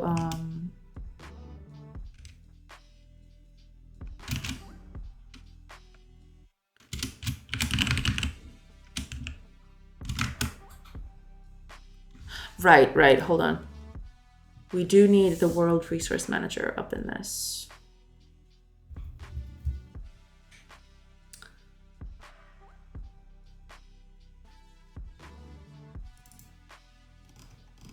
Oh, this is in the set of parameters. Well, technically it shouldn't be Game Manager. It should be the World Resource Manager. All right, fine. Set up parameters, World Resource Manager. There we are. Can actually do that.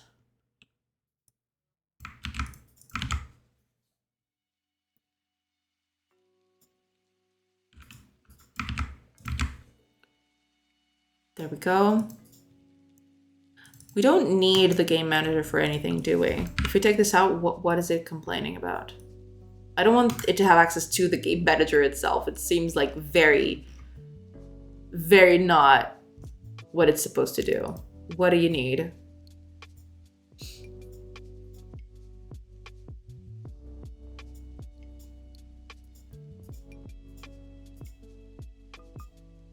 Ah, right, we need a main camera.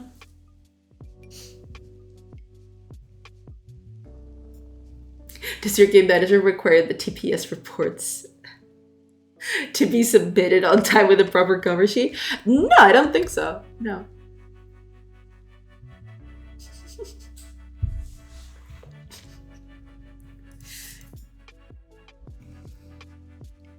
Yeah, there's the World Resource Manager, but we already established that's a thing that should be there from the get-go without the game manager, so that's that. Office space reference. so this is just you're all laying little traps to see what I've watched or not. Is that what's happening here? What do you do? What, in terms of like what I'm doing now? Do you have a day job? Not at the moment, no. I'm basically oh, what do you do as an okay, if you have a day job. Got it, okay. Like, never mind. No, right now I'm not employed. This is like my last ditch effort before I actually go get a job somewhere else. Yeah. I was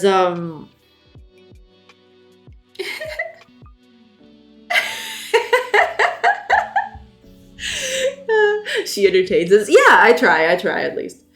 No Dark Souls, no Mandalorian, no Office Space. I fear for your soul. I'm good. It's just, you know, sometimes it falls through the cracks. I'm sorry. No, I used to be like Conconjure. I used to be employed like a while ago. Yeah, but you know, I got laid off last year. So I'm trying to build a game to get to like, so I can, you know, try to make a living out of it. If that doesn't happen, I'll just try to get another job. Yeah. But I'm giving it a shot. We'll see if that works. All she needs is murag com açúcar. Oh god. Oh man, don't do me like that. So sorry for that. No, it's okay. Like, you know, it happened. I don't know. Yeah, it just happened, and you know, I guess I gotta live with that. But yeah, before, so like I wasn't Yeah, yeah, it does. But I appreciate it. I appreciate it. Thank you. So I tried to get a job on what I was doing, and I wasn't getting luck anywhere. So I thought, okay, might as well just do something in my free time, and then it ballooned to this, basically. If you tried to get a job, would you go for a game dev one? That's what I've done most of my life. I really like game dev. So yeah, eventually, yeah, I'm always trying to get game dev going. But, you know, sometimes it does you over. How about overday lev? You mean overlay dev? What is it with all the typos today? I could be an overlay dev. I would just need, you know, to start working on those things. I don't like game dev yet, at least. Oh, that's fair. But I watch many game dev streamers. That's fair. That's fair. Not my typo. Also, it's a meme at this point. I see. Okay, got it. But yeah, like I do want to do an overlay at some point. But like, I feel like I want to make a game first and see if it's commercially viable, you know?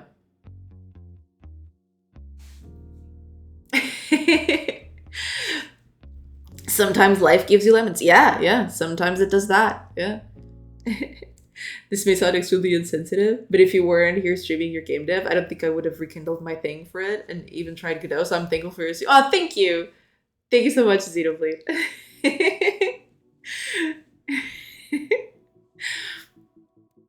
Thank you so much. I really appreciate that. But yeah, like sometimes it happens. Portal reference also not got. Okay, but I have played Portal.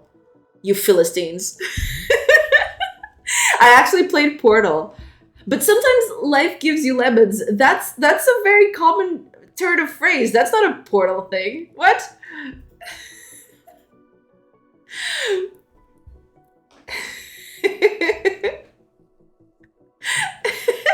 I have played Portal, all right? Yeah. I have played Portal.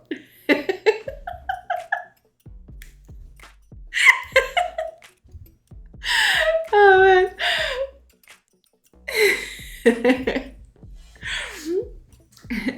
I never watched game dev streams, but I found this one by chance and now I'm a leech. I listened to boost my own productivity. That's perfectly fine. And I'm glad it works for you. Yeah.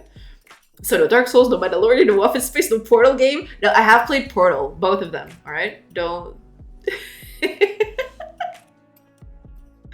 she's calling us Philistines.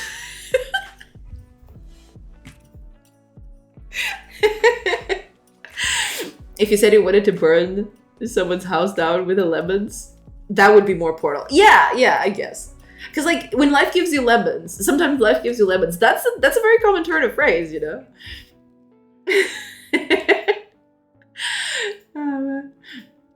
You haven't played Monster World 4? No, I actually haven't played Monster World, though. I just hear it very commonly. Maybe I should just get a new one. Hold on. Because I have a very distinct definition of what it is. Hold on. Yeah, exactly. Philistine. Adjective. Lacking in appreciation for art or culture. But I just use it as a thing. Like, how dare you? I have one mother. I see.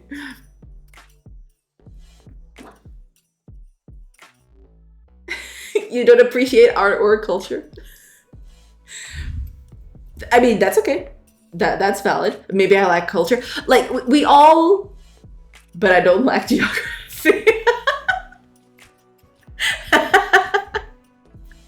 I got that reference. That one I did get.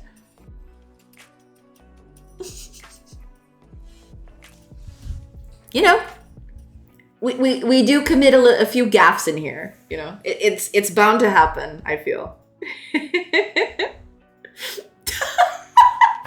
Philistine, derived from Phil Fisher, does not appreciate Japanese culture. Oh, man. I'll do you one better. I like culture and geography. culture there. There you go. Proof. Oh man.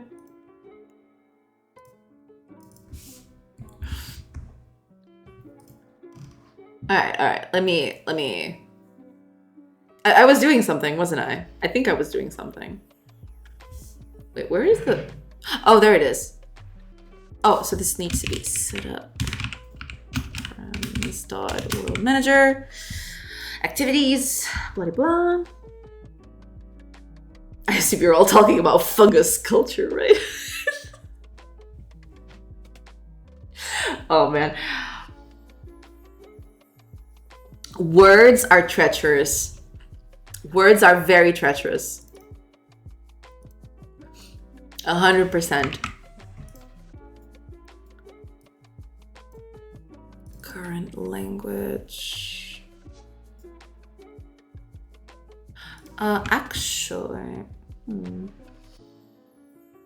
Well, yeah, that does make sense, but I need a language for this.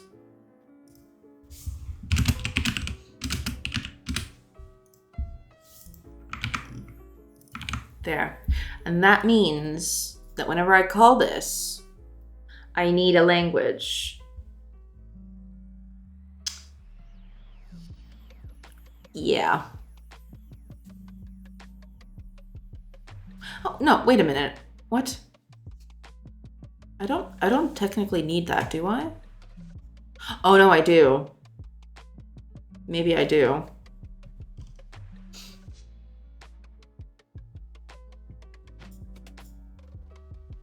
Oh, no, wait a minute. No, I don't.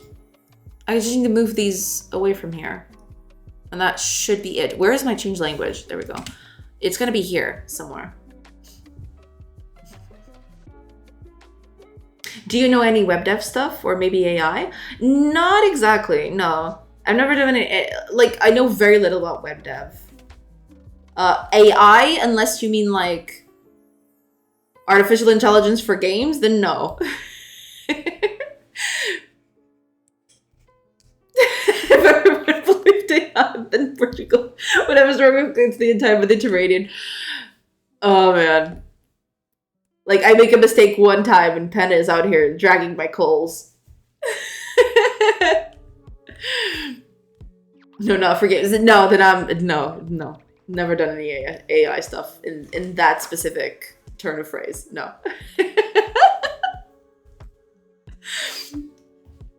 I meant it as Mediterranean culture, you know. But yeah, like, I did commit a gaffe there.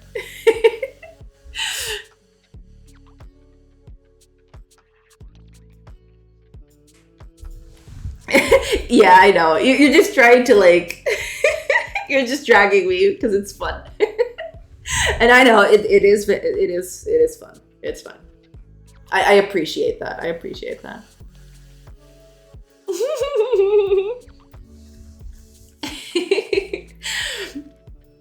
Run away from web dev unless you want your eyes to melt from your eye sockets. Is it that bad?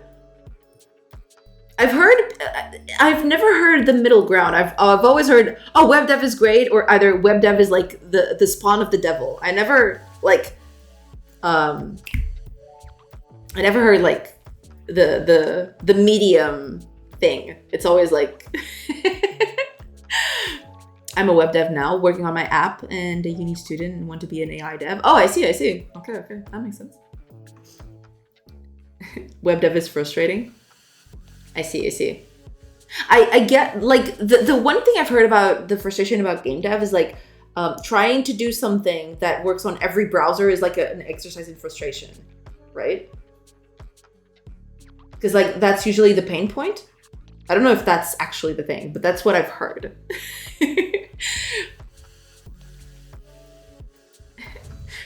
It's not bad. I actually have a lot of fun. It's situational. Oh, I see.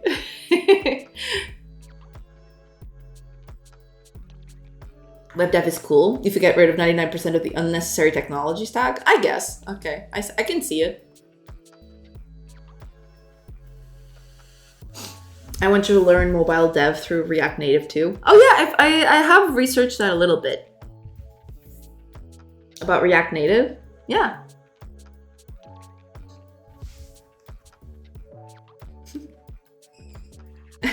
Hey, Captain Fubar, let me install next React Formic? Formic.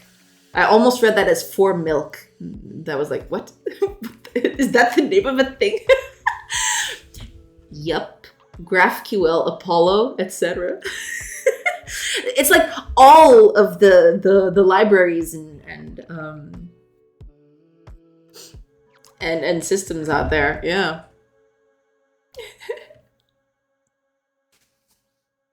All the libraries and frameworks that can exist.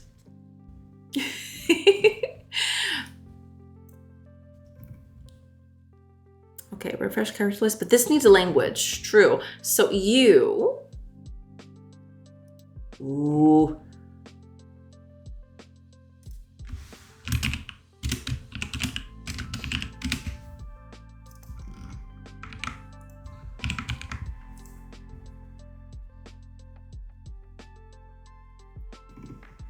You don't need that. Get out of here.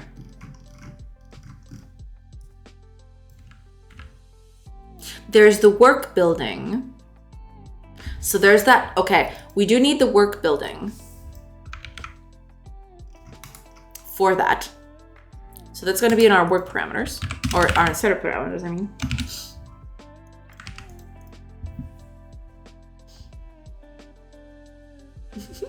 Oh yeah, each time I make a new tiny prototype website, I install at least 30 packages. I see. I swear most of web devs know more about CSS frameworks than actual CSS. I mean, maybe, yeah. Web devs find the most creative ways to do queries all day. I'm not biased. Well, yeah. Sometimes it do be like that, I guess.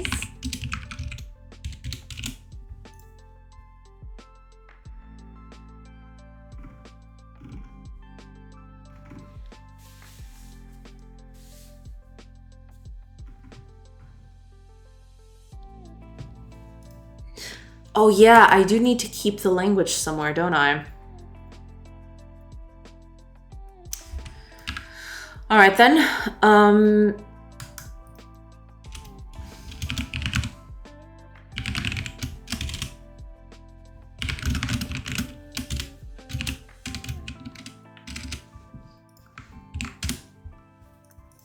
There we go.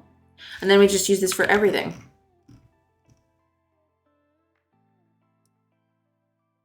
Maybe. Possibly.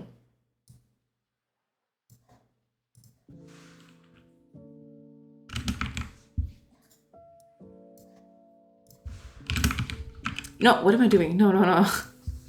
That's not how it should be at all. Okay.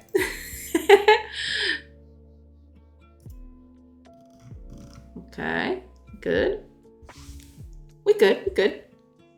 As an old fart, lemp, wemp, stack was enough 20 years ago. But you know, people like experimenting with stuff and, you know, come up with new ways to do things. So now you get like a bajillion tech stacks all over the place.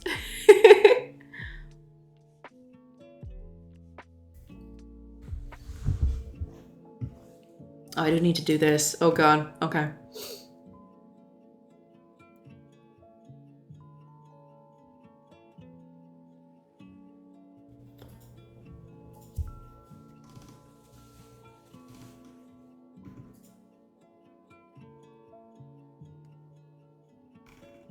Okay, that kind of makes sense. Oh, activity is something that changes midway. So that's fine. But the work building comes from the setup itself, correct? Like, yeah, it comes directly from here. So this is going to be...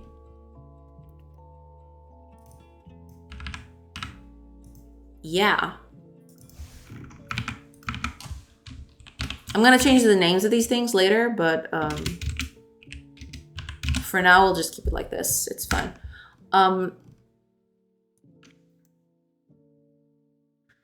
Yeah, because the setup parameters, it does need a work building.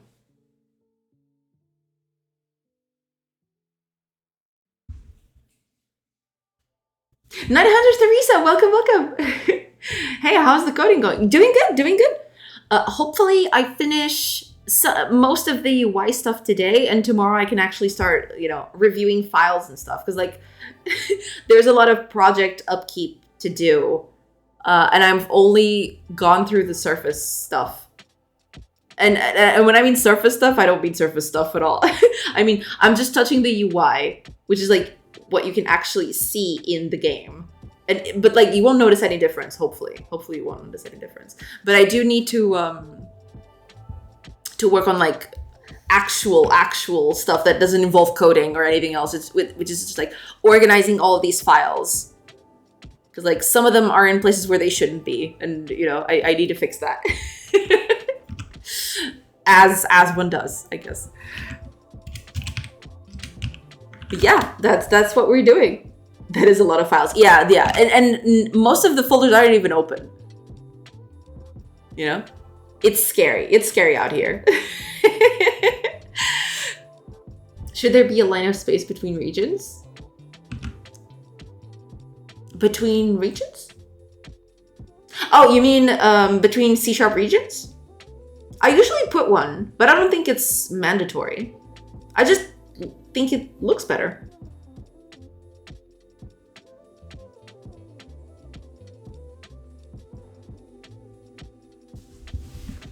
It depends. I think that's what you're talking about. If it's not, I'm sorry.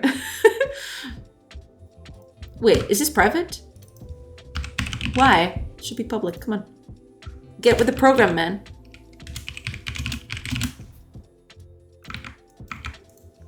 There you go.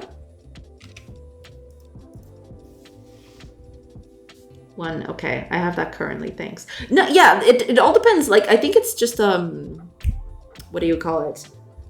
It's mostly just code formatting, because you don't need one, but I do put in one because I think it looks nicer, basically.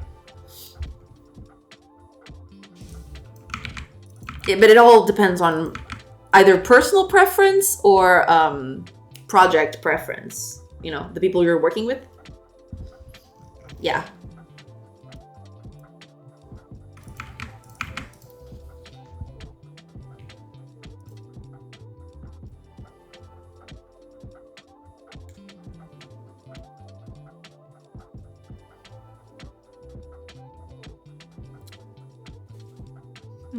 That's the thing, isn't it? We don't technically need this here. Because the work building is already something. So the only thing...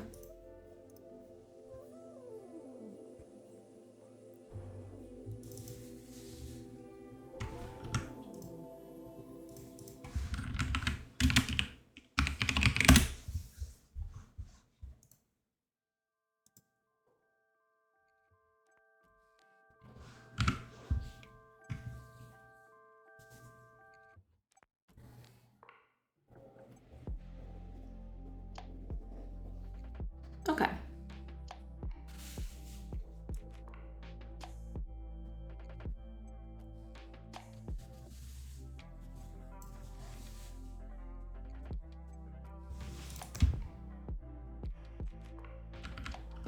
Because we already have access to the work building itself by the parameters.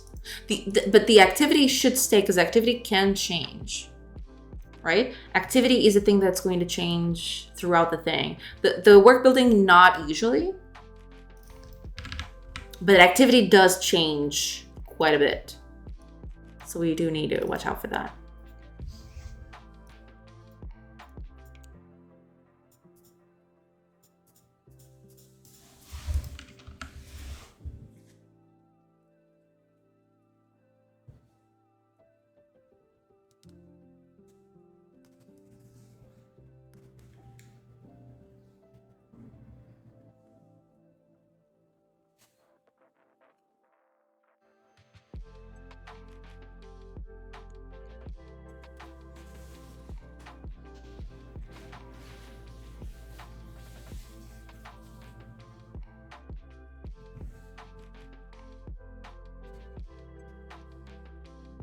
Right, yeah, this is it. And then when you change the activity,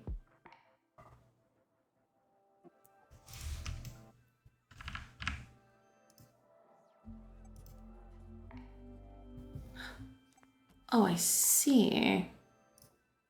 Yeah, activity changes here, and then you refresh the character list based on that activity, but the building is always the same, so that's fine. Yeah. Because activity is going to be a thing that changes throughout, like, the thing itself, but...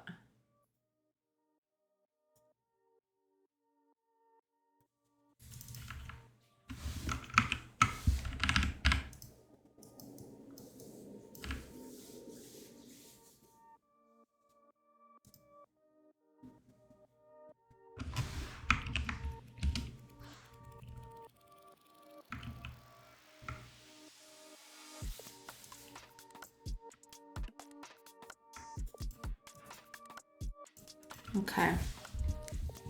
That seems to be it. Okay, so when we change the language...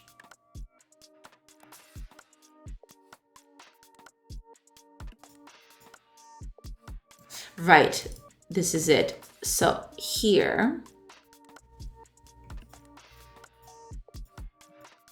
Right, okay. So here's what's gonna happen. Language...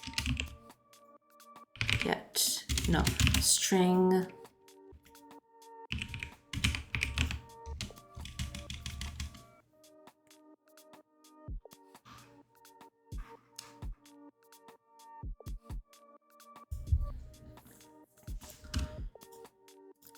what are we gonna call this? Building job setter. And this is gonna be working.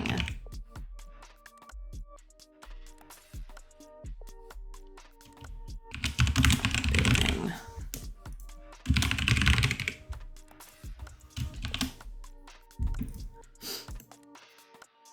And then it'll take...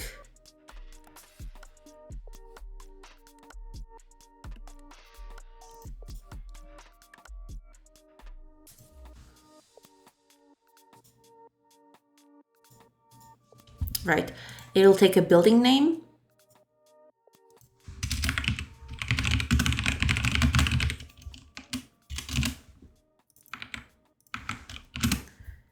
And an activity name.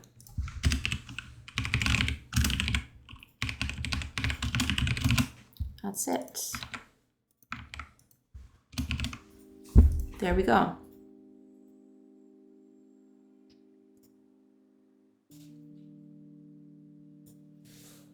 This doesn't even work anymore, I don't feel. You can't assign people anymore to things anymore without a specific activity. So this doesn't even occur anymore.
Oh, it's already 7. I totally missed it. All right, I need to stop today at precisely 7, everybody. So yeah, I totally missed the time. I'm gonna find someone and I'm gonna raid. Cause like I really need to go. I totally missed the time.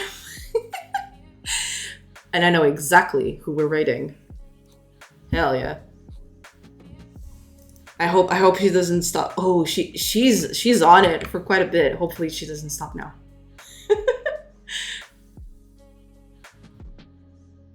Yeah, we're gonna do it. We're doing it. Please rate someone cultured. I'll try. I will try. There you go. It's Mags. It's gonna be Mags. Because I always rate her when she's almost finishing. But not this time. Hopefully please don't stop streaming while I look at. Well, no one is telling her thanks for the stream, so I'm good. Hopefully we're good. Hopefully we're good. But yeah, like, thank you so much, everybody. I don't have a lot of time. I really need to go. I'm so sorry. Like, I totally lost track of time. Like, it just happened. Whatever. But yeah, thank you so much, everybody. I will be back tomorrow. I'm gonna finish this off stream maybe, and maybe if I don't have time, I'll just finish it tomorrow. But hopefully I can finish this off stream. But yeah, thank you. Thank you so much, everybody. I love you all. Thank you so much for all the help and for keeping me company and all that. And yeah, you all are wonderful, and I do appreciate every single one of you. So yeah, it's raid time. I'm gonna raid her before she before she runs off. Thank you so much, everybody. I'll see you all tomorrow. I hope you have a great rest of your day. And yeah, it's raid time. Let's do it. It's happening. Bye, everybody. Raid! Oh, actually, before I go, there you go. Don't forget the spam, all right? Spam everything. All right. Bye, everybody. See you tomorrow.